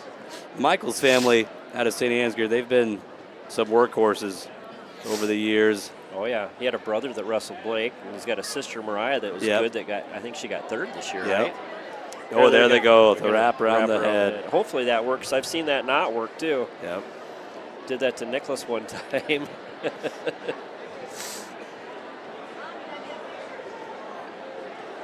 It's hard to wrestle when you get your face wrapped up like that. Yeah, Corbin's older brother, Christian Michaels, he wrestles for Coach Steve Kelly at Nyack. Okay. I was talking to him. I'm like, hey, you got to talk to Coach Kelly. If you go to the roster on the Nyack website, they say he's from Osage, Iowa. No way. And at first, at the beginning of the season, it had him going to Osage High School. I'm like, is that just a prank that Coach Kelly's playing on you? Oh, man. That's hilarious. I was telling Christian, like, well, you got to get that changed, man. Oh, great. That's funny. Oh, now we do have the lady did come over here. It looks like she's got some better tape. Oh, no. Yikes. Yeah, now, oh, man. He's not going to be able to see or breathe. I can't even see his left eye. There he's trying to dig it down. He's only got 3 minutes to go here. He leads 6-1, so hopefully he can get off the mat here without running out of blood time. Yeah. Keep going here. Yep, you're only halfway through the match. Yeah. 3 minutes gone, 3 to go. Yikes. But they're back at it.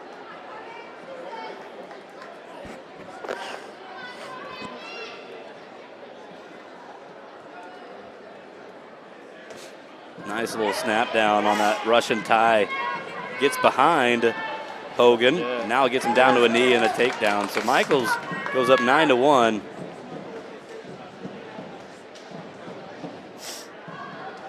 .30 seconds to go in the second.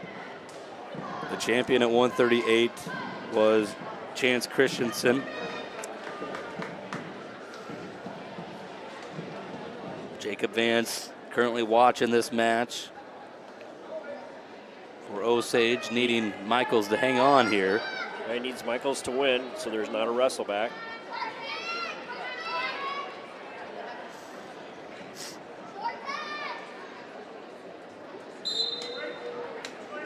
So we go to the third. So far, the tape around the nose has worked. It's working. Probably can't breathe, but it's No, working. yep. Might be swallowing blood. Yeah, yeah. Shot attempt, Hogan. Corbin gets his feet back, goes a little duck under.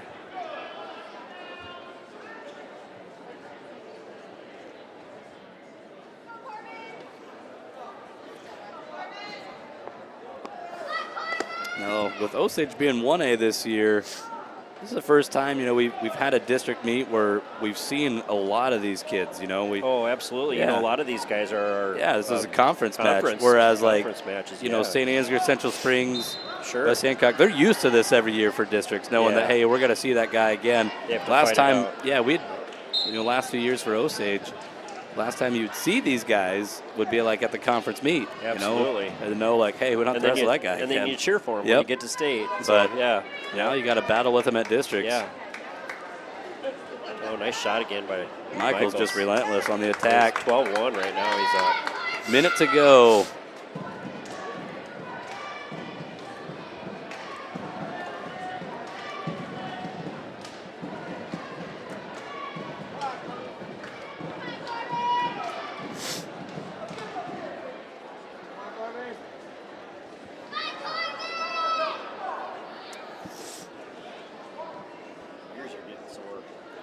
Yeah. Tried doing this at state wrestling for 6 hours in a day. Yeah, that Saturday morning placement round. Feel sorry for you. I know. When you wear the headset for almost 6 straight hours, it feels like. Cauliflower ear and you're not even wrestling. Yeah. 21 seconds to go here. Corbin Michaels up by 11 for St. Ansgar, looking to get third place. As he leads Wilton Hogan, a sophomore from Central Springs. Watch that ankle there. Can't keep riding it. Let's go. Yep. I like how in college they count that down for you. Sure do. I've seen some high school officials, they can count it. They're not required to. Right. You hardly see it in high school. Though. Yep. You do see it a lot in college. Yeah, I think it's a requirement. It's going to be a third place win for Corbin Michaels. So with that does mean Jacob Vance will finish in second place at 138. And we go to 144. The championship match is Blake Fox of Osage underway, taking on Riley O'Donnell, a freshman from Riceville. Over on mat 2, we're going to have Baltus of Rockford. Yeah, Baltus of Rockford for sure. Going to wrestle Jasper Jones of West Fork. So Blake's got a quick takedown here for Osage. A two-time state champ here for the Green Devils. Came into the day 52-0 record, or oh boy, well, I can't remember what it was. Let's see. The program's not right. Don't look at that. Yeah, you said. Yeah, he was 52-0 coming in. All right. He's got O'Donnell bellied out. Trying to lock up a cradle, but yeah, they go out of bounds here. Yep. 109 to go in the first. No score over there in the third place bout with Jones and Baltus. And Blake's going to let O'Donnell up, so 3-1.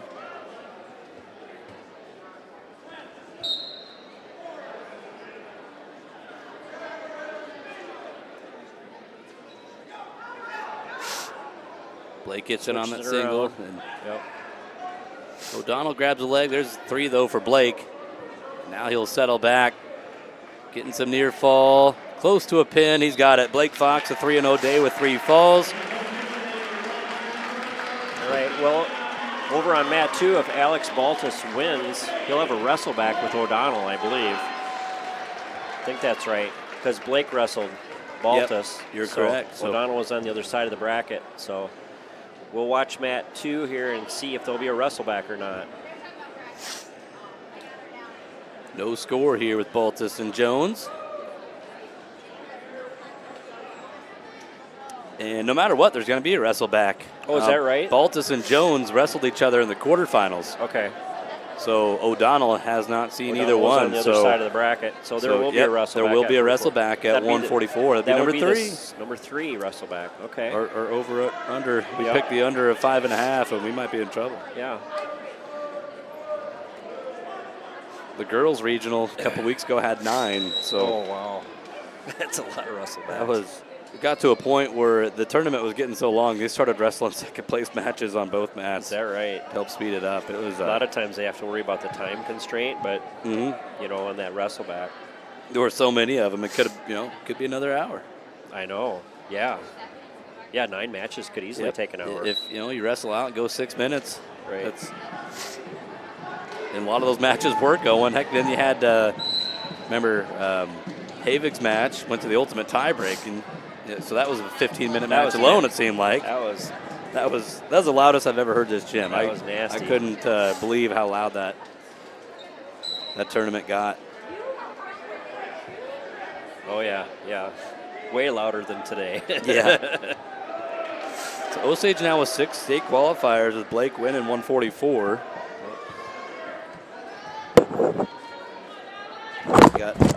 He's dead. About tripped over his headset here. Hope he didn't break it. So 1-0, or actually a 2-0 lead now here for Jasper Jones here on Baltus. Baltus reaches for a leg. This is a rematch between the two. Baltus beat Jones 9-4 in the quarterfinal round. Now with the new, they used to do, sectionals and then districts. With the new districts of the top 2 going to state with bigger brackets, they changed the ruling where quarterfinal matches, you can do third place matches between the two if they cross bracket. And Jones is up 5-0 here on Baltus after Baltus beat him by 5 the first time. I was going to say, if they're on the same side of the bracket as Blake, Baltus wrestled Blake in the semi, so Jones had to beat him earlier. I mean, he beat Jones earlier. 9-4. It's a reversal of the. Yeah, in other years, back when it was sectional, if you had to win your quarterfinal and get to the semis to have a chance to get second place, because obviously the 2 winners of the semifinal would wrestle in the championship. The 2 losers in the semifinal would have the third place match, and then you would wrestle your true second if needed. There's a reversal to Baltus. 5-2. Back in the day when I went to state, Nolan, if you got beat at state, the guy that beat you had to make it to the finals for you to get a wrestle back. So it was almost like Olympic wrestling. So you didn't know if you were going to get a wrestle back till Friday night after semis. You still had to hold your weight and make weight. Well, you were supposed to. Yeah. You could get 10 to 12 over and then suffer all night Friday night trying to make weight on Saturday morning. They called that the graveyard shift. Then on Saturday, then you had to wrestle all the way back. That all the consies were on Saturday morning. Yep. Called that the graveyard shift. It was miserable. So they only placed the top 6 too. They didn't place top 8 like they do now. So could you still wrestle back and try to get third though, right? Yes, absolutely. Yeah. My junior year, I got beat by the ultimate champ, the state champ ultimately, and then I had to weigh in Saturday morning and wrestle all the way back. Yeah, I got 6th that year, but that was rough. So you got 4th as a senior. Yeah. Yep. 3-time qualifier, right? Or 2? 3. Yeah. Yep. Conference champ your senior year? Probably. Yep. I don't remember. You could tell what I was doing at work this week. I don't remember that far back. I can't even remember who won this year. You can get looking at the Osage record book, you can get caught down a rabbit hole and just spend hours looking at that thing. There's so much history with Osage. That Right.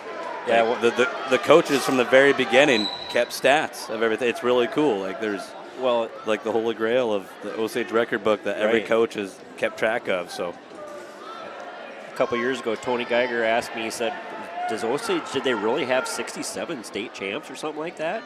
I'm like, could be. Yep. Could be. Yeah, Osage has the 4th most individual titles in the state of Iowa. And they missed like the first, what was it? They missed like the first 10 or 15 years of state wrestling. They didn't have a team yet. Really? Yeah. So teams are loading up titles before they even put a team out on the mat. Wow. 20 seconds to go here. Baltus need to take down a tie. Wow.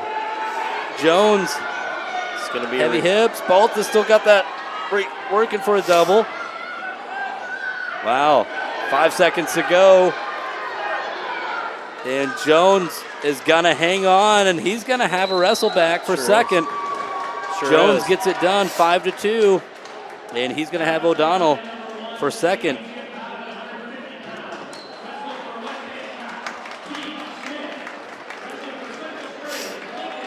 All right, so we go to 150. Teague Smith of West Hancock, ranked number 2 in Class 1A at 150. Two-time runner-up. He's taking on Lincoln Levin of Central Springs. 3rd place match over on mat number 2. Tyson Stengel of Osage and Seth Schatz of St. Ansgar.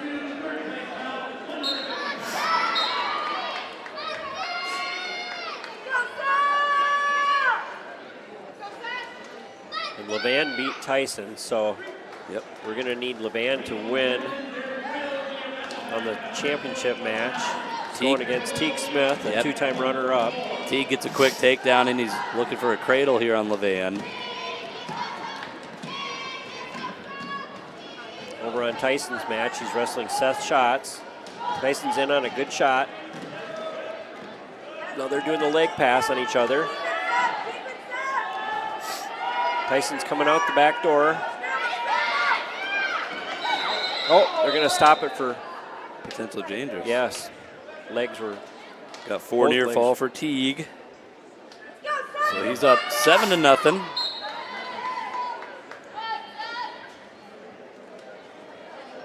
Minute gone in the championship match at 150. 0-0 over on Tyson's match. 1 minute left in the first period. Shots in on a shot. Now Tyson's close to getting a go around on him. Gets it. Takedown for Tyson. Covers. 40 seconds to go here in the first period. Teague Smith still leading, and they go out of bounds with 36 on the clock. Tyson's got a bar arm on the right side. Working on a half on the left. Runs it. Getting back points. Close. Got to get 4 for sure. Plenty of time. Sits out on it now. Come on, Tyson. Sit on it. Oh, there you go. That's close. Oh, man. That was... Most refs would have slapped the mat right there. There it is again. That's pretty flat. Boy. Oh, lets him roll through. How many times you got to do it? Maybe 4? That's pretty flat again. There, finally. There. Stengel. Finally at least got Tyson. A 3rd place finish. Yep. He's got to hope that Levan can pull off a little bit of an upset against Smith. A little bit. But I've seen bigger things happen. I really have. So 7-0 Teague Smith as we start the second. Today, a lot of times, is a day at weddings and funerals. Yep. You get some real happy kids, and you get some that don't get through. 10-0 here for Teague Smith.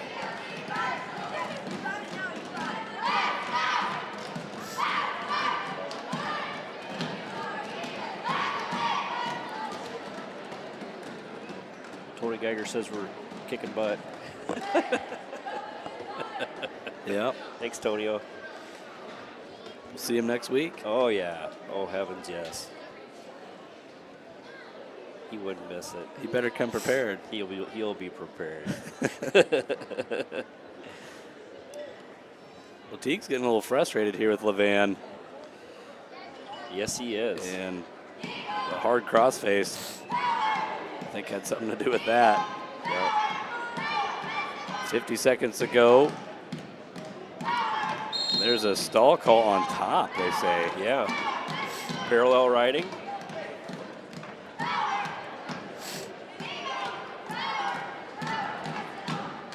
Teague's going to let him up here, so 10-1.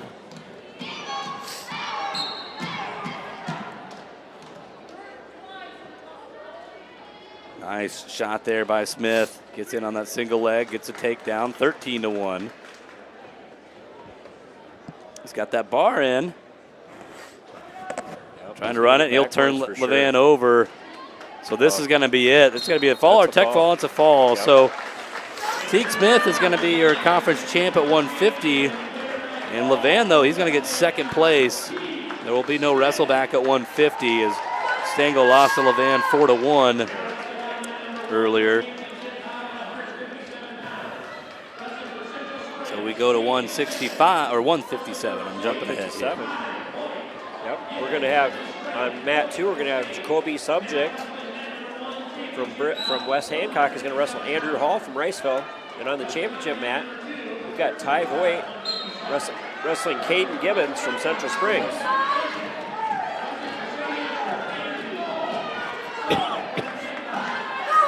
Voigt got that single leg, trying to dump Gibbons over. Gibbons, though, breaks out his hands. Voigt, though, able to get back in on the legs.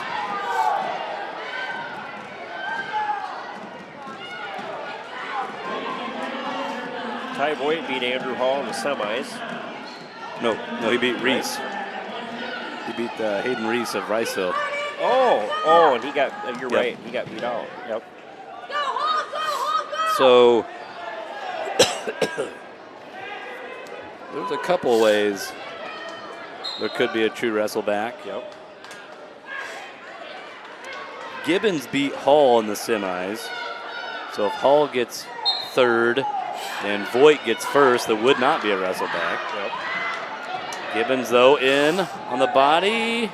No, nothing yet. Nothing yet. Voigt grabbed that ankle on the way down to the mat. Should not be a takedown. He's got that ankle. 45 seconds to go in the first. Edge of the mat here, and they roll out of bounds. That's not it. Yep. Out of bounds, no points. I agree with that.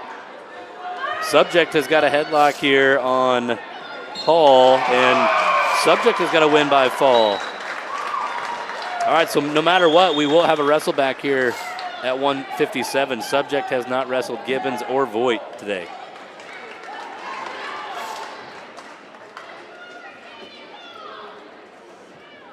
So that'll be our fourth true second place match. For sure, yeah. So Gibbons and Voigt battle it out here on mat number 1 for the championship. Subject will await his opponent, knowing that he will have a chance to get second place.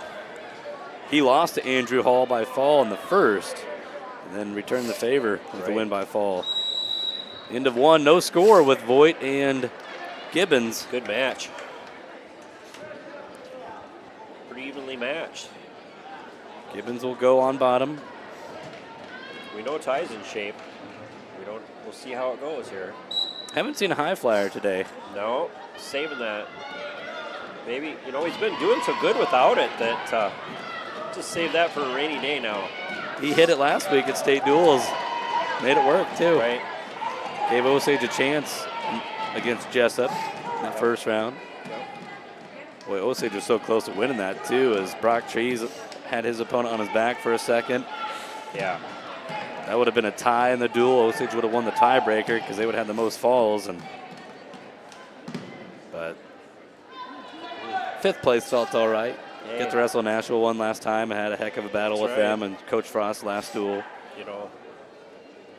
For a rebuilding year, we had a pretty darn good year duel-wise. So, and we don't lose hardly anybody next year. So, yeah, you're gonna lose. We lose Ledger and we lose Preston Meyer. That's lose 2 guys, so try to replace them and bring a bunch of these guys back.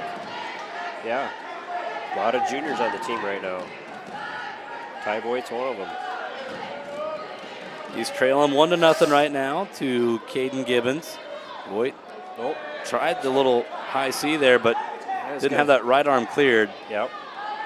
A little front headlock series here for Gibbons. He drops down to a single leg. Is he going to try it? Nope. Gibbons, right away cuts to a double, drives through, and there's 2 for Caden Gibbons. Probably enough film there on Voigt to. Yeah. If you get in that position, you better move.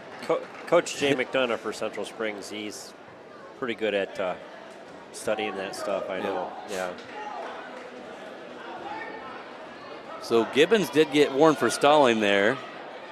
So that's his first.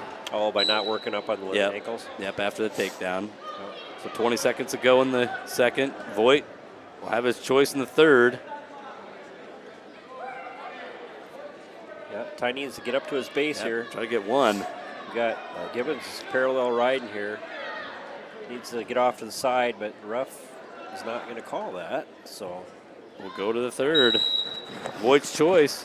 He's got to go neutral. Okay.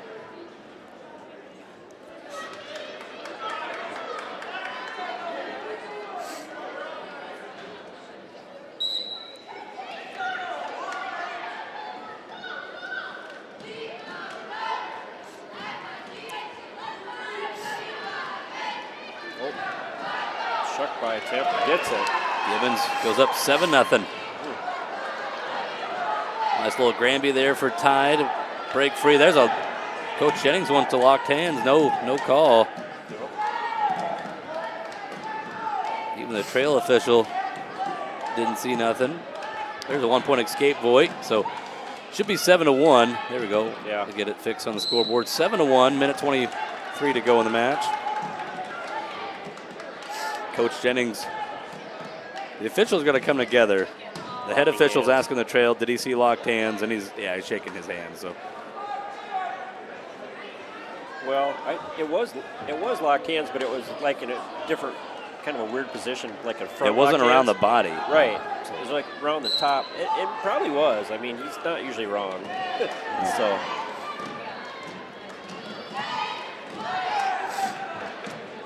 Hopefully it doesn't come down to that 1 point. 7-1 here, approaching 1 minute to go in this 157-pound championship.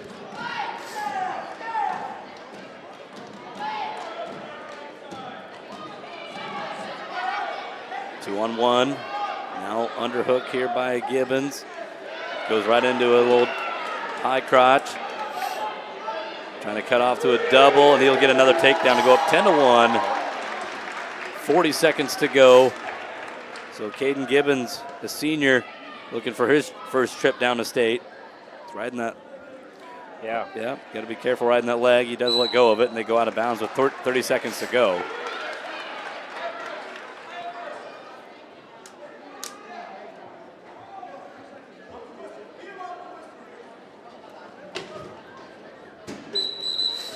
We got caution here on Voigt.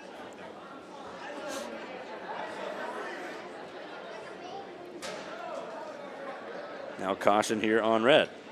Covering too early, so each wrestler picks up a quick caution right there.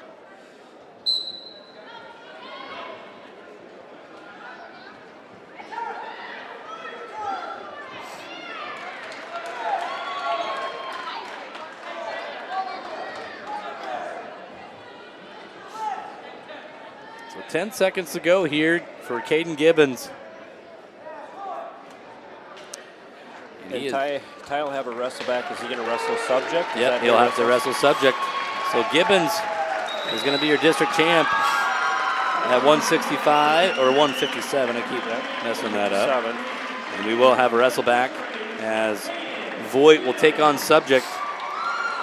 Coming up on mat number 2, we're going to have Brock Trees wrestling against Reagan Richardson from Riceville for a third place match.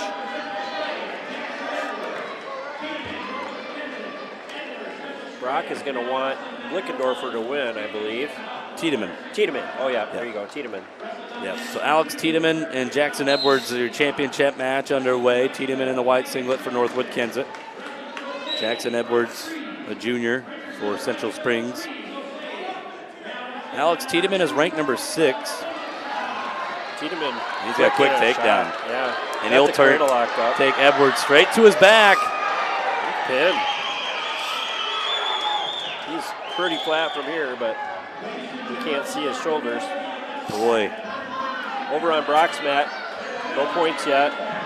There's a fall for Tiedemann. Northwood-Kensett has their first state qualifier. Comes at 165. Alex Tiedemann a win by fall in the first. So here we go. Richardson and Trees. Yep, Brock needs to win this match to get a wrestle back. The only way there is a wrestle back is if Brock does win. If Richardson wins, then Edwards goes to state. Okay. Richardson in with a quick shot. Got a leg on Brock. Brock whizzers hard. Grabs a hold of Richardson's leg. Now he lifts it up off the mat.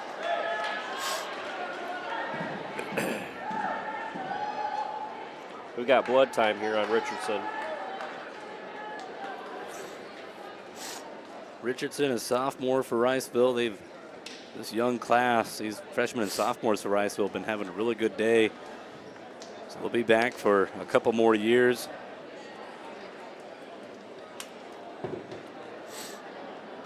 Yeah, they have a lot wrestle this round. I don't know if he's watching or not, but yeah, shout out to Mike Marr. He's the one telling me that it was like 2 years ago, but he said give it a couple years. He's like, we got some good kids that are middle schoolers right now, and right, they'll be tough. And he was spot on. Yeah. Oh yeah.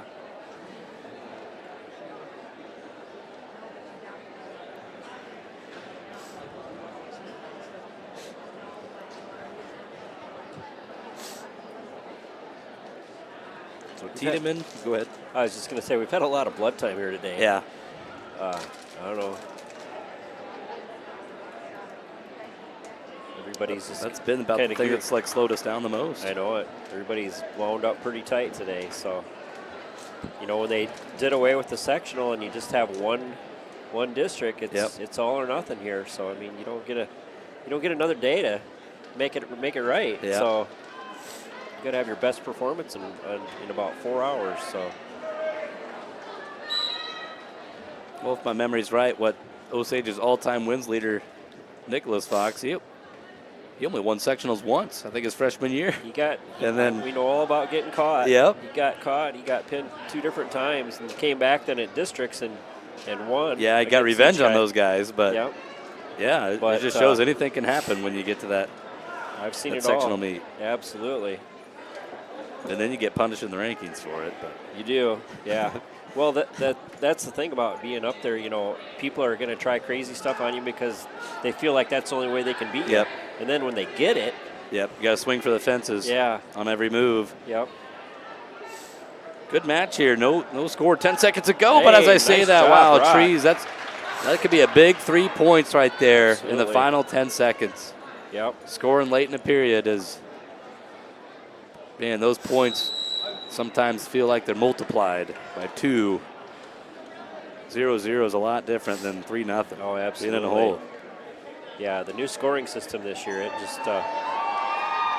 I'm a fan of it. I don't know. I've seen it enough this year. Yeah. I know some matches are going a lot faster. You're seeing tech falls and stuff, but I didn't know how I would like it at the beginning of the season. But now that we've pretty much gone the whole year, I like the new scoring.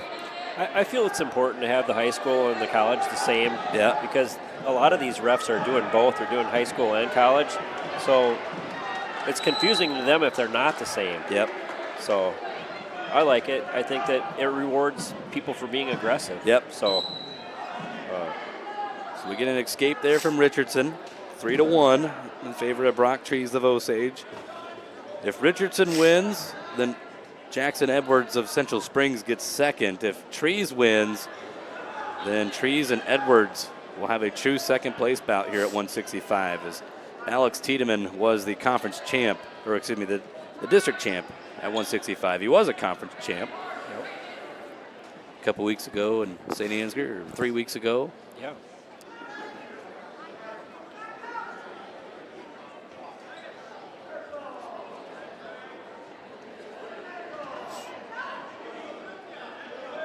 So 1 minute to go. Trees trying to get a little cow catcher there. Circles, Nice goes behind. takedown. 6-1 for Brock Trees.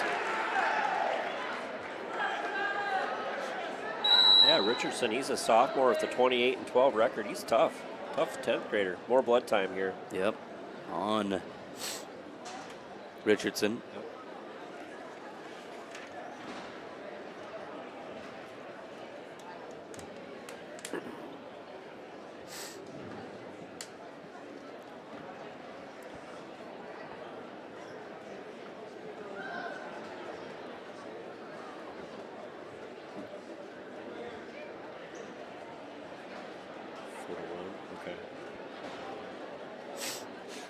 So Trees leading by 5 right now. If he hangs on, it could be a rematch with Jackson Edwards. They wrestled twice at conference. Edwards majored him the first time and then won the second one 4-1. So Brock was able to close the gap a little bit.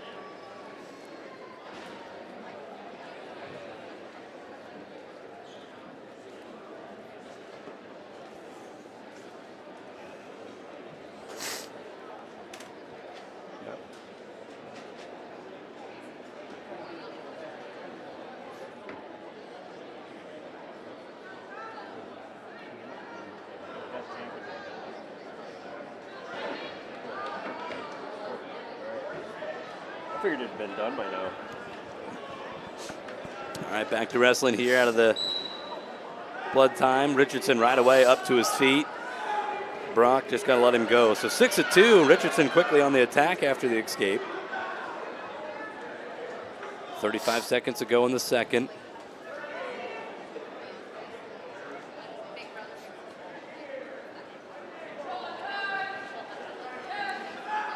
Brock just needs to be careful. Oh, Richardson gets in on the body.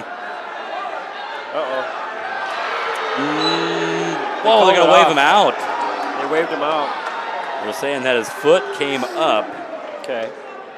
Yep, you have to maintain a point of contact. It's not that your feet are inside the circle. If you don't have contact inside the circle, then you are out. Riceville's not happy about that. That was, I think that definitely falls on, some officials are going to call that 3 and some won't. Right. 4 seconds left in the second period. So we'll go to the third, 6-2. Trees' choice, gonna pick both up.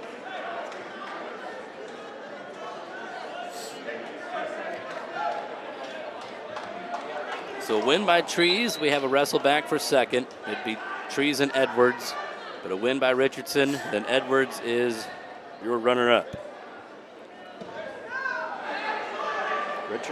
Richardson with a nice shot there, but Trees is coming around and gets a takedown. Gets it, yep. That's going to make the score 9-2, favor of Trees. Minute 30 left in the third period. And they're going to go out of bounds.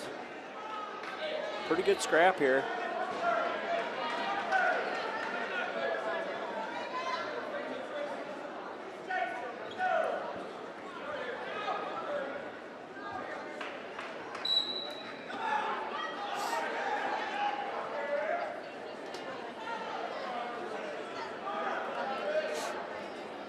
So 9-2, minute 20 to go.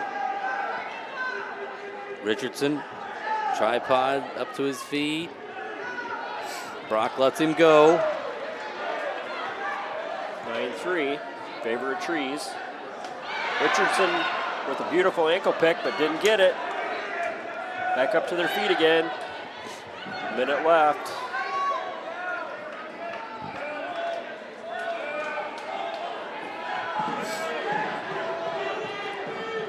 Seconds left. Circling in. Go off the mat. We're going to do a restart.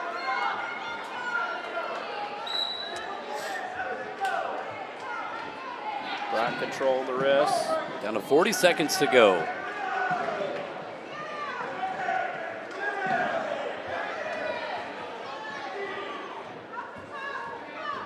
Snap down by Brock.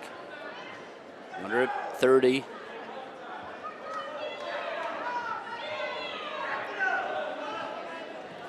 Snaps him down again, trying to circle behind. Gonna get it. He does. Does a nice job with those quick Puts snaps. him up by 9. 12-3 in favor of Trees. 13 seconds left. Looks like he's going to be cruising to a wrestle back here. He's going to take on Jackson Edwards for second place. It's a 12-3 win for Brock Trees. So, yep, Edwards and Trees will battle it out for second at 165. Our next match here in the finals at 175 might be the best one you're going to see all day. Yeah, it's going to be Gavin Muller against Creighton Kelly. Number 2 versus number 6.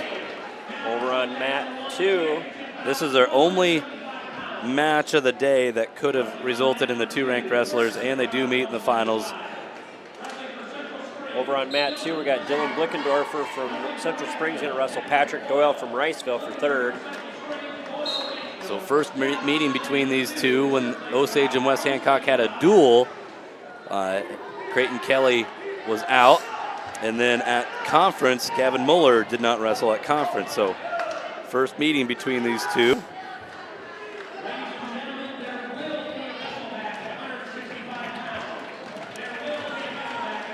Well, Ted, that's 5. Yeah, we got.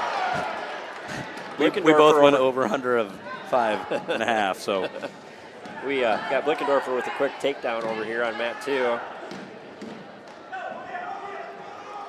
No score here, 45 seconds with Gavin Muller beat Blickendorfer in the semis, so. Yeah, pinned him. So we want Blickendorfer to win, just to eliminate that possibility. And he's getting back points right now on mat 2 here. Now he settles in. Oh, now he's going to get reversed by Boyle. So he's going to get 4 back and then reverse. So 7-2 is going to be the score for Blickendorfer. Now he rolls around and goes off the mat.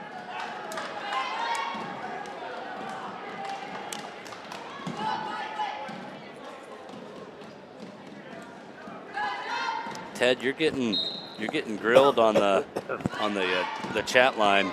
I bet.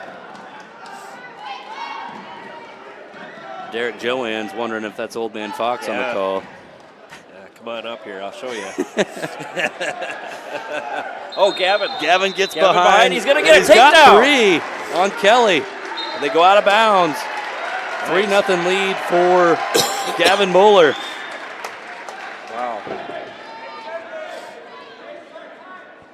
So 8 seconds to go. Short time. He needs to try to hold him down here.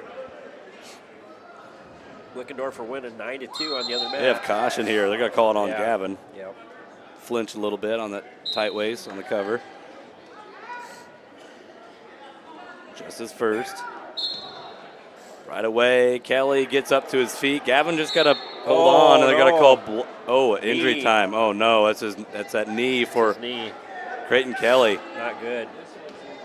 You can see that big knee brace, and that's Kelly.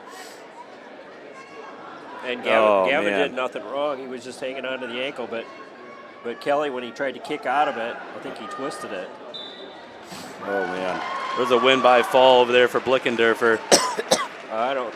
Yeah, and that's the way Kelly looks. I don't know if he's going to continue. And that's. You say he missed most of the year this year with that knee injury. I think he hurt it in football. Yeah, and he kind of was trying to nurse it quite a bit this year, but looks like it's a re-injury here on him. So. Gavin just trying to hold on to an ankle just to bleed out the rest of the clock. Right. And even if he was going to get hit for stalling, he's going to try to get that instead of giving up a point. Yeah, and he was okay with that because there was only 5 seconds left, so he wouldn't have got a stalling call. But you just hope Creighton, a senior here, a 3-time state qualifier coming in here to his senior year, and at the very least, got to hope Creighton's going to be able to continue. Blickendorfer won that match, so if Kelly would decide to forfeit out, he still has to wrestle the wrestle back. He's in a lot of pain. Oh, man, that's just... yeah, I don't know what's going to happen here. He gets up. The 90-second injury time is cut out, and they're going to stop the match. Oh, man, I hope Creighton's going to be okay. Sure. Oh, man. So Gavin's going to be the district champ at 175, and there will be a wrestle back. There will be a wrestle back at 175, and you got to hope Creighton's going to be able to be okay. As Blickendorfer, He seems to be walking all right on it, though, Nolan, right now, but obviously he twisted it funny. All right, so move on to 190. Yeah, we got Reese Brown out here at 190. He's wrestling Avila from Riceville. And Avila with a quick takedown. Avila was a top seed at 190 coming in. Or no, excuse me, he was a 2 seed, I should say. He got beat in the semis to Jaden Butler, who's taking on Lincoln Blickendorfer of Central Springs. So Lincoln Blickendorfer and Butler in the finals underway on mat number 1.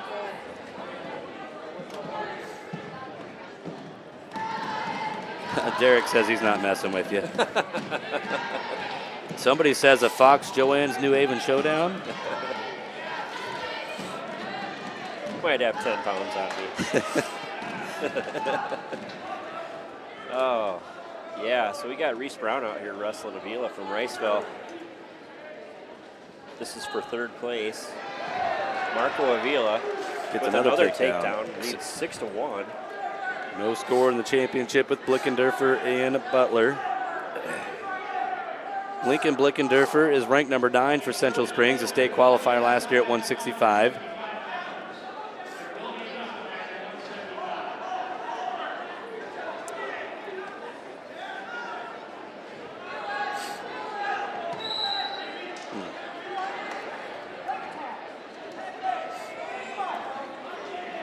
So yeah, we haven't seen Kelly wrestle a lot this year. I'm trying to look up what he had for a record. Yeah, like close to 30 matches. Oh, he did? Yep, Okay. we just missed him early in the season. Okay. Or, well, no, he had 21. He was 20-1-0. Reversal 2 for Reese Brown. Right now makes it 6-3. Yeah, Creighton Kelly was the conference champ. Oh, I'd like to say, yeah, Gavin was out with injury at that time. So. Yeah, he was nursing the foot. Yep. End of 1 here on mat number 2. Reese Brown for Osage down by 3 to Avila, Marco Avila of Riceville. Lincoln Blickendorfer out to a 3-0 lead in the championship. Under 15 seconds to go in that one.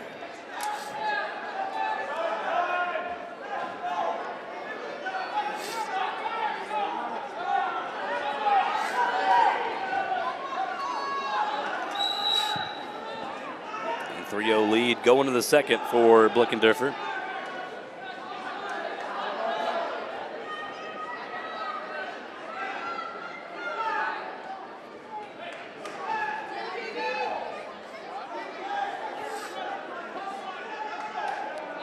The only way for there to be a wrestle back here is, Reese is be in some trouble here. He's going to be reversed and pinned by Avila. Yep. Well, the only way for there to be a wrestle back is Butler is going to have to beat Blickendorfer. And then Avila could get the wrestle back. Yep. Yeah, Butler beat Avila in the semis. Yeah. Yeah. Blickendorfer escapes here for 1, so it's 4-0.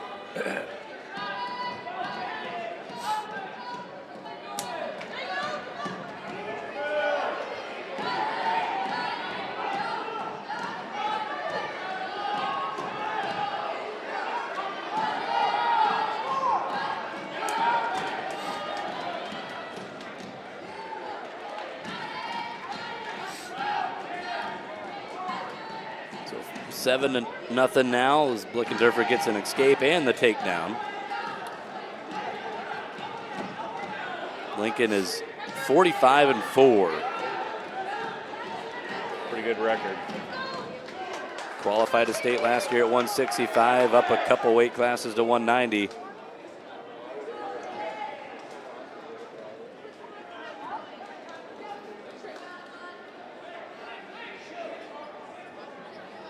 Now 7-1 should be the score as we get an escape there from Butler. Point not awarded yet.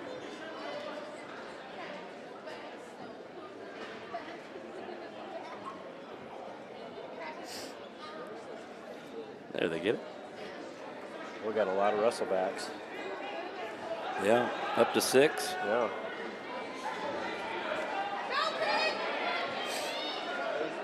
All the wrestlebacks will be on mat number 1. Is that right? And there is we gotta come together. Time We was gotta up. say no takedown. Time was up, yeah.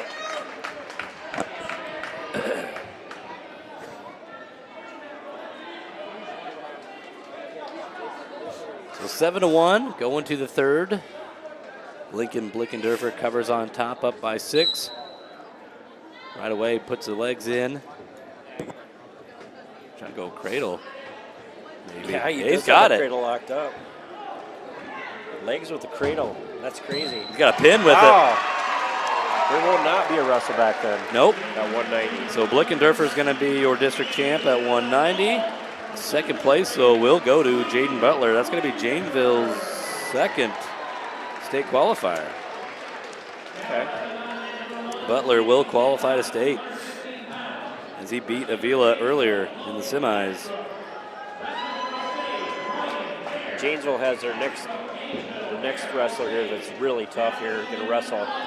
Yep. 215. A returning state qualifier for Janesville. This is Logan Lashbrook in the finals, taking on Ryan Bear of Osage. Over on third place mat, on mat 2, it's Reese Ludke from West Hancock and wrestle Caleb Marr from Riceville for third place. What are the scenarios here, Nolan, for wrestleback? So if Marr got beat by Lashbrook in the semis. Yep, and then Bear beat Ledke, so okay. There's a takedown for Lashbrook. Logan Lashbrook came in just 11 matches wrestled. He's 9-2 coming in, so now he's up to 10-2 after having the first round bye. And over here on mat 3, we got Ludke with a he's got to get rolled through though. He got did get 2. He got 4 back. He got takedown and 4 back, 7, and then Marr got the reversal for 2. So that makes the score 7-2 in favor of West Hancock. 3-0 here for Lashbrook. A 3A state qualifier, as last year Janesville was with Waverly Shellrock. And now he's got Bear turned. Did get 2 near fall there, so 5-0. Lashbrook trying to go in with a crossface cradle series. Lukey escapes over on mat 2.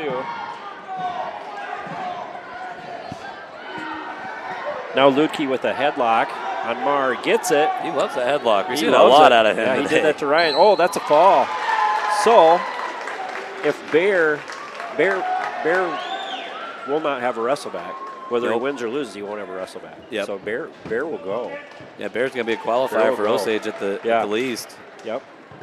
Try to go out as a district champ, though. 5-1, he's trailing. Here with Lashbrook's tough here. What grade is Lash? Junior. 10-2. Okay. Yep.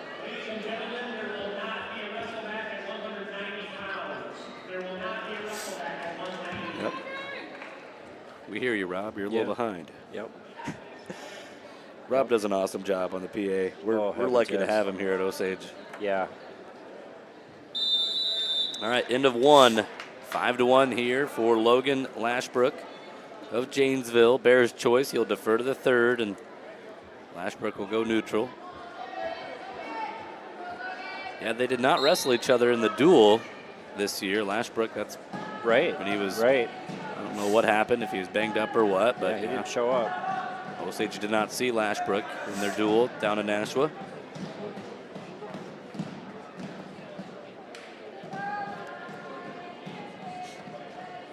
He was a 3A qualifier at 2:15 last year as a sophomore for the Go Hawks.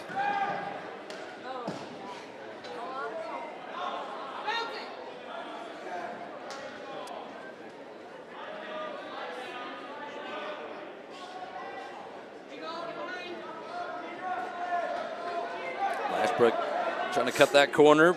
Bear just reaching out, blocking with that right arm. Now he'll try to suck in that single leg.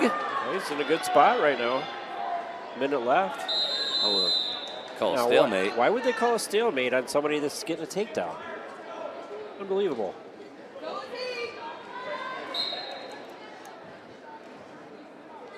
You be nice to the officials, all right? You need to go out there and show him how to do it, Nolan. You be nice. After what you said in a duel earlier this year, we don't need you getting banned from going to state next week. Oh, I can hide. I can. You got disguises? I could I could wear different colors. Nobody would know me. Ryan's doing a good job though here. This Lashbrook is tough. I say he's gonna move on either way. So. Yep. I'll bet there won't be much of a gap between the heavyweight match and the Wrestlebacks because I think it's been a strong 30 minutes. Yeah. Since that match at 126, so I'll bet we'll go right into the Wrestlebacks as soon as we're done with heavyweight. Our first one will be at 126. We'll have a second place match at 32, 44, 57, 65, 75. How many? So Osage is not affected at 26 or 32 because we get two winners there. We're not affected at 44. We are affected at 157 and we are affected at 165. And that's it so far. We're only affected 2 Wrestlebacks. Yep. Out of the 6 so far. They're still working for a leg here. Here in this third period. Nice. Got to elevate the single leg. Wow, good heavy hips there from Lashbrook. Just kind of hip heisted into him. Bear keeps on that leg though. Not going to give it up. Locks both hands now. I'll agree with that stalemate. I don't know. If I wasn't on that leg, I'd be pretty frustrated if the ref did that to me. But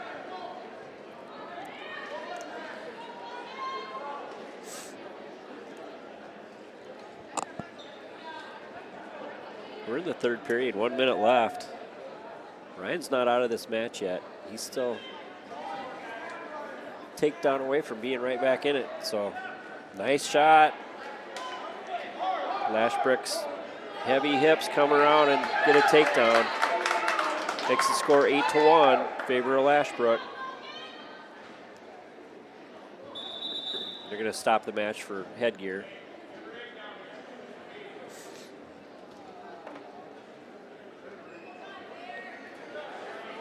So 8-1?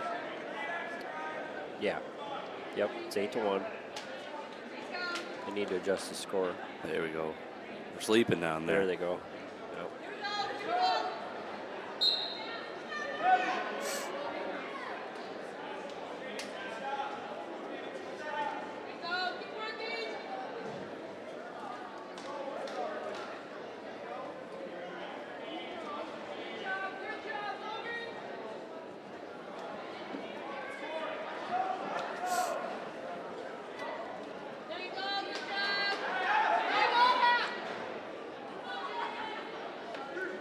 So final 15 seconds of this match. And now Lashbrook will get some near fall. Yeah. And he's going to get a pin. He's going to call a fall. So Janesville's going to have a district champ at 2:15 with Lashbrook, but Osage, Ryan Bear, will qualify. Good for him. So that's 8 so far for Osage. Qualified to state. We go to our final weight class here in the placement round. Championship match. Ledger Niels for Osage. He'll take on Matthew Praska of Riceville. And the third place bout is Josh Young of Central Springs taking on Cole Hahn of Janesville. So Ledger beat Hahn in the semis. Praska beat Young. Ledger right away gets the takedown. Ledger is ranked number 4 at 285 in Class 1A. A returning state qualifier, and yep, he's off the mat. Takes him out of bounds there. Yep. Praska, senior for Riceville, 22-12 record.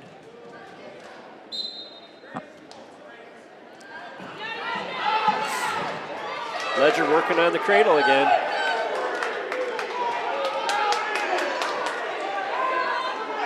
Ledger close to getting a pin.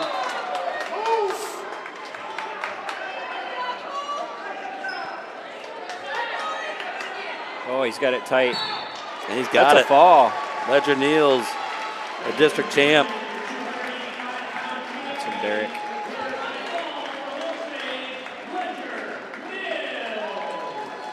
All right, good job, Ledger. So let's see here. Riceville will have a wrestle back if Young has to probably, let's see, Ledger beat Hahn, right? Yep, Ledger beat Hahn, so Hahn needs to win, and he's up 7-0. If Hahn wins, we'd have a wrestle back here. Okay, yep.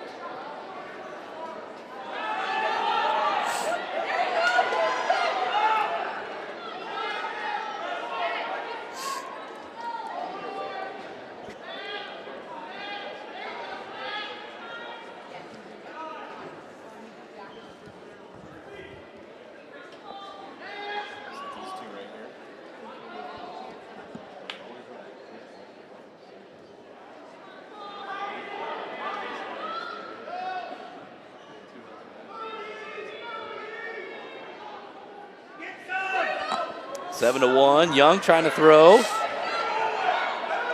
Young pinned Wyatt Hanna this year. No way. Yep. But he's going to give up a takedown here, so 10 to 1.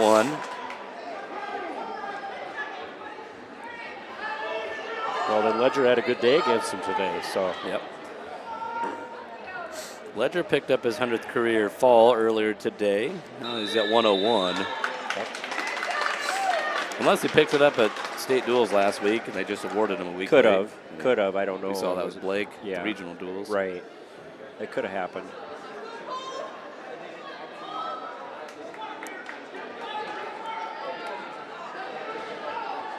So 10 to 1 in favor of Cole Hahn. If he wins, then he's going to wrestle for second place against Praska.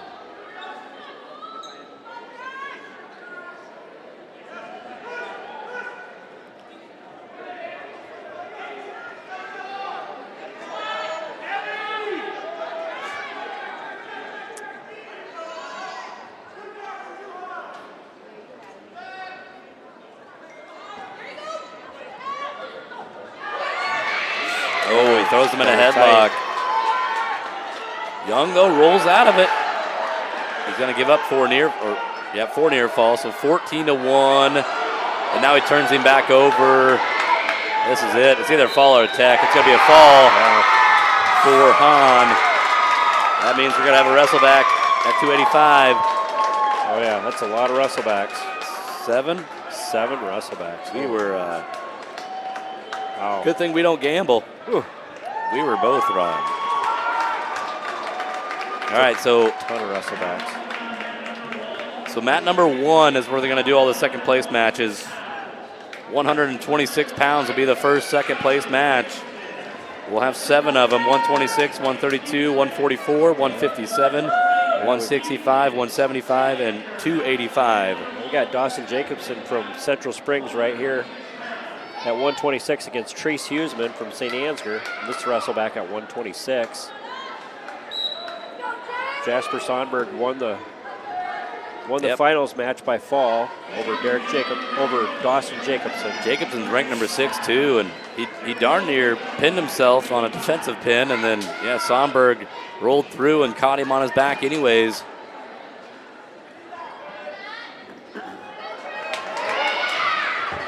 Good scramble right now. Jacobson gets the takedown.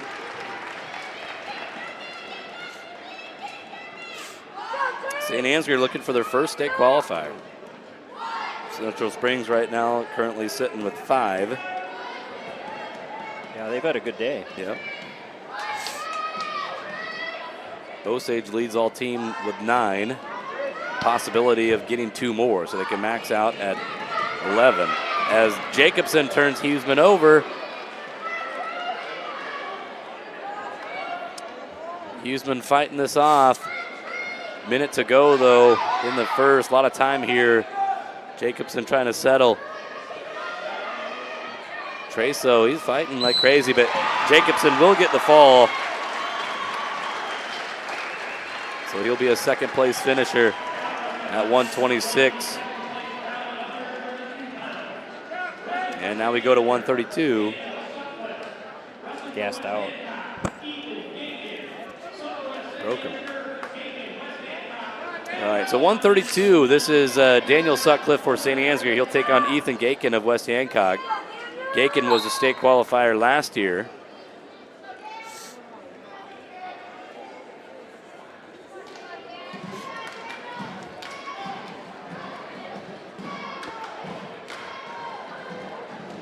Right away, he's in on the legs of Sutcliffe, trying to cut off to a double. And he does. He has him placed on his hip. There's 3 there for Gakin.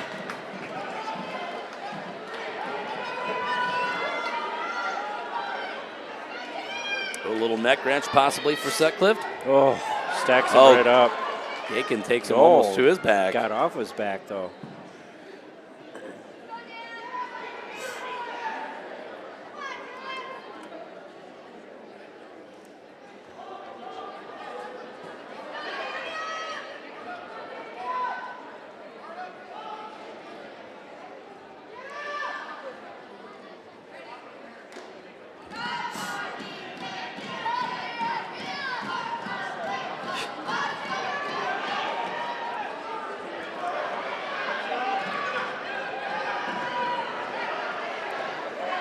Now Gakin, turned him for a 1 count.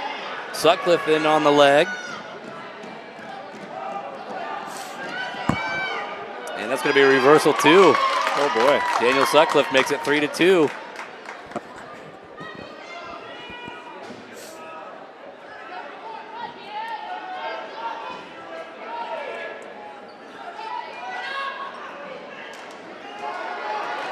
Oh, now Sutcliffe gets high. Gakin reverses him right back. 15 seconds to go in the first, so 5-2 lead for Ethan Gakin. Trying to get back to state for the second time in his career. Qualified last year at 132. Oh, reaches up and grabs the head. They're gonna, time's up on that.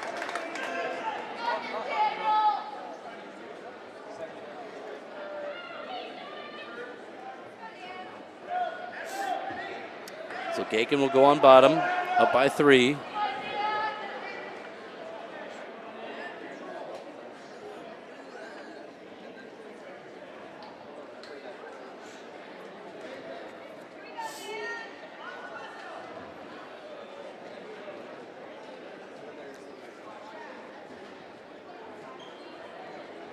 Caution here on Sutcliffe.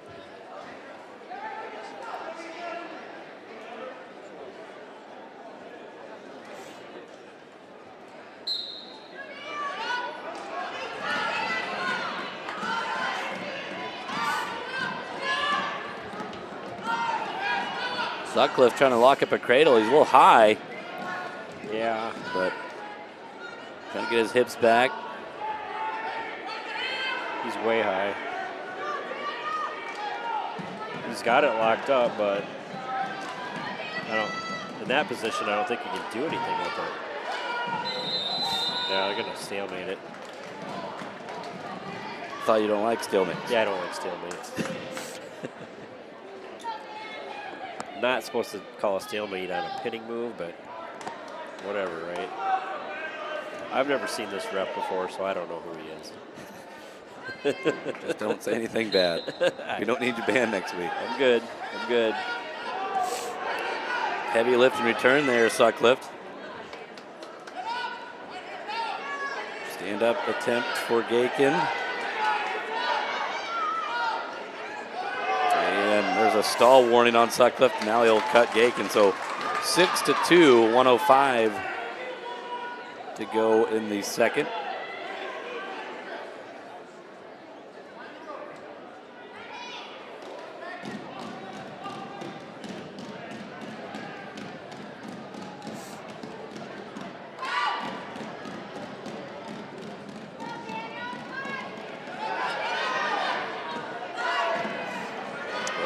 Sutcliffe trying to throw him. Yeah. Oh. Getting close to. I don't think it's going to happen now. Gakin's got the leg.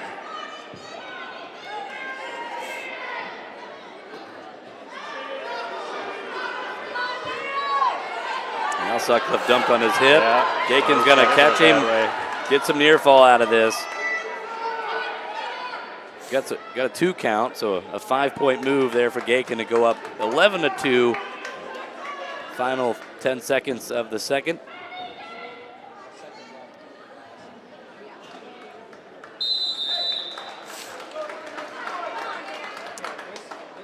So Sutcliffe will have the choice. He's going to go on top.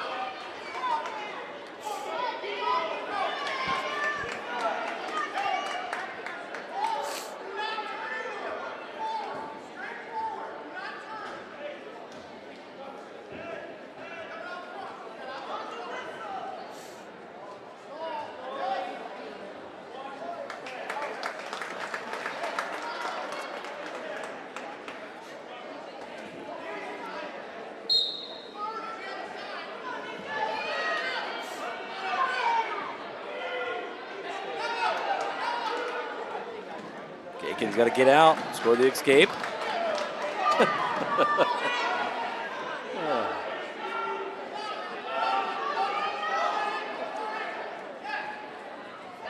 For 13-2. What was the penalty point for? I missed it. I missed it too. Gakin scored 2 in this period. Got a penalty point.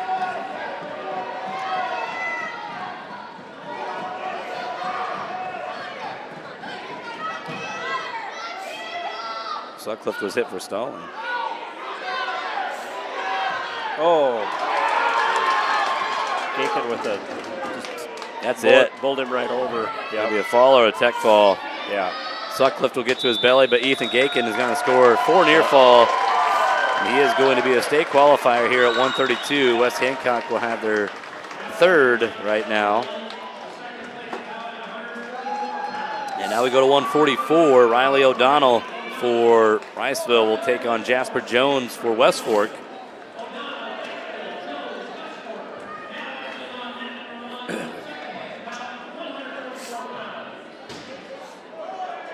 Well, I guess it was on the optional start.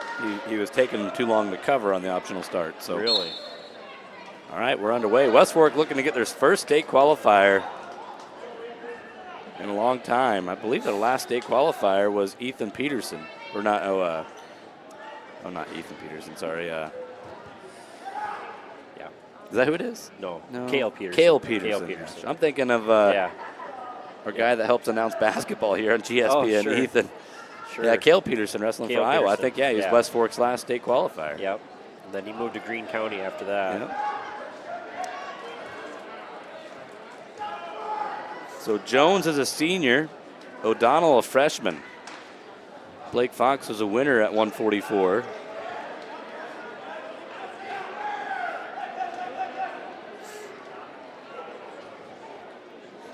Got this match and 4 more left to go in this district. Yeah. It's not too bad. We're just over a little over 5 hours, so we should be done under 6 hours, I would think. Not bad.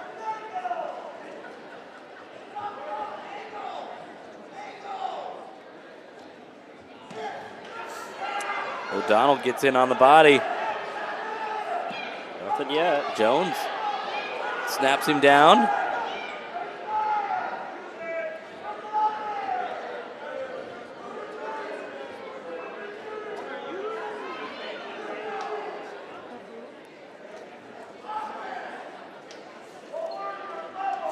Jones trying to battle back after losing his first match of the day. Oh, boy.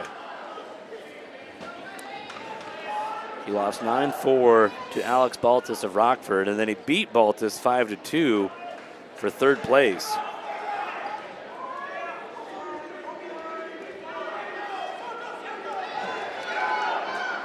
Nothing yet here.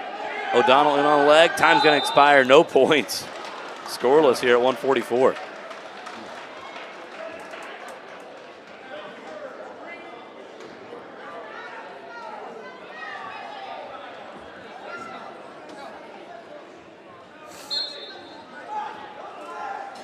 So Jones covers on top to begin the second.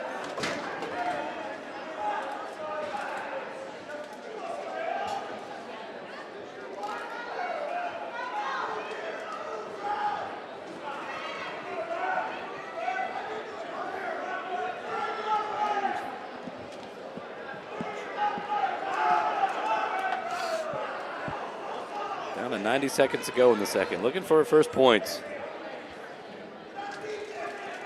O'Donnell's got to come up to his feet. He's going to get one.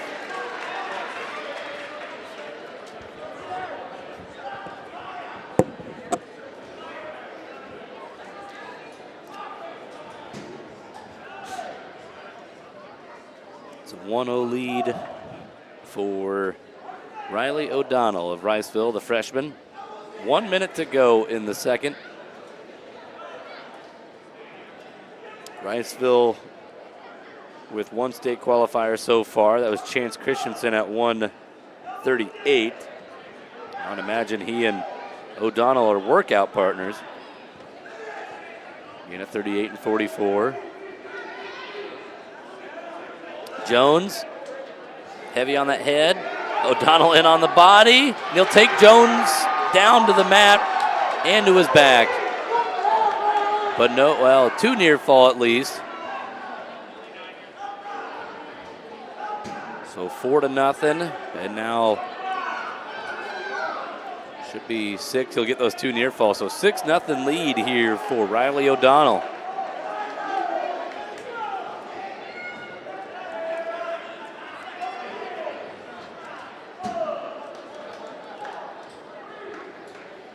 And we'll go to the third, 6-0, O'Donnell.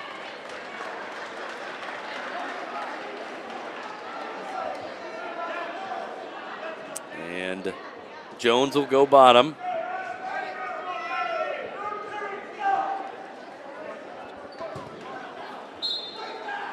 Right away, he's up to his feet. O'Donnell gets him back down to the mat.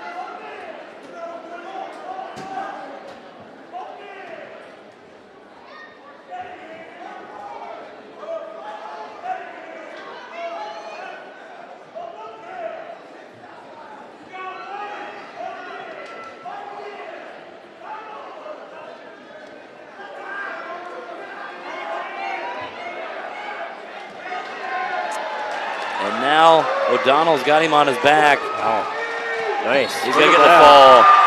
So Riceville gets their second state qualifier. Riley O'Donnell joins Chance Christensen.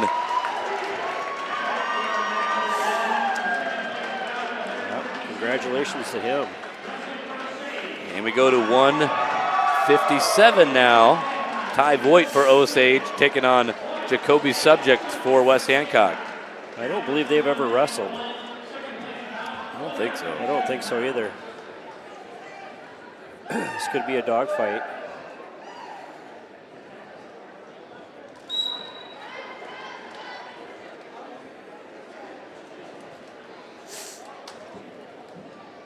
And Jacoby Subject wrestled Brock Trees at 165 at the Osage invite. But down here to 57. Tie with an all or nothing. Wow, It's all taken that, down. and it's just a 3 takedown. Yeah. That was and now Oh, Subject man. turns him, getting some back points. They're gonna go We're out off of the mat. bounds. 3 near fall for Subject. Oh, that was a He's an explosive wrestler here. that was, Holy that mackerel. was some fireworks right there. Yeah. 6-0 Subject here at 1:57.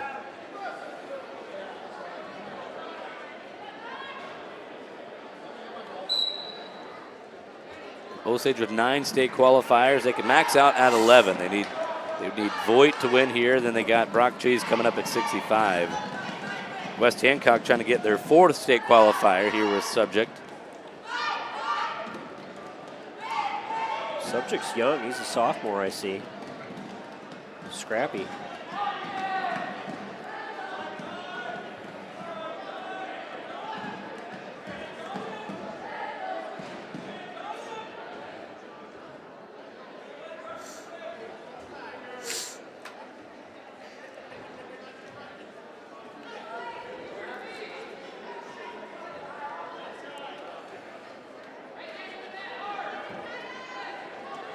Subject leads 6-1 here in the first period.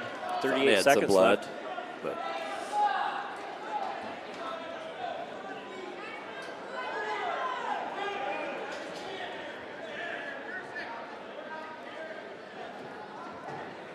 points would be big here in the final 20. Shot attempt, Subject. Voigt reaches back. Subject, though, gets out of bounds. He's sprawling back, so quick reaction. We got blood time here. Yep. Subject was trying to get the officials' attention on that earlier. I see. Yeah, I think he's got some coming out of his nose.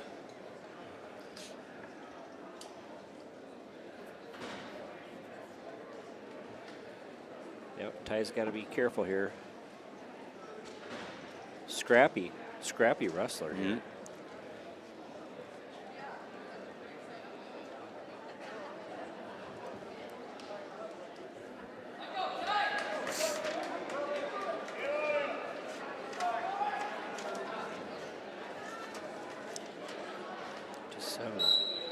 Back at it. 15 seconds to go in the first.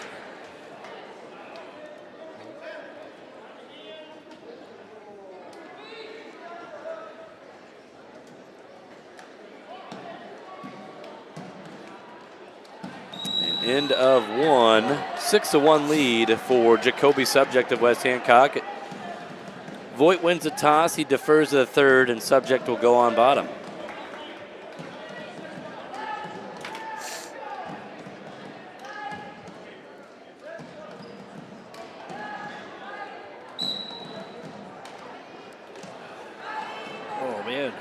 Tries the Granby, it doesn't work. Ty almost caught him there.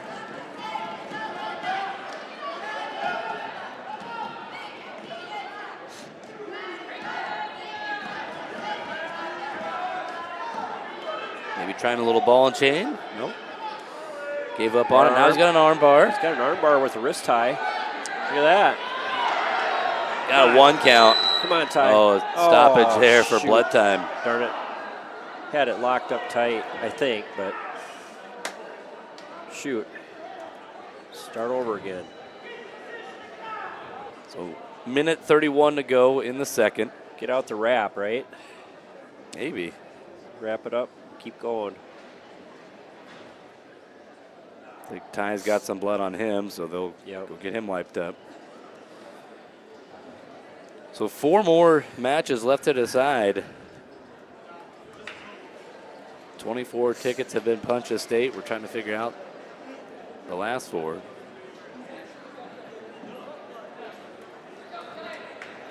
The Class 1A session will start at 1:30 on Wednesday. First round matches followed by second round matches. Nobody gets eliminated on day 1 anymore. The top 8 guys going in. Get a first round bye. And then they will wrestle that second round. So some kids will wrestle 2 matches that first round. Of course, a state, though. Nobody gets eliminated on day 1. You bring everybody back. Absolutely. Double up day 1 and 2. Yes. Makes for a long tournament, but a fun tournament. Yep. Minute 18 left in the second period there. Ty's got a wrist tie, but trying to pop it out. Subject's doing a good job of protecting it here. It's going to have to probably go to a different move, I think. It's just not. Working on here on the edge. Can't get that out.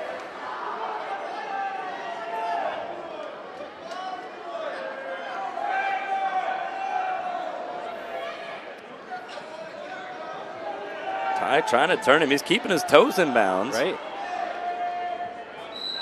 And there's I got to go out of bounds here. 43 seconds left. And we got more blood time. They're saying wrap it up. No. Yep, the official, yeah, he said wrap it. He wants to wrap it up, be done with it.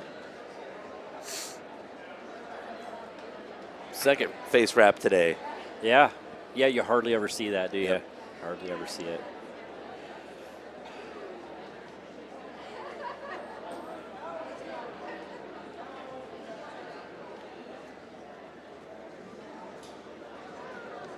Now we got the athletic trainer doing it here this match, so.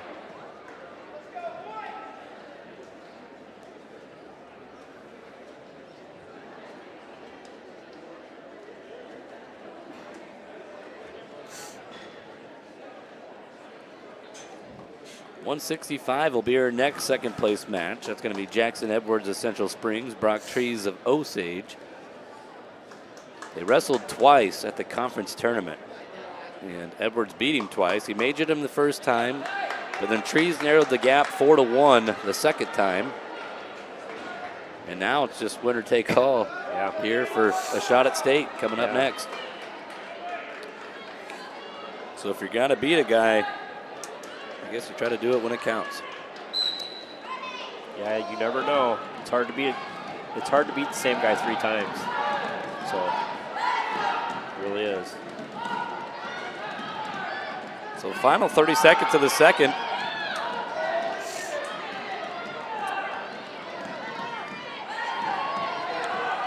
Ty's trying to dig out that arm. Look for a little tilt. Osage is stalling.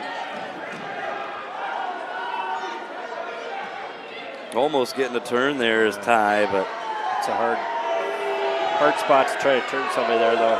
There's a stall call on Subject with 2 seconds to go. So it'll be 6-1 going to the third. Subject has been warned for stalling once. Voigt, yeah, I think got to go neutral. We're going to have to go both up because he's going to have 2 takedowns to win here. So he's going to have to push the pace big time here because Subject, you can't keep backing up like that. Got to be careful.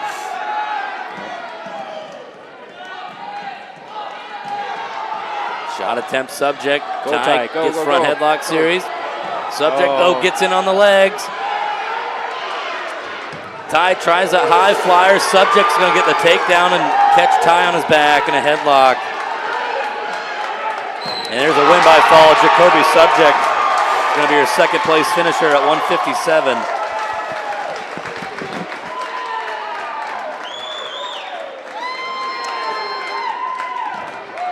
So Subject battles back. Gets a win. West Hancock now up to 4 state qualifiers. And Osage, this is their last wrestler of the day. They'll have Brock Trees coming out, taking on Jackson Edwards of Central Springs. Central Springs up to 6 state qualifiers. Osage 9, and this is the last chance for the Green Devils. Trees trying to knock off Edwards for the first time this year.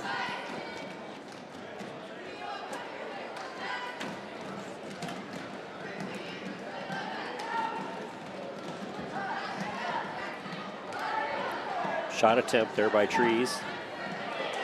He's going to go upper body with him. Oh, go off the mat.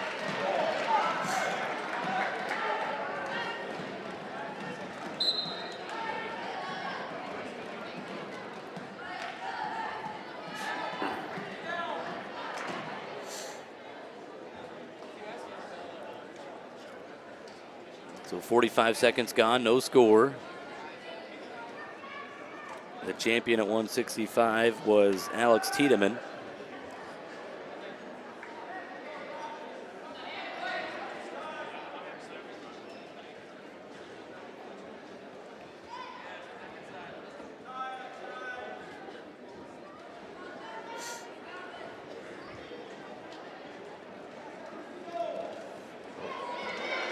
In on trees.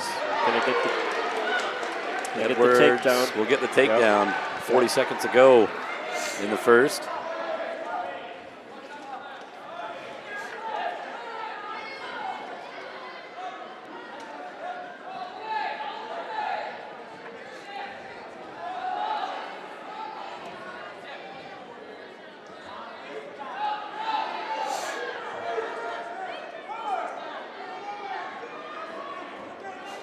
So 15 seconds now for Edwards and Trees in the first period. Brock tries a short sit. Edwards stays behind the arms. He'll ride him out, go into the second, a 3-0 lead. Decision for Brock. He will defer to the third. Jackson is going to go on bottom. Go down.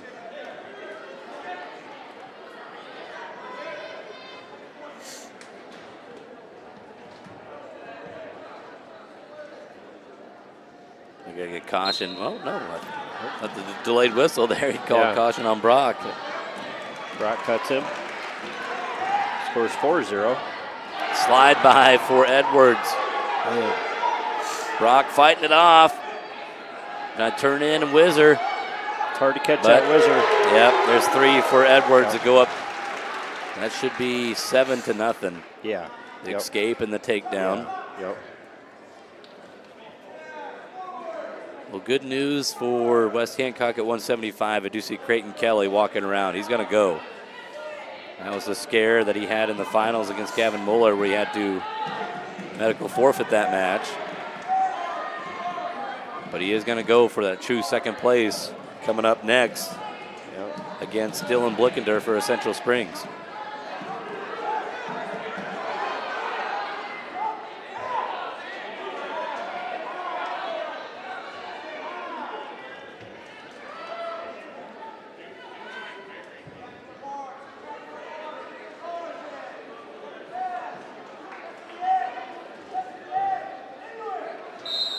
Going out of bounds here. 48 seconds to go in the second.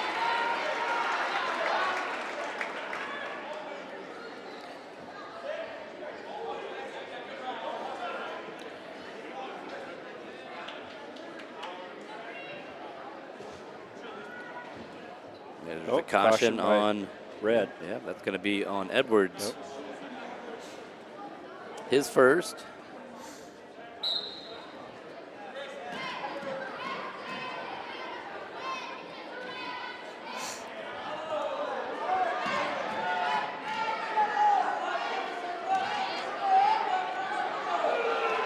Now Edwards is going to bar.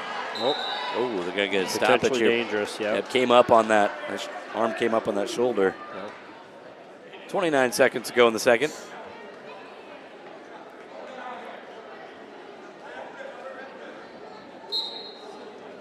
Good stand up there by Brock. Edwards, though, Come on, Brock. grabs a leg. Keep going. 23 seconds left. Now he's kind of wrapped up there. I don't think he's going to be able to clear that leg. Oh, look at that. Come on, Brock. Keeps getting that leg caught. 10 seconds. They're going to go off the mat. Well, 7 seconds left. There's time to escape. Yep. Brock will have the choice in the third.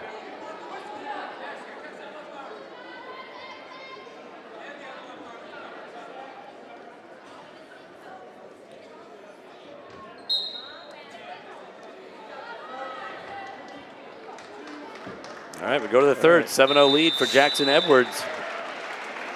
Brock's choice, he's going to go neutral. Yep. Time to go big.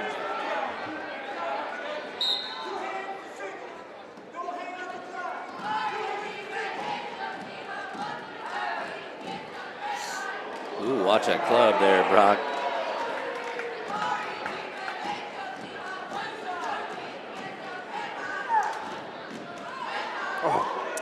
Right on there. the body. Go for it. Tries a headlock. And oh, man. Edwards kicks out of that. They're going to call Edwards for stalling. Crazy. That was a good scramble. I've never quite seen that out of a headlock. Right. Here we go again. got nothing to lose here. Yep. Down by 7.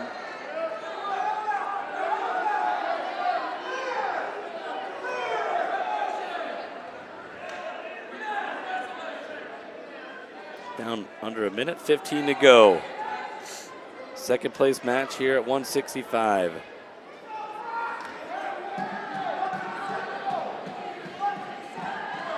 One minute remaining. Needs to create a scramble position.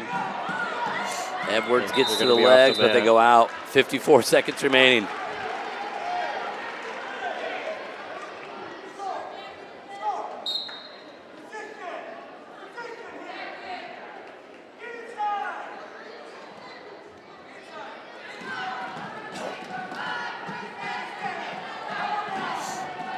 Brock working for underhooks.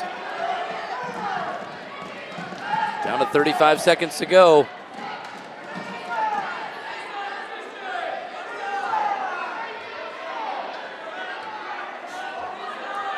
Down to 25.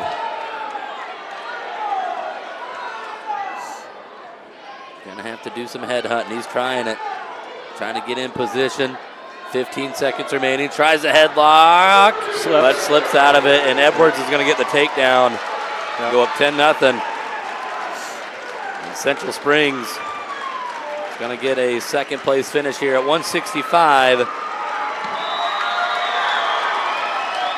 That'll be their 7th state qualifier. Osage is going to send 9 to state.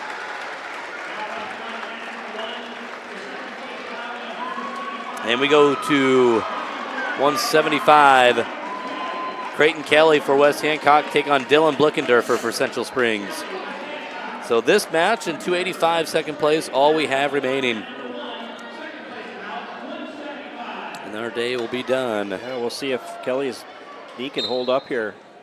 Maybe they popped it back in or something out back there. I don't know what exactly, you know. Sometimes you can have a scare too. I had a knee injury that I dealt with my senior year, and you get into a funky position with it. It kind of just excruciating. Yeah, it scared me. Like, yep. I didn't know what happened.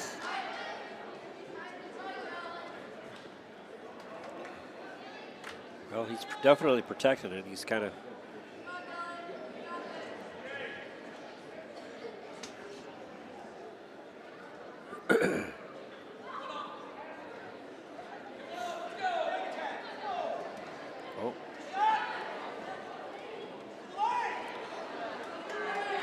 Kelly with a takedown. Now he's cranking him. He's running the butcher on him. Gonna get back points. Got him turned. Tight. Getting near fall on Blickendorfer. It's probably what he's hoping for here. To try to save his knee, I think. Just do it on the mat. He's got him. That's a fall. So Creighton Kelly, he'll bounce back and get second. And we go to our final match of the district meet. And it's going to be Praska and Hahn.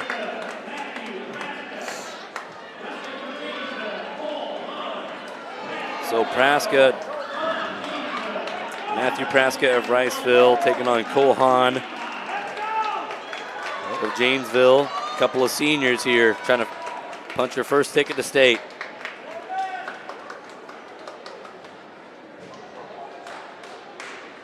So Central Springs will send 7 to state.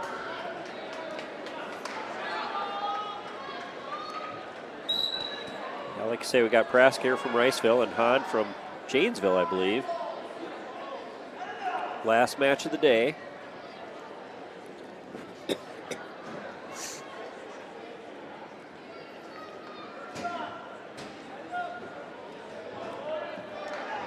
So Riceville and Janesville have both each qualified 2 right now, so one of them is going to send 3 down to Des Moines next week.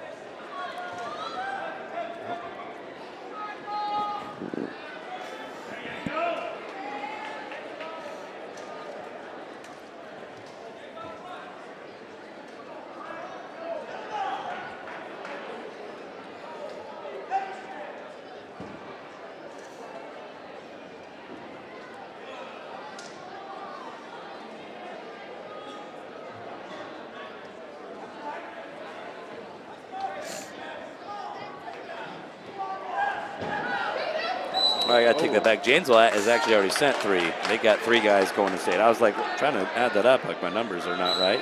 So Janesville has 3 state qualifiers. They can max at 4. Riceville has 2. They can max at 3. But athletic trainer's got to watch out. He might just move that chair. Yeah. She got bulldozed. Yep.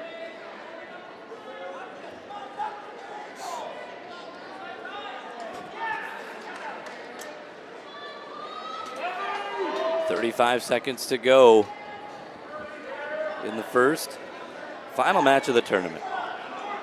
After this, I'll run through your 28 state qualifiers. That's a takedown by Riceville. Yeah. That's a Praska getting the 3. Nice. Working up on him.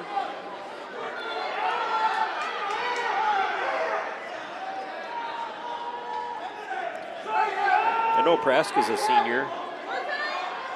Hahn is as well. Yep. They're both seniors. Praska's got a 22-13 record. Hahn's got a 19-32 record. The district champ at 285 was Ledger Niels of Osage. He beat Praska in the finals. All pins today for Ledger. Yep.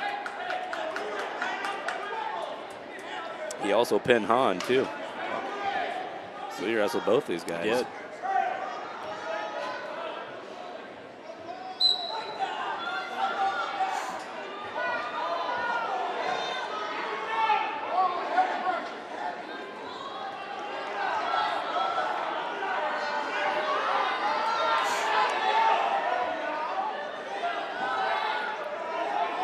So Praska covering on top here, up by 3. And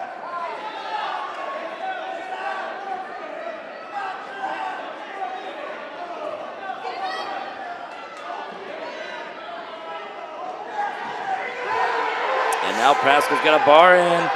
Well, it doesn't really have a bar. He just has that left arm. Now he's got a bar. Now he just He'll turn him over. That's a fall. So Riceville's going to send 3 to state, along with Janesville. And that's it, Ted. We've wrestled all of our matches. Yeah. This district meet is done. Yep. So, good stuff. So Osage qualified 9. Yep, Osage, so by school, Osage led the way with 9 qualifiers. Central Springs had 7. West Hancock 5. Janesville and Riceville each with 3. And the Northwood-Kensett 1. Rockford, St. Ansgar, Tripoli, and West Fork did not qualify anybody. Looking at your results, we'll just read through those real quickly. At 106, your champion was Truman Hogan of Central Springs. Your runner-up, Nicholas Messersmith of Osage.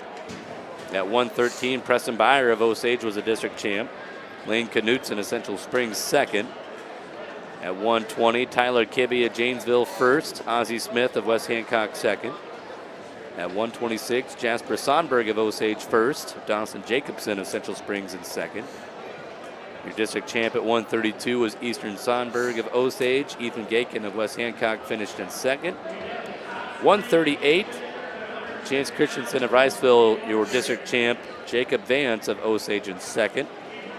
At 144, Blake Fox of Osage first. Riley O'Donnell of Riceville second. At 150, Teague Smith of West Hancock, your champ. Lincoln Levin of Central Springs in second. 157, Caden Gibbons of Central Springs first. Jacoby Subject finished in second place for West Hancock. At 165, Alex Tiedemann of Northwood-Kensett, your champion. Jackson Edwards of Central Springs second. At 175, Galvin Muller of Osage, a district champion. Creighton Kelly of West Hancock second. At 190, it was Lincoln Blickendorfer of Central Springs in first, with Jaden Butler of Janesville second. 215 was Logan Lashbrook of Janesville, your district champ. Osage's Ryan Baer finished second. And then at 285, Ledger Niels of Osage in first for Osage. Matthew Praska of Riceville second. Your team scores was Tripoli in 10th place, Rockford 9th, West Fork 8th, Northwood-Kensett in 7th, St. Ansgar 6th place, Janesville 5th, West Hancock 4th, Riceville 3rd, Central Springs in 2nd with 170 points, and then your team winner for the district was Osage with 243.5 points. So that's it, Ted. Yeah. Well, 4 days from now, it all starts over again. Yep. Records go to 0-0, and you just try to go one match at a time, and try to wrestle on that Saturday night. 24-man bracket, and we'll see how it goes. So, well, Ted, I appreciate it. That was a lot of fun. That was by far our largest broadcast ever in the history of GSPN. Wow. So nice. you're a part of history. Great. They gave you a rough time, too. But I had it coming. So Rusty's got a lot of love in the chat today. Good deal.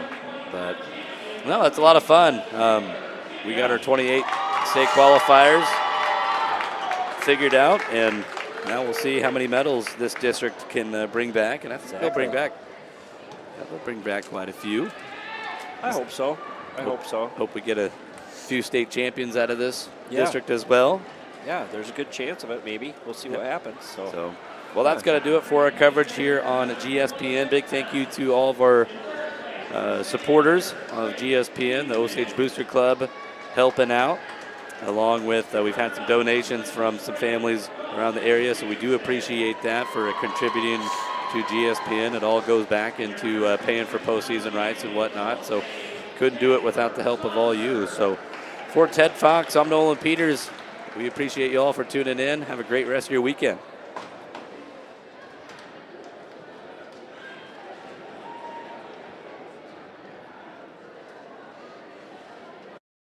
Support GSPN, our student-led sports streaming network, and help us bring every game to you live. Scan the QR code now or send your payment to 820 Sawyer Drive to donate and keep the action going for our athletes, families, and fans. Every contribution counts. Thank you, Green Devils.